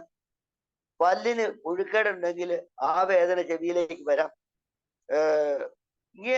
ഈ കണ്ടീഷൻസ് എല്ലാം നമ്മൾ ശ്രദ്ധിക്കണം. ഇങ്ങനെയൊക്കെ ഉണ്ടെങ്കിൽ ആ കണ്ടീഷൻസിലൂടെ നമ്മൾ ശ്രദ്ധിക്കണം. അല്ലാതെ ചെവി മാത്രം നമ്മൾ നോക്കിയിട്ട് കാര്യമില്ല. പല്ലിന് കേടുണ്ടെങ്കിൽ അത് നോക്കണം, ടോൺസിലൈറ്റിസ് ഉണ്ടെങ്കിൽ അത് നോക്കണം. ടോൺസിലൈറ്റിസ് ഉണ്ടെങ്കിൽ ചെവിയിലേക്ക് പോകുന്ന വേദന എന്ന് പറഞ്ഞ ഫൈറ്റിലൊക്കെയാണ് വരുന്നത്. അപ്പൊ ആ കാര്യങ്ങളൊക്കെ നമ്മളൊന്ന് ശ്രദ്ധിക്കണം. വെറുതെ നമ്മൾ ഇങ്ങനെ ബ്ലാങ്കായിട്ട് ഇങ്ങനെ പറഞ്ഞുകൊണ്ടിരുന്നിട്ട് കാര്യമില്ല. അതും കൂടെ നമ്മൾ ശ്രദ്ധിച്ചു പോകണം എന്ന് ഞാൻ പറയാം. ഇനിയിപ്പോ നമ്മള് ചെവിയിലേക്ക് വരുമ്പോൾ നമുക്ക് അസസറീസ് ആയിട്ട് ഇത് ചെയ്യാൻ പറ്റുന്നത് ബ്ലെൻഡാഗോ ടിഞ്ചർ അത്രയും ചൂടുവെള്ളം ചേർത്ത് ചെവിയിൽ ഒഴിക്കുന്ന ഒരു സംവിധാനം. ബ്ലെൻഡാഗോ ടിഞ്ചർ അത്രയും ചൂടുവെള്ളം ഒഴിച്ച് ചെവിയിൽ ഒഴിക്കുക എന്ന് പറയുന്ന ഒരു കണ്ടീഷൻ. സാധാരണ ഞാനതൊന്നും അധികം ഉപയോഗിക്കാറില്ല. കാരണം വെച്ചാൽ അതൊന്നും എനിക്ക് അത്ര വലിയ അത്യാവശ്യം വന്നിരുന്നില്ല. പിന്നെ ബ്ലെൻഡാഗോ ചേർത്തിട്ട് ചൂടുവെള്ളം നമ്മുടെ ചെവിയുടെ പുറമെ നമ്മൾ ചൂട് പിടിച്ചാൽ അതുകൊണ്ട് ചെവി വേദന കുറയും. ഏറ്റവും നല്ലതായിട്ട് ഏറ്റവും കൂടുതൽ നമുക്ക് ഹാൻഡിൽ ചെയ്യാൻ പറ്റുന്നത് മുള്ളനോയിൽ ചെവിയിൽ ഒഴിച്ചാൽ പെട്ടെന്ന് ആശ്വാസം കിട്ടും. മുള്ളനോയിൽ അവൈലബിൾ ആണെങ്കിൽ മുള്ളനോയിൽ നല്ലതാണ്. അഥവാ ഇനി അത് പറ്റുന്നില്ലാത്ത ആളുകൾ, അത് കിട്ടാത്ത ആളുകൾ, അല്ലെങ്കിൽ അത് കയ്യിലില്ലെങ്കിൽ വെൽഡോണ ടിഞ്ചർ ഗ്ലിസറിൻ ചേർത്ത് ചെവിയിൽ ഒഴിച്ചാലും വേദന. അപ്പൊ നമ്മൾ മുള്ളനോയിലോ അല്ലെ, ഞാൻ സാധാരണ ഈ മുള്ളനോയിലോ അല്ലെ ബെൽഡോണ ടീച്ചർ ഗ്ലിസറിൻ ചേർത്ത് കൊടുക്കുക. ഗ്ലിസറിൻ ചേർത്ത് ബെൽഡോണ ടിഞ്ചർ ഞാൻ കൂടുതലായിട്ട് കൊടുക്കും. കാരണം വെച്ചാൽ നീർക്കെട്ടുണ്ടെങ്കിൽ ഗ്ലിസറിൻ ചെല്ലുമ്പോൾ കുറച്ചൊന്ന് കുറയും. മുള്ളൻ ഓയിലിനേക്കാളും കുറച്ചുകൂടെ എനിക്ക് റിസൾട്ട് കിട്ടിയിരിക്കുന്നത് ബെൽഡോണ ടിഞ്ചറും ഗ്ലിസറിനും കൂടെ മിക്സ് ചെയ്ത് കൊടുക്കുന്നതാണ്. അങ്ങനെ ചെവിയിൽ ഒഴിക്കാൻ കൊടുക്കും. മറ്റേ പ്ലന്റാഗോ ഞാനൊരു അക്കാഡമിക് ഇൻട്രസ്റ്റിന് പറഞ്ഞു എന്ന് മാത്രമേ ഉള്ളൂ, ഞാൻ കാര്യമായിട്ട് ഉപയോഗിച്ചിട്ടില്ല.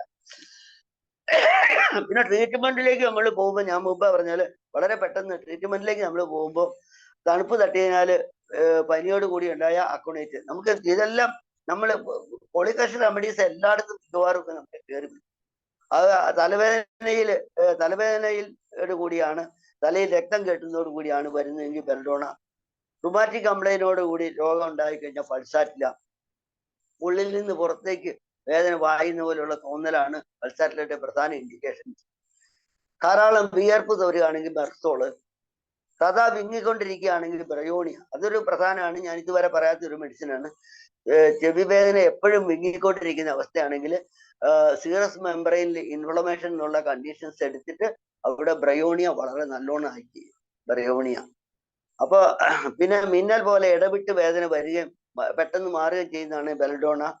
അതുപോലെ തന്നെ ആ പെട്ടെന്ന് വരികയും പെട്ടെന്ന് മാറുകയും ചെയ്യുന്ന വേദനക്ക് മായ്ഫോസും നല്ല റിസൾട്ട് കിട്ടുന്ന ഒരു ഔഷധമാണ്. വിങ്ങുന്ന പോലെയുള്ള വേദനക്ക് നമുക്ക് ബെൽഡോണ പോലെ തന്നെ ഗ്ലോണൈൻ ഉപയോഗിക്കാൻ പറ്റുന്നുണ്ട്. ഗ്ലോണൈന് നല്ല റിസൾട്ട് ഉള്ളതാണ്. പിന്നെ കുത്തുന്ന പോലെയുള്ള ഉള്ള വേദനകൾ കാലികാർബാണ് നല്ല മെഡിസിൻ വരുന്നത്. പിന്നെ കുത്തുന്ന പോലെയുള്ള വേദനയ്ക്ക് കാലികാർബ് അതിനോടൊപ്പം തന്നെ നമുക്ക് ഉപയോഗിക്കാൻ പറ്റുന്ന മെഡിസിൻ ചമമില്ലയാണ്. പിന്നെ പറിച്ചു കീറുന്ന പോലെയുള്ള വേദന എന്ന് ചില ആൾക്കാർ പറയാറുണ്ട്. ഇതിൽ ഏറ്റവും നല്ല മെഡിസിൻ പൾസാറ്റിലായും ചമമില്ലയും കൂടെ കൊടുക്കുകയാണ്. രാത്രിയിൽ വേദന വർദ്ധിച്ചു വരികയാണെങ്കിൽ നമുക്കറിയാം, രാത്രി വേദന വർദ്ധിക്കാന്ന് പറഞ്ഞാൽ മെർസോളാണ് പ്രധാന മെഡിസിൻ. പിന്നെ വൈകുന്നേരമാണ് വർദ്ധിക്കുന്നതെങ്കിൽ പൾസാറ്റിലാണ് മെഡിസിൻ. അതൊക്കെ ആ ടൈം മൊഡാലിറ്റി വെച്ച് അപ്പം നമുക്ക് കയറി പോകാവുന്ന മെഡിസിൻസ് ഒക്കെ ഉള്ളൂ. പിന്നെ ശബ്ദം കേൾക്കാൻ പോലും സഹിക്കാൻ പാടില്ലാത്ത വേദന ശബ്ദം കൊണ്ട് ഉണ്ടാകുക, അല്ലെങ്കിൽ തണുപ്പ് കൊണ്ട് ഉണ്ടാവുക, ശബ്ദം സഹിക്കാൻ പാടില്ലാതെ എന്നൊക്കെ പറഞ്ഞു കഴിഞ്ഞാൽ ഒന്ന് ഹെപ്പാർ സൾഫ് നല്ല മെഡിസിനാണ്, 2 ചമമില നല്ല മെഡിസിനാണ്. ഇത് രണ്ടിലും ഉപയോഗിക്കാൻ പറ്റുന്ന വേറൊരു മെഡിസിൻ ബെൽഡോണയുമാണ്. അപ്പൊ തണുപ്പ് കൊണ്ട് രോഗം വർദ്ധിച്ചാലും ശബ്ദം സഹിക്കാൻ പാടില്ലാതെ വന്നാലും ബെൽഡോണ നമുക്ക് നോക്കാം, ഹെപ്പാർ സൾഫ് നോക്കാം, ചമമില നോക്കാം. ഇത് ഏതെങ്കിലുമൊക്കെ നമുക്ക് മെഡിസിനിലേക്ക് നമുക്ക് പോകാൻ പറ്റും. ചൂട് കൊണ്ട് രോഗം വർദ്ധിക്കുന്ന കേസുകളിൽ മെർസോളാണ് ഏറ്റവും നല്ല മെഡിസിൻ. പിന്നെ പൾസാറ്റില നമുക്കറിയാമല്ലോ, ഓപ്പൺ എയർ അമിനേഷൻ എന്നുള്ള മൊഡാലിറ്റി വച്ചിട്ട് വേണമെങ്കിൽ പൾസാറ്റിലേക്ക് നമുക്ക് പോകാം. ആ ഉള്ളിൽ നിന്ന് പുറത്തേക്കുള്ള ആ ഒരു വേദന പായുന്ന ഒരു സംവിധാനം ഉണ്ടെങ്കിൽ പൾസാറ്റിലായിട്ട് വരും. തണുത്ത വെള്ളങ്ങൾ പിടിച്ചാൽ ആശ്വാസം കിട്ടുകയാണെങ്കിൽ, തണുപ്പ് തട്ടിയാൽ കുറവ് കിട്ടുകയാണെങ്കിൽ അത് പൾസാറ്റിലാണെന്നുള്ള കാര്യം ഉറപ്പാണ്. അതോടൊപ്പം തന്നെ ചൂട് കൊണ്ട് ആശ്വാസം കിട്ടുകയാണെങ്കിൽ, കുറച്ച് പുകച്ചിലോട് കൂടിയുള്ള വേദനയാണ്. ചൂട് കൊണ്ട് എപ്പോഴും ആശ്വാസം ഉണ്ടെങ്കിൽ അത് ആഴ്സനിക് ആൽബം ഉണ്ടാകുമല്ലോ. ആഴ്സനിക് ആൽബം പല പ്രാവശ്യം ഞാൻ പറഞ്ഞു കഴിഞ്ഞതാണ്. ആഴ്സനിക് ആൽബിന്റെ മൊഡാലിറ്റി ചൂട് കൊണ്ട് കുറയുക എന്നുള്ളതാണ്. പുകച്ചിലും വേദനയും ചൂട് കൊണ്ട് കുറയുക എന്നുള്ളതാണ്. പിന്നെ ഈ രോഗങ്ങൾ ചില ആളുകളിൽ ഇങ്ങനെ ആവർത്തിച്ച് ഉണ്ടാവാറുണ്ട്. ഇതിന് ശരിക്ക് നമുക്ക് ചെയ്യാൻ പറ്റുന്ന മെഡിസിൻ എന്ന് പറഞ്ഞ് സൾഫർ, കാൽക്കേറിയ, ബെൽഡോണ, ഉയർന്ന ആവർത്തനം, കുറച്ച് അകലം സമയമിട്ട് നമ്മൾ കുറച്ച് കാലം കൊടുക്കുക എന്നുള്ളതാണ്. സൾഫർ, കാൽക്കേറിയ, ബെൽഡോണ, വലിയ ആവർത്തനം, കുറച്ച് സമയം അകലയിട്ട് കൊടുക്കുക എന്നുള്ളതാണ്. ഇനിയുള്ളത് നീരോടും കൂടിയും അല്ലാതെയും ചെവിക്ക് ചുവന്നിരിക്കുന്നതിന് സൾഫറിന്റെ ഒരു പ്രത്യേകതയാകുന്നു. അത് സൾഫറിന്റെ വേറൊരു സിംറ്റം സൾഫറിന്റെ ആണ്. ഇങ്ങനെ ചെവി ചുമന്നിരിക്കുന്നതിനുള്ള ഔഷധങ്ങൾ എന്ന് പറയുന്നത് അഗാരിക്കസ്, ഇഫ്പീസ്, ചൈന, പൾസല്ല, കോസ്റ്റിക്കം. അപ്പൊ ചെവി ചുമന്നിരിക്കുന്നതിന് ഉള്ള ഔഷധങ്ങൾ എന്ന് പറയുന്നത് അഗാരിക്കസ്, എപ്പിസ്, ചൈന, പൾസാറ്റില്ല, കോസ്റ്റിക്കം. ഇനി കോസ്റ്റിക്കം ഞാൻ മുമ്പേ ഈ ക്ലാസ്സിൽ തന്നെ പലപ്പോഴും പറഞ്ഞു, കാത് സാധാരണ ചുമന്നിരിക്കുകയും കാൽപാദത്തിന്റെ ശബ്ദം എക്കോ ആയിട്ട് ചെവിയിൽ വരികയും ചെയ്യും, അല്ലെങ്കിൽ നടക്കുന്ന ശബ്ദം എക്കോ ആയിട്ട് ചെവിയിൽ കേൾക്കുകയും ചെയ്ത കോസ്റ്റിക്ക. അഗാരിക്കസ് ആണെങ്കിൽ നീറ്റിലും ചൊറിച്ചിലും ചുവപ്പും ഉണ്ടാവും, അഗാരിക്കസിന്റെ മെഡിസിൻ. എപ്പിസ് ആണെങ്കിൽ വിസർപ്പം, കഴിഞ്ഞ ഒരു ക്ലാസ്സിൽ ഞാൻ വിസർപ്പം എന്താന്ന് പറഞ്ഞാൽ തൊലിപ്പുറമെ ചെറിയ ചരങ്ങ് പോലെ വന്ന് ഡീപ്പായിട്ട് പോകാതെ നീർക്കെട്ടുണ്ടാകുന്നതിനാണ് എർസിപ്പലസ് എന്ന് പറയുന്നത്. ഇങ്ങനെ എർസിപ്പലസിനോട് കൂടി വിസർപ്പം എന്ന് പറയുന്നത്, അല്ലെങ്കിൽ എർസിപ്പലസ് എന്ന് പറയുന്നത്, അതിനോട് കൂടിയാണ് ഇത് വരുന്നതെങ്കിൽ എപ്പീസ് ആണ് മിക്സ്. ശക്തിയായ ചുവപ്പും പറിച്ചു കയറുന്ന പോലെയുള്ള വേദനയും ആ ഭാഗം വെച്ച് കിടക്കുന്നതിനാൽ വേദന വർദ്ധിക്കുകയും ചെയ്താൽ ചൈനയാണ് മെഡിസിൻ വരുന്നത്. അപ്പോൾ ലൈങ് ഓൺ അഫക്റ്റഡ് സൈഡ് എന്നുള്ള ആ ഒരു മെഡാലിറ്റി മാത്രം ചൈനയിലേക്ക് നമുക്ക് പോകാൻ പറ്റും. പിന്നെ ഞാൻ പറഞ്ഞില്ല, എല്ലാ കേസിലും ചുവപ്പും ചെവിയിൽ പഴുപ്പും ഉണ്ടായി കഴിയുകയാണെങ്കിൽ മിക്കവാറും നമുക്ക് ശ്രദ്ധിക്കേണ്ട ഒരു മെഡിസിൻ പൾസാറ്റിലാണ്. അപ്പൊ ഈ ചെവിയുടെ ചൂടെന്ന് പറയുന്ന ഇനി 6 മിനിറ്റ് 4 മിനിറ്റ് കൂടെ ഉള്ളൂ. ഞാൻ 4 മിനിറ്റ് കൊണ്ട് ഒരു സബ്ജക്റ്റോട് തീർത്ത് ഞാൻ ഇവിടെ അവസാനിപ്പിക്കാമെന്ന് വിചാരിക്കുന്നു. ഏതായാലും ഒട്ടോറിയയുടെ കൂടെ കഴിഞ്ഞാൽ നമുക്ക് അതിലേക്ക് പോകാൻ പറ്റും. ഇത് ചെവിക്കുള്ളിൽ ഒട്ടോറിയ എന്ന് പറയുന്നത് ചെവിക്കുള്ളിലെ മ്യൂക്കസ് മെമ്പറൈനിൽ പഴുപ്പ് തട്ടി അതിൽ നിന്ന് ഒരുതരം ദ്രാവകം ഒലിച്ചുകൊണ്ടിരിക്കുന്ന അവസ്ഥയ്ക്കാണ് ഒട്ടോറിയ എന്ന് പറയുന്നത്. അപ്പൊ ഒട്ടോറിയ നമ്മൾ പെട്ടെന്ന് പറയുമ്പോൾ നമുക്ക് മനസ്സിലാവും. പക്ഷെ ഈ ദ്രാവകം ആദ്യം വെള്ളം പോലെ അല്ലെ പാൽ പോലെ കൊഴുത്ത് ജലം പോലെ രക്തം കലർന്നതായിരിക്കും ആദ്യം വരും. ഇതിന് ദുർഗന്ധം ഉണ്ടാവും. ചിലരിൽ ഇത് നീണ്ടു കിടക്കുന്നതായിട്ട് കാണാം. ചില ആളുകളിൽ വന്നങ്ങ് പോകും, ചില ആൾക്കാർക്ക് നീണ്ടു കിടക്കും. ഇത് ഞാൻ മുമ്പേ പറഞ്ഞ പോലെ മീസൽസിന് ശേഷം വരുന്നതാണെങ്കിൽ പ്രധാനമായിട്ട് ഇത് കണ്ടുവരുന്നുണ്ട്. ഈ രോഗം നിമിത്തം ചെവിക്കുള്ളിലെ മ്യൂക്കസ് മെമ്പറിന് ആരംഭത്തിൽ ചുമന്നിരിക്കുമെങ്കിലും പിന്നീട് പാൽക്കട്ടി പോലെ ഒരു സാധനം വെളുത്ത്, നമ്മൾ ചെവി നോക്കിയാൽ നമുക്ക് അറിയാം. ഈ നമ്മുടെ ഇതിലെയോ ചെവി നോക്കാനുള്ള ആ ഒന്നുകൂടി ഉണ്ടെങ്കിൽ കൃത്യമായിട്ട് കാണാൻ പറ്റും. പാൽക്കട്ടി പോലെ വെളുത്ത് ഒരു സാധനം ചെവിയിലിരിക്കുക. ആരംഭത്തിൽ ചുവന്ന് തടിച്ചിരിക്കാനും പാൽക്കട്ടി പോലെ ഒരു സാധനം കൊണ്ട് മൂടപ്പെടുന്നു ആദ്യം. അതിനുശേഷം ഈ സമയത്ത് ചെവിക്കുള്ളിൽ ഒരു നനവ് മാത്രമേ നമുക്കുണ്ടായിരിക്കും.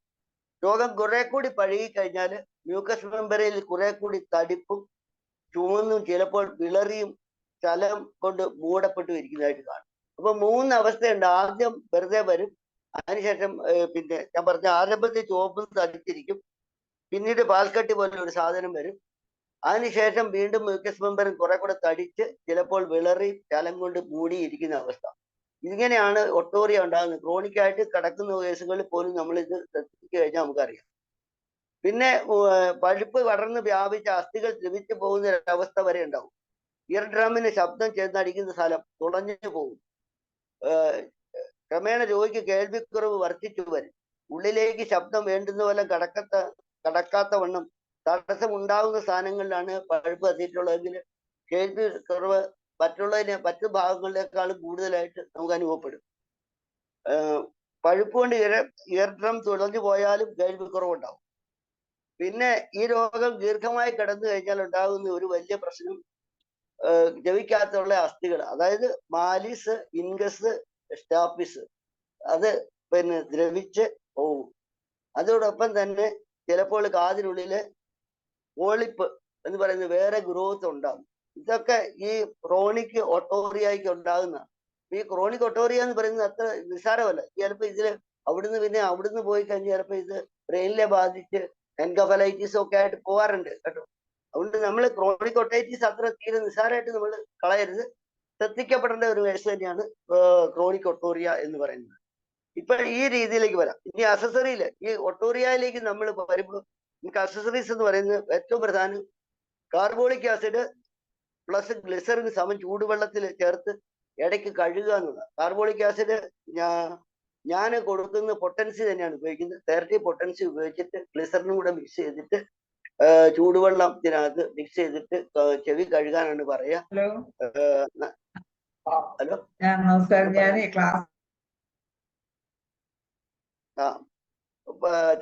അതിനുശേഷം ശുചിത്വം പാലിക്കുക എന്നുള്ളതാണ് പ്രധാന ഒരു പ്രശ്നം. തലം ചെവി കെട്ടി നിൽക്കാതെ നോക്കണം. ഈ 2-3 കാര്യങ്ങളാണ് നമ്മൾ അസസറീസിനകത്ത് പ്രത്യേകം ശ്രദ്ധിക്കേണ്ടത്. ഒട്ടോറിയ വളരെയധികം കേസുകൾ നമ്മുടെ അടുക്ക് വരുന്നതാണ്. അതുകൊണ്ട് നമ്മൾ ശ്രദ്ധിക്കേണ്ട കേസുകളാണ്. അതുകൊണ്ട് ഞാനിത് ഒന്നുകൂടെ പറഞ്ഞു മാത്രമേ ഉള്ളൂ. ട്രീറ്റ്മെന്റിലേക്ക് പോകുമ്പോ കുറച്ച് സമയം ഒത്തിരി മെഡിസിനും അതിന്റെ ഇൻഡിക്കേഷൻ 2 മിനിറ്റ് കൂടെ ഉള്ളൂ. 2 മിനിറ്റ് കൂടി നിർത്തുക കേട്ടോ. ചെവിക്ക് വേദന ഉണ്ടായ ശേഷം ചെവിയൊലിപ്പ് ഉണ്ടായാൽ പൾസാറ്റില കൊടുക്കാൻ നേരത്തെ ഞാൻ പറഞ്ഞു കഴിഞ്ഞാണ്. തടിച്ചുറപ്പില്ലാത്ത ശരീരപ്രകൃതിയാണെങ്കിൽ സൾഫർ കാൽക്കേരിയ ഉയർന്ന ആവർത്തിപ്പ് അകലയിട്ട് കൊടുക്കണം. ചെവിക്ക് ചുറ്റും മാംസഗ്രന്ഥികൾക്ക് നീർക്കൊണ്ടായാൽ മെർസോള് കാലിമൂറാണ് പ്രധാനമായിട്ട് വരുന്നത്. ഇതൊക്കെ നേരത്തെ പറഞ്ഞു കഴിഞ്ഞ പഠിച്ചത് തന്നെയാണ്. രക്തവും ജലവും പോകുന്ന പക്ഷം ഹെപ്പാർ സൾഫ്, സൈലീഷ്യ, കാൽക്കേരിയ കാർബ്, സൾഫർ ഈ ഔഷധങ്ങൾ ഉചിതം പോലെ നിങ്ങൾ ഉപയോഗിക്കുക. ഇങ്ങനെയുള്ള കാര്യങ്ങളിലാണ് പറയാണ്. ഇനി ദുർഗന്ധം ഉള്ളതും തൊടുന്ന സ്ഥലമെല്ലാം പൊട്ടിപ്പോകുന്നതുമായിട്ടുള്ള സ്ഥലമാണ് കാണുന്നതെങ്കിൽ ആഴ്സനിക് ആൽബാണ് ഫലപ്രദമായിട്ട് കാണുന്നത്. തൊലിപ്പുറമെ പിന്നെ ചൊറി പോലെയൊക്കെ കൂടെ ഉണ്ടെങ്കിൽ ഗ്രാഫൈറ്റിസിനെ കുറിച്ച് ചിന്തിക്കണം. സൂക്കേടുകൾ വീണ്ടും വീണ്ടും ഉണ്ടാകാതിരിക്കാൻ വേണ്ടിയിട്ട് സൾഫർ, ലൈക്കോപോഡിയം, സൈലീഷ്യ ഉയർന്ന ആവർത്തിപ്പ് അകലയിട്ട് കൊടുക്കാം. ഇത്രയും കൊണ്ടൊക്കെ നമുക്ക് ഈ ഒട്ടോറിയ ഒരുമാതിരിയൊക്കെ പറ്റും. പിന്നെ 1-2 മെഡിസിൻസിലോട്ട് വേണമെങ്കിൽ നമുക്ക് പോകാൻ പറ്റുന്നുള്ളൂ.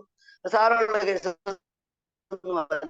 അടുത്ത പ്രാവശ്യം വീണ്ടും ഒരു സമയത്ത് നമുക്ക് കാണാം. ഇപ്പൊ ഞാൻ പറഞ്ഞ ഭാഗത്ത് എന്തെങ്കിലും സംശയം ഉണ്ടെങ്കിൽ നിങ്ങൾക്ക് ചോദിക്കാം.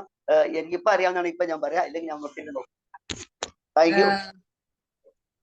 സാറ് പതിവ് പോലെ തന്നെ വളരെ നല്ല ക്ലാസ് ആയിരുന്നു സാർ. വളരെ സന്തോഷവും നന്ദിയും രേഖപ്പെടുത്തിയാണ് സാറ് നമ്മളെ ക്ഷണം സ്വീകരിച്ചെത്തുകയും ഇടയ്ക്കിടയ്ക്ക് നമുക്ക് ഇതുപോലുള്ള നല്ല ക്ലാസ്സുകൾ നമുക്ക് വേണ്ടി എടുക്കുകയും ചെയ്യുന്നതിൽ വളരെയധികം സന്തോഷവും നന്ദിയും പറയുന്നു സാർ. ഇന്ന് നമുക്ക് ചർച്ച ഇപ്പോ ഡോക്ടർമാരൊക്കെ ചോദിക്കുന്നതിന് മുമ്പ് നമ്മുടെ ഒരു അടിയന്തരമായ സുപ്രീം കോടതിയിലെ ഒരു കേസ് സംബന്ധിച്ച് സംസാരിക്കുന്നതിനായി നമ്മുടെ സംഘടനയുടെ വൈസ് പ്രസിഡന്റ്, IFPHന്റെ വൈസ് പ്രസിഡന്റ് ഉണ്ട്. അത് വളരെ അത്യാവശ്യവും അനിവാര്യവുമായ ഒരു ഘട്ടമായതുകൊണ്ടാണ് ഇപ്പോൾ നമ്മൾ ആ ചർച്ചയിലേക്ക് പോകുന്നത്. അതിന്റെ ആവശ്യകതയെ കുറിച്ച് നമ്മുടെ വൈസ് പ്രസിഡന്റ് ഷാജി കുടിയാട്ട് ഡോക്ടർ നിങ്ങളോട് സംസാരിക്കുന്നതാണ്. ഡോക്ടറെ തുടങ്ങാം. ഷാജി കുടിയാട്ട് ഡോക്ടറെ സംസാരിക്കാം. നമസ്കാരം. ഇന്ന് വളരെ പ്രധാനപ്പെട്ട ഒരു കേൾക്കുന്നുണ്ടോ? ഇപ്പൊ കേൾക്കാട്ടോ. ഹലോ, കേൾക്കുന്നുണ്ടോ? യെസ് കേൾക്കുന്നുണ്ട്. ഓക്കെ, ഞാൻ വളരെ പ്രധാനപ്പെട്ട ഒരു കാര്യം പറയാനാണ്. എന്താണെന്ന് വെച്ചാല്, നമ്മുടെ ഇന്ന് സുപ്രീം കോടതിയിലെ കേരള ഗവൺമെന്റ് ഗവർണർ ഈ മെഡിക്കൽ പബ്ലിക് ഹെൽത്ത് ബില്ല് ഒപ്പിടാതിരിക്കുന്നതിനെതിരെ ഒരു ഹർജി, അത് മാത്രമല്ല ഗവർണർ ഒരു ബില്ലുകളും ഗവൺമെന്റ് അയക്കുന്ന ബില്ലുകളും ഒന്നും ഒപ്പിടുന്നില്ല എന്നുള്ള രീതിയിലുള്ള ഒരു ഹർജി കൊടുത്തിട്ടുണ്ട്. അപ്പൊ അത് നമ്മളതില് കക്ഷി ചേർന്ന് ഈ പബ്ലിക് ഹെൽത്ത് ബില്ലിന്റെ വിപത്തുകളെ കുറിച്ച് പ്രത്യേകം നമ്മൾ കോടതിയെ ധരിപ്പിച്ചിട്ടില്ലെങ്കിൽ ഇത് രാഷ്ട്രീയപരമായിട്ടുള്ള ഒരു സമീപനമായിട്ട് കോടതിയുടെ പരിഗണനയിൽ വന്നേക്കാം എന്നുള്ളൊരു ദൂഷ്യഫലമുണ്ട്. കാരണം തമിഴ്നാട് ഗവൺമെന്റ് തമിഴ്നാട് ഗവർണർക്കെതിരെ പരാതി കൊടുത്തിട്ടുണ്ട് ഇതേ കാരണത്താല്. പക്ഷെ കേരള ഗവർണർ നമ്മൾ നോക്കി കാണുമ്പോൾ കുറച്ചുകൂടെ റീസണബിൾ ആയിട്ടാണ്, ഒരു പൊളിറ്റിക്കൽ ബാരിയർ വെച്ചല്ല, റീസൺ ബേസ് ചെയ്താണ് പുള്ളി ഈ പലതും കാണുന്നതായിട്ട്. അതുകൊണ്ടാണ് പുള്ളി നമ്മുടെ പബ്ലിക് ഹെൽത്ത് ബില്ലിനെയൊക്കെ സപ്പോർട്ട് ചെയ്യുന്നതിനുള്ള ഒരു കാരണമായിട്ടുള്ളത്. പക്ഷെ പബ്ലിക്കിന്റെ അടുത്ത് ഈ പബ്ലിക് ഹെൽത്ത് ബില്ല് പാസ്സായി എന്നുള്ള പേര് പോലും, അതിന്റെ അറിവ് പോലും പബ്ലിക്കിന്റെ അടുത്ത് എത്തിയിട്ടില്ല. അപ്പോ നമ്മള് ഇതിന്റെ അകത്ത് കക്ഷി ചേരേണ്ടതുണ്ട്. കക്ഷി ചേർന്ന് നമ്മളുടെ ഭാഗം വളരെ ക്ലിയർ ആയിട്ട് സ്ഥാപിച്ചെടുക്കേണ്ടതുണ്ട്. കോൺസ്റ്റിറ്റ്യൂഷണൽ ആയിട്ടുള്ള ബില്ലിലെ അപാകതകള്, ആയുഷ് സിസ്റ്റത്തിന് ഈക്വൽ പ്രാതിനിധ്യം കൊടുക്കാത്ത ആ കാര്യം, അതുപോലെ തന്നെ ഈ അമിത അധികാരം ഈ പബ്ലിക് ഹെൽത്ത് ഓഫീസർക്ക് കൊടുത്തിരിക്കുന്ന അതുമാതിരിയുള്ള കാര്യങ്ങളൊക്കെ നമുക്ക് വക്കീലുമായിട്ട് ചർച്ച ചെയ്ത് നമ്മൾ ലീഗൽ ഒപ്പീനിയന് ശ്രമിച്ചുകൊണ്ടിരിക്കുകയാണ്. അപ്പൊ ഇതിന്റെ പ്രധാനപ്പെട്ട ഒരു കാര്യം നമ്മൾ ശ്രദ്ധിക്കേണ്ടത്, നമ്മൾ സുപ്രീം കോടതിയിൽ ഒരു കേസിന് പോകുമ്പോൾ നമുക്കുണ്ടാകുന്ന ഫിനാൻഷ്യൽ കമ്മിറ്റ്മെന്റ് ആണ്. അപ്പോൾ നമ്മള് ഇത് അടിയന്തര പ്രാധാന്യത്തോടെ കൈകാര്യം ചെയ്യേണ്ട ഒരു വിഷയമായതിനാൽ, പണ്ട് നമ്മൾ അബി ഫിലിപ്പിനെതിരെ ഒരു കേസിന് നമ്മൾ വക്കാലത്ത് ഒപ്പിട്ട് കൊടുത്തിട്ട് നമുക്ക് ഫർദർ പ്രൊസീഡ് ചെയ്യാതെ ഫിനാൻഷ്യൽ ലാപ്സ് ഡിഫിക്കൽറ്റി കൊണ്ട് നമ്മൾ ഫർദർ പ്രൊസീഡ് ചെയ്യാതെ നമ്മൾ പെൻഡിങ് കിടക്കുവാണ്. അപ്പൊ അതുകൊണ്ട് തന്നെ അതിനേക്കാളും പ്രാധാന്യമുള്ളതാണ് ഈ പബ്ലിക് ഹെൽത്ത് ബില്ല് നിയമമായാൽ ഉണ്ടാകുന്ന ദൂഷ്യം. അപ്പൊ നമ്മൾ തീർച്ചയായിട്ടും ഗവൺമെന്റ് കൊടുത്തിരിക്കുന്ന ഈ കേസിൽ കക്ഷി ചേരുകയും പബ്ലിക് ഹെൽത്ത് ബില്ലിന്റെ പ്രത്യേകമായ കോൺസ്റ്റിറ്റ്യൂഷണൽ വയലേഷൻസും ആയുഷ് നിയമങ്ങളുടെ വയലേഷൻസ് എല്ലാം സുപ്രീം കോടതിയെ ധരിപ്പിക്കേണ്ടതുണ്ട്.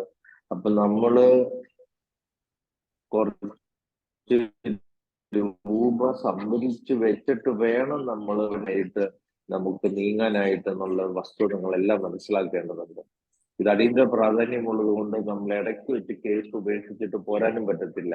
ഏറ്റവും കഴിവുന്ന നല്ല വക്കീലന്മാരെ തന്നെ വെച്ച് നമുക്ക് പോകണമെന്ന് ആഗ്രഹിക്കുന്നു. പ്രശാന്ത് ഭൂഷൺ പോലെയുള്ള വക്കീലന്മാരെ നമുക്ക് കൺസൾട്ട് ചെയ്യുന്നതിന് നിർദ്ദേശങ്ങൾ പലരുടെയും ഭാഗത്തുനിന്ന് വന്നിട്ടുണ്ട്. അപ്പോൾ അതൊക്കെ നമുക്ക് ഭാരിച്ച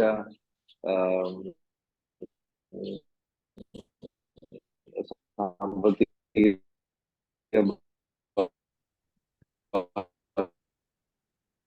വരുന്നതാണ്. അതിന്റെ എത്രയാണെന്നൊക്കെ നമ്മൾ അന്വേഷിതരമായിട്ടുള്ള പ്രാധാന്യമുള്ള ഒരു തീർച്ചയായിട്ടും വന്നിട്ടുണ്ട്. എല്ലാവരും എന്നോട് നമ്മൾ ഒരു നില എന്ന് പറഞ്ഞ പോലെ നമ്മുടെ പേഷ്യൻസ് നിന്നാണെങ്കിലും 100 രൂപ വെച്ചാണെങ്കിലും 500 രൂപ വെച്ചാണെങ്കിലും 1000 വെച്ചാണെങ്കിലും നിങ്ങൾ സംഭരിച്ച് അത് ഇന്ന ഭാഗത്ത് വന്നതാണെന്ന് നമ്മളെ അറിയിക്കുകയും അതോടൊപ്പം തന്നെ നമ്മുടെ ട്രഷറിയുടെ അക്കൗണ്ടിലോട്ട് നേരിട്ട് അത് ട്രാൻസ്ഫർ ചെയ്ത് കൊടുത്ത് ലീഗൽ ലിറ്റിഗേഷന് വേണ്ടിയുള്ളതാണെന്ന് സ്പെഷ്യലായിട്ട് അതിന് നോട്ട് കൊടുത്ത് അത് നിക്ഷേപിക്കണമെന്ന് പ്രത്യേകം താല്പര്യപ്പെടുകയാണ്. ഇതുമായിട്ട് എന്തെങ്കിലും സംശയങ്ങൾ ആർക്കുണ്ടെങ്കിൽ ചോദിക്കാവുന്നതാണ്. മറ്റേ നമ്പൂതിരി സാറിന്റെ ചോദ്യോത്തരങ്ങളും ഇതിന്റെ ഇടയ്ക്ക് നടത്താവുന്നതാണ്. ഇത്രേ ഞാൻ ആമുഖമായിട്ട് പറയുന്നുള്ളൂ. ഇനി എന്തെങ്കിലും ഇതേക്കുറിച്ച് സംശയം ഉണ്ടെങ്കിൽ ചോദിക്കാം. നമ്പൂതിരി സാറിന്റെ ചോദ്യോത്തരങ്ങൾ കഴിഞ്ഞായാലും മതി. നന്ദി, നമസ്കാരം. നന്ദി ഡോക്ടർ ഷാജി കുടിയാട്. നമ്മുടെ ധനേഷ് ഡോക്ടർ ഹാൻഡ് റൈസ് ചെയ്തിട്ടുണ്ട്. ഡോക്ടർക്ക് എന്താണ് പറയാനുള്ളത്? ഡോക്ടറെ സംസാരിച്ചോളൂ. എന്തായാലും നമ്പൂതിരി സാറിന് വന്ന് വളരെ നല്ല ആൾക്കൂട്ടം ഉണ്ടായി. എല്ലാവരും നമ്മുടെ സാറിന്റെ ക്ലാസ്സിന്റെ ഉത്തരങ്ങൾ കേൾക്കാനായിട്ട്, അല്ലെ ചോദ്യങ്ങൾ ഉത്തരങ്ങൾ കേൾക്കാനൊക്കെ ആയിട്ട് കാത്തിരിക്കുകയാണ്. എന്നിരുന്നാലും ഒരു പ്രധാനപ്പെട്ട കാര്യമാണ് നമ്മുടെ വൈസ് പ്രസിഡന്റ് ഈ വേദിയിൽ അവതരിപ്പിച്ചത്. അതിന്റെ ഭാഗമായിട്ട് ഇപ്പൊ തന്നെ സ്റ്റിയറിംഗ് കമ്മിറ്റിയിലെ മെമ്പേഴ്സ് ഇപ്പൊ തന്നെ 10,000-ഉം 5,000-ഉം എന്ന കണക്കിന് തന്നെ കുറെ പേർ അതിൽ നിക്ഷേപിച്ചു കഴിഞ്ഞു. കാരണം ഹോമിയോപ്പതിക്ക് വേണ്ടി ഹോമിയോപ്പതി ഡോക്ടർമാരെ അല്ലാതെ വേറെ ആരും രംഗത്തിറങ്ങില്ല. പിന്നെ ആയുഷ് സിസ്റ്റങ്ങളിലാണെങ്കിൽ പൊതുവെ നമ്മുടെ ഈ ഗവൺമെന്റിന്റെ ഇപ്പോഴത്തെ നിലപാട് വെച്ച് പൊതുവെ എല്ലാ സംഘടനകളും വിധേയന്മാരായി നിൽക്കുന്ന ഒരവസ്ഥയാണ് കാണുന്നത്. പക്ഷെ അങ്ങനെ വന്നാൽ നമ്മുടെ ഹോമിയോപ്പതി രംഗത്ത് നമുക്ക് പ്രശ്നങ്ങൾ ഉണ്ടാകാൻ സാധ്യതയുണ്ട്. അതിന് ഓടുന്ന പാമ്പിന് ഒരു മുഴ മുമ്പേ എന്ന് നമ്മൾ പറയാവുന്ന പോലെ തന്നെയാണ് ഈ ഇങ്ങനെയുള്ള കാര്യങ്ങൾ നമ്മൾ ഒരു മുഴ മുമ്പേ തന്നെ കേസിന് പോകേണ്ടതായിട്ട് വരുന്നു എന്നാണ് പല ആൾക്കാരും, നമ്മുടെ ഹോമിയോപ്പതി സ്നേഹികൾ പോലും പലരും വിളിച്ച് ഈ നമ്മുടെ വിഷയങ്ങൾ അറിയാവുന്ന പല ആൾക്കാരും വിളിച്ച് പറയുന്നുണ്ട്. അവർ പോലും ഇങ്ങോട്ട് സാമ്പത്തിക സഹായം ചെയ്യാമെന്ന് പറയുന്നുണ്ട്. അപ്പോൾ എന്തായാലും നല്ലൊരു അഡ്വക്കേറ്റിന്റെ ടീമിനെ കൊണ്ട് തന്നെ ആയിരിക്കും നമ്മൾ ഈ കേസിന് പോകുന്നത്. നമ്മൾ കക്ഷി ചേർന്നെങ്കിൽ മാത്രമേ ഇത് വിജയിപ്പിക്കാൻ പറ്റുള്ളൂ. അതുകൊണ്ട് എല്ലാവരും നിങ്ങളുടെ ഒരു സൗകര്യത്തിനുള്ള ഒരു എമൗണ്ട് കൊടുക്കുകയും അതുപോലെ തന്നെ നിങ്ങളുടെ ഹോമിയോപ്പതി സ്നേഹികൾ ആയിട്ട് ആരെങ്കിലും ഒക്കെ ഇതിന് കോൺട്രിബ്യൂട്ട് ചെയ്യാൻ തയ്യാറാകുകയാണെങ്കിൽ അതുകൂടെ നടത്തി അത് വിജയിപ്പിക്കണമെന്ന് അഭ്യർത്ഥിക്കാൻ വേണ്ടിയാണ് ഞാൻ ഹാൻഡ് റൈസ് ചെയ്തത്. പിന്നെ സാറിന്റെ ഇന്നത്തെ ക്ലാസ് എന്നൊക്കെ പറയുന്നത് വളരെ പ്രധാനപ്പെട്ട ഒരു ക്ലാസ് തന്നെയാണ്. കാരണം അക്യൂട്ട് റെമഡീസും റെയർ റെമഡീസും ഒക്കെ എങ്ങനെ എവിടെ ഉപയോഗിക്കണം അതൊക്കെ സാർ നല്ല രീതിയിലാണ് പറയുന്നത്. സാറിന്റെ അനുഭവങ്ങൾ ക്രോഡീകരിച്ചുകൊണ്ടാണ് പറയുന്നത്. നമ്മൾ എപ്പോൾ വിളിച്ചാലും സാറ് റെഡിയാകും. അതാണ് സാറിന്റെ ഒരു പ്രത്യേകത. ഒരു മടിയും പറയാറില്ല ഈ പ്രായത്തിലും. അതുകൊണ്ട് തന്നെ സാറിനെ പ്രത്യേകം ഒന്ന് അഭിനന്ദിക്കാൻ കൂടിയാണ് ഞാൻ വന്നത്. ഓക്കെ ധനേഷ് ഡോക്ടറെ, നമ്മുടെ അനിൽകുമാർ ഡോക്ടർക്ക് എന്തെങ്കിലും പറയാനുണ്ടോ? കേൾക്കാമോ? കേൾക്കാം. അതായത് എല്ലാവരും ശ്രദ്ധിക്കണം, പൈസകൾ ഇടുമ്പം അതിനകത്ത് പലരും international forum for promoting homoeopathy എന്ന് അടിച്ചാണ് വിട്ടിരിക്കുന്നത്. അവരവരുടെ പേര് വയ്ക്കുക. International forum for promoting homoeopathy അടിക്കേണ്ട കാര്യമില്ല. ആര് അടിക്കുന്നു അവരുടെ പേര് വയ്ക്കുക. എങ്കിലേ അത് ആര് പൈസ അയച്ചെന്ന് അറിയാൻ പറ്റുള്ളൂ. അപ്പൊ അങ്ങനെ ഒരു ഡ്രോബാക്ക് വരുന്നുണ്ട്. പ്രത്യേകം ശ്രദ്ധിക്കുക. പേര് വെച്ച് മാത്രം പൈസ അയക്കുക. അല്ലെങ്കിൽ ഇത് ആര് പൈസ എന്നൊന്നും അറിയാൻ പറ്റുന്നില്ല. പ്രത്യേകം ശ്രദ്ധിക്കുക. Thank you. ഓക്കെ, അനിൽകുമാർ ഡോക്ടറെ. Doctor PK Suresh hand raise ചെയ്തിട്ടുണ്ട്. ഡോക്ടറെ സംസാരിച്ചോളൂ.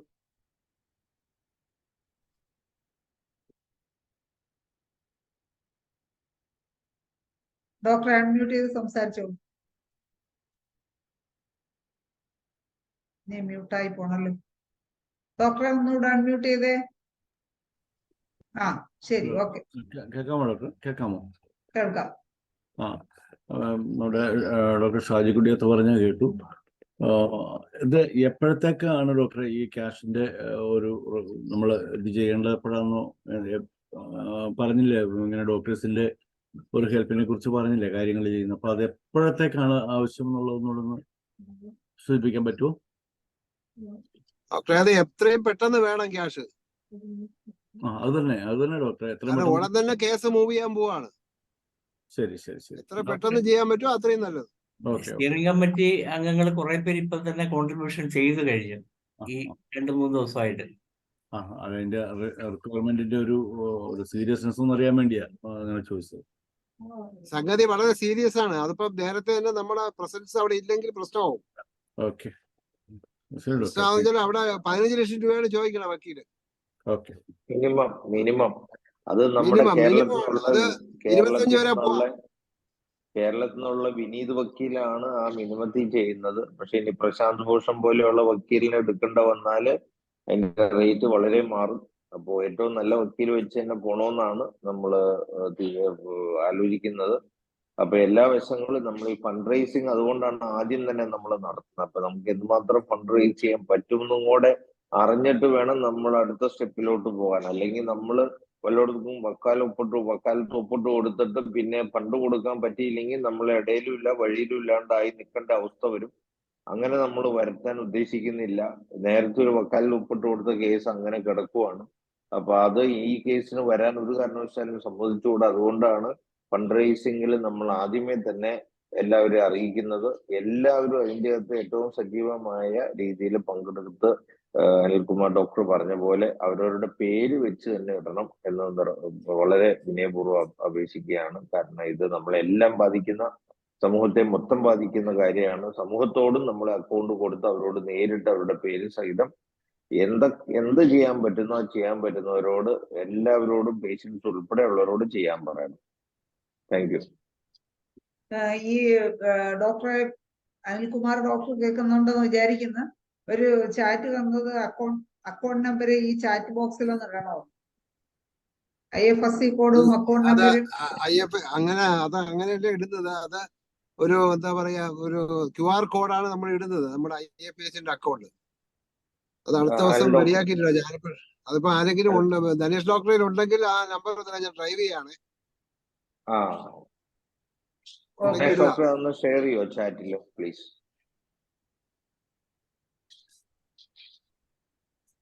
ധനേഷ് ഡോക്ടർ കേൾക്കുന്നുണ്ടോ?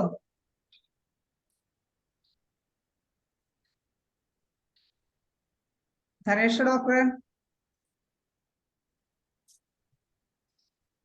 അതിനോടൊപ്പം ഏകദേശം അതിന്റെ ചർച്ച കഴിഞ്ഞോ ഡോക്ടറെ? ഷാജി കുടിയാട്ട് ഡോക്ടറെ കഴിഞ്ഞോ? കഴിഞ്ഞു. അത് പിന്നെ ആളുകളാണ് അതിന്റെ കാര്യങ്ങൾ തീരുമാനിക്കാൻ. അല്ലെങ്കിൽ തീർച്ചയായിട്ടും നമ്മുടെ IFPHന്റെ ഗ്രൂപ്പില് മറ്റേ അനിൽകുമാർ ഡോക്ടർ ഷെയർ ചെയ്തിട്ടുണ്ട്. ഇന്ന് ഈ QR കോഡ് ഇന്ന് ഷെയർ ചെയ്തിട്ടുണ്ടെന്ന് തോന്നുന്നു. അതിനകത്തുണ്ട്. QR കോഡ് ഷെയർ ചെയ്തിട്ടുണ്ട്. ഇനി ആർക്കെങ്കിലും നമ്പൂതിരി സാറിനോട് എന്തെങ്കിലും സംശയങ്ങളോ ചോദിക്കാനുണ്ടെങ്കിൽ തീർച്ചയായിട്ടും ചോദിക്കാം. കുറച്ച് സമയമേ ഉള്ളൂ. ചർച്ച കൂടി വന്നുകൊണ്ട് ഒരു 5 മിനിറ്റ് നീണ്ടുപോവുകയാണ്. നമ്പൂതിരി സാറിനോട് ആർക്കെങ്കിലും എന്തെങ്കിലും ഡൗട്ട്സ് ചോദിക്കാനുണ്ടെങ്കിൽ തീർച്ചയായിട്ടും ചോദിക്കാനുള്ള സമയമാണ്.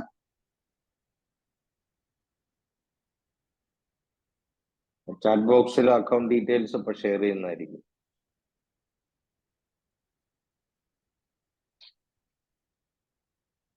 സാറിന്റെ ക്ലാസ്സിനെ കുറിച്ച് എന്തെങ്കിലും അഭിപ്രായങ്ങളോ സംശയങ്ങളോ ഉണ്ടെങ്കിൽ ചോദിക്കാം. സലീം കുമാർ ഡോക്ടറൊക്കെ ഡോക്ടർ സുരേഷ് വീണ്ടും ഹാൻഡ് റൈസ് ചെയ്തിട്ടുണ്ട്. ഡോക്ടറെ അൺമ്യൂട്ട് ചെയ്ത് സംസാരിച്ചു. സാർ നമ്പൂരി സാറിനോടാണ് ഞാൻ ചോദിക്കുന്നത്. സാർ ഒരു ഡൗട്ട് ഉണ്ടായിരുന്നു. സാറിൻ്റെ ഇപ്പോഴത്തെ ക്ലാസ്സിനകത്ത് ഒരു ക്രോണിക് ഒട്ടോറിയയിലെ കാർബോളിക് ആസിഡും ഗ്ലിസറിൻ പ്ലസ് ചൂടുവെള്ളം ചേർത്തിട്ട് എക്സ്റ്റേണൽ ഒരു ആപ്ലിക്കേഷൻ പറഞ്ഞല്ലോ സാർ. അപ്പോൾ അതിൻ്റെ കോമ്പിനേഷൻ എങ്ങനെയാണെന്നുള്ള ചൂടുവെള്ളം അത് എങ്ങനെ എക്സ്റ്റേണൽ എന്ന് ഉദ്ദേശിക്കുന്നത്? ചെവിയിൽ ഒഴിക്കുകയാണോ അതോ എന്താ? അതൊന്ന് പറയാം. മ്യൂട്ടാണ് സാറേ. സാറ് ഒന്ന് അൺമ്യൂട്ട് ചെയ്ത് സംസാരിക്കണം. ഓട്ടോമാറ്റിക് ആയിട്ട് എടുത്താൽ അതെ. കാർബോളിക് ആസിഡ് ഞാൻ ഉപയോഗിക്കുന്നത്, ചില ആൾക്കാർ കാർബോളിക് ആസിഡ് ലോവർ പൊട്ടൻസി പറയുന്നുണ്ട്. ഞാൻ ഉപയോഗിക്കുന്നത് കാർബോളിക് ആസിഡ് 30 ആണ്. 30 എടുത്തിട്ട് ഒരു ഡ്രാം എടുത്തിട്ട് അത് 1 ഡ്രാം പിന്നെ ഗ്ലിസറിനും കൂടെ മിക്സ് ചെയ്തിട്ട് അത്ര ചൂടുവെള്ളം കൂടെ മിക്സ് ചെയ്തിട്ട് അതുകൊണ്ട് കോട്ടൺ മുക്കി ചെവി ക്ലീൻ ചെയ്യാനാ പറയാ. ചെവിക്കകത്ത് ഒഴിക്കാൻ പറഞ്ഞിട്ടില്ല. ഒഴിച്ചു കഴിഞ്ഞാൽ ശരിയാവില്ല കേട്ടോ. കോഴിക്കൊട്ടിയാല് കോട്ടായി പിന്നെ മറ്റേ മെമ്പറൈനൊക്കെ തുള വീണിട്ടൊക്കെ ഉണ്ടെങ്കിൽ ചെവിക്കകത്തേക്ക് അത് പോയി കഴിഞ്ഞാൽ അന്യായ വേദനയായി. അതുകൊണ്ട് ചെവി നമ്മള് ഈ പിന്നെ പുറമെ ക്ലീൻ ചെയ്താൽ മതി. ഹെൽത്ത് ആണ് പ്രധാനം. ബഡ്സിൽ മുക്കിയിട്ട് ബഡ്സ് പോലെ ബഡ്സ് ഞാൻ അധികം പറയുന്നില്ല. തുണിയിലകത്ത് മുക്കി പിഴിഞ്ഞിട്ട് നമുക്ക് ഇങ്ങനെ വൃത്തിയാക്കി എടുക്കാം. അവരോട് തന്നെ ചെയ്തേണ്ട കാര്യം. നമുക്കത് ചെയ്യാൻ പറ്റുന്നില്ലല്ലോ. പെൻസിലുടെ പരിധിയിലൊക്കെ ബുദ്ധിമുട്ട് തന്നെയായിരിക്കും. പറഞ്ഞു കൊടുക്കുക എന്നുള്ളതേ ഉള്ളൂ നമുക്ക് ചെയ്യാവുന്നത്. എക്സ്റ്റേണൽ ഇയർ നന്നായിട്ട് ക്ലിയർ ചെയ്യാന്നുള്ളതേ ഉള്ളൂ. നമുക്ക് പിന്നെ ആ ഭാഗം ഇത്രേ പറയാൻ പറ്റും കേട്ടോ. മറിച്ച് ഒഴിക്കാൻ ഒക്കത്തില്ല. ഒഴിച്ചു കഴിഞ്ഞാൽ ഇയർ ഡ്രമിന് പിന്നെ പെർഫറേഷൻ ഉണ്ടെങ്കിൽ ഭയങ്കര പെയിനായി. നമ്മൾ പ്രതീക്ഷിക്കുന്ന പോലെ നിൽക്കത്തില്ല. മിഡിൽ ഇയർ വരെ ക്ലീൻ ചെയ്യണ്ടേ? നമുക്ക് കിട്ടാവുന്നിടത്തോളം ഭാഗം ചെല്ലുക എന്നുള്ളതേ ഉള്ളൂ. ശരിക്കും പറഞ്ഞാൽ ഈ പിന്നെ ഈ ഇയറിനകത്ത് ഉള്ള ഈ ചെറിയ ഇതൊക്കെ നമ്മുടെ കിട്ടുമല്ലോ. ഈ വളഞ്ഞിരിക്കുന്ന ചെറിയ ഇതൊക്കെ കിട്ടും. അതിനകത്ത് കോട്ടൺ ശകലം മിക്സ് ചെയ്തിട്ട് നമുക്ക് ക്ലീൻ ചെയ്തെടുക്കാൻ പറ്റും.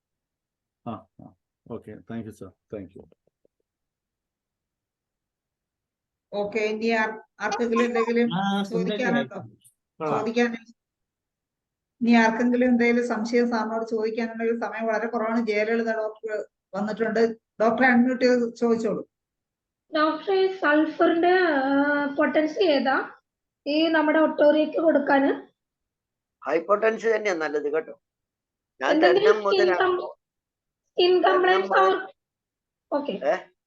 സ്കിൻ കംപ്ലൈൻസ് എന്തെങ്കിലും അവർക്കുണ്ടെങ്കിലോ? നമ്മൾ ഒട്ടോറിയ നോക്കുമ്പോ സ്കിൻ കംപ്ലൈൻസിനെ അങ്ങനെ നോക്കിയിട്ട് കാര്യമില്ല. ഒട്ടോറിയ നോക്കുമ്പോ ഒട്ടോറിയയാണ് പ്രധാനമെങ്കിൽ അതിന് ഹൈ പൊട്ടൻസി കൊടുക്കുക. സ്കിൻ കംപ്ലൈൻസ് ഒന്നും അങ്ങനെ അഗ്രിവേറ്റ് ചെയ്ത് കണ്ടിട്ടില്ല. അഥവാ ഉണ്ടാവുകയാണെങ്കിൽ അവരോട് പറയുക അത് ഇതിന്റെയാണ്, കുറച്ച് ദിവസം കഴിയുമ്പോൾ മാറുമെന്ന് പറയാം. വേറൊന്നും പറയാം. ഹൈ പൊട്ടൻസി അല്ല ലോ പൊട്ടൻസി കൊടുത്താൽ നമ്മുടെ സമയം വെറുതെ പോകത്തേ ഉള്ളൂ. കൊടുത്തോണ്ടിരുന്നിട്ട് കാര്യം. ജയലളിത ഡോക്ടറെ കുറച്ച് ദിവസമായിട്ട് കാണുന്നില്ലല്ലോ എന്ന് വിചാരിച്ചതേ ഉള്ളൂ. ജയലളിത അതാണ് മറ്റേത് എന്തെങ്കിലും അഭിപ്രായങ്ങളോ സംശയങ്ങളൊക്കെ ആയിട്ട് വരുമായിരുന്നു. അത് കാണാത്തോണ്ട് പറഞ്ഞതേ ഉള്ളൂ. ഇനി ആർക്കെങ്കിലും ഇനിയുണ്ടോ, ചോദിക്കാനുണ്ടോ? ഷാജി കുടിയാട്ട് ഡോക്ടർ മറ്റേ ഡീറ്റെയിൽസ് എല്ലാം ചാറ്റ് ബോക്സിൽ ഇട്ടിട്ടുണ്ട്. എല്ലാവരും നോക്കും എന്ന് പ്രതീക്ഷിക്കുന്നു. തനേഷ് ഡോക്ടർക്ക് എന്തെങ്കിലും പറയാനുണ്ടോ? ഇല്ലെങ്കിൽ നമ്മുടെ പ്രോഗ്രാം വൈൻഡപ്പ് ചെയ്യാൻ സമയമായി. ജയലളിത ഡോക്ടറെ, നമുക്ക് നാളെ നമ്മൾ അറ്റോപിക് ഡെർമറ്റൈറ്റിസ് ഹോമിയോപ്പതി എന്നുള്ള വിഷയത്തിൽ ഒരു ചർച്ചയാണ്. ഓക്കെ, ജയലളിത ഡോക്ടറെ നമ്മുടെ നമ്പൂരി സാറിന് നന്ദി കൂടി പറയാൻ വേണ്ടി ഞാൻ ഡോക്ടറെ ക്ഷണിക്കുകയാണ്. ഓക്കെ ഡോക്ടറെ, നല്ലൊരു സെഷൻ ആയിരുന്നു. എപ്പോഴും നമ്മൾക്ക് പേഷ്യന്റ് പറഞ്ഞ പോലെ അതേ ഭാഷയിൽ പറഞ്ഞു തന്ന് അത് മനസ്സിലാക്കി തരുന്ന ഡോക്ടർക്ക് എത്ര നന്ദി പറഞ്ഞാലും മതിയാവില്ല ഡോക്ടറെ. വീണ്ടും ഇതിന്റെ ബാക്കി ഭാഗത്തിന് വേണ്ടി ക്ഷണിക്കുകയാണ് ഈ വേദിയിലേക്ക്.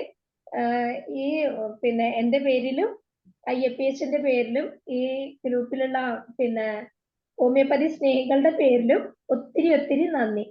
Thank you sir. Thank you. നന്ദി ഡോക്ടർ ജയലളിത.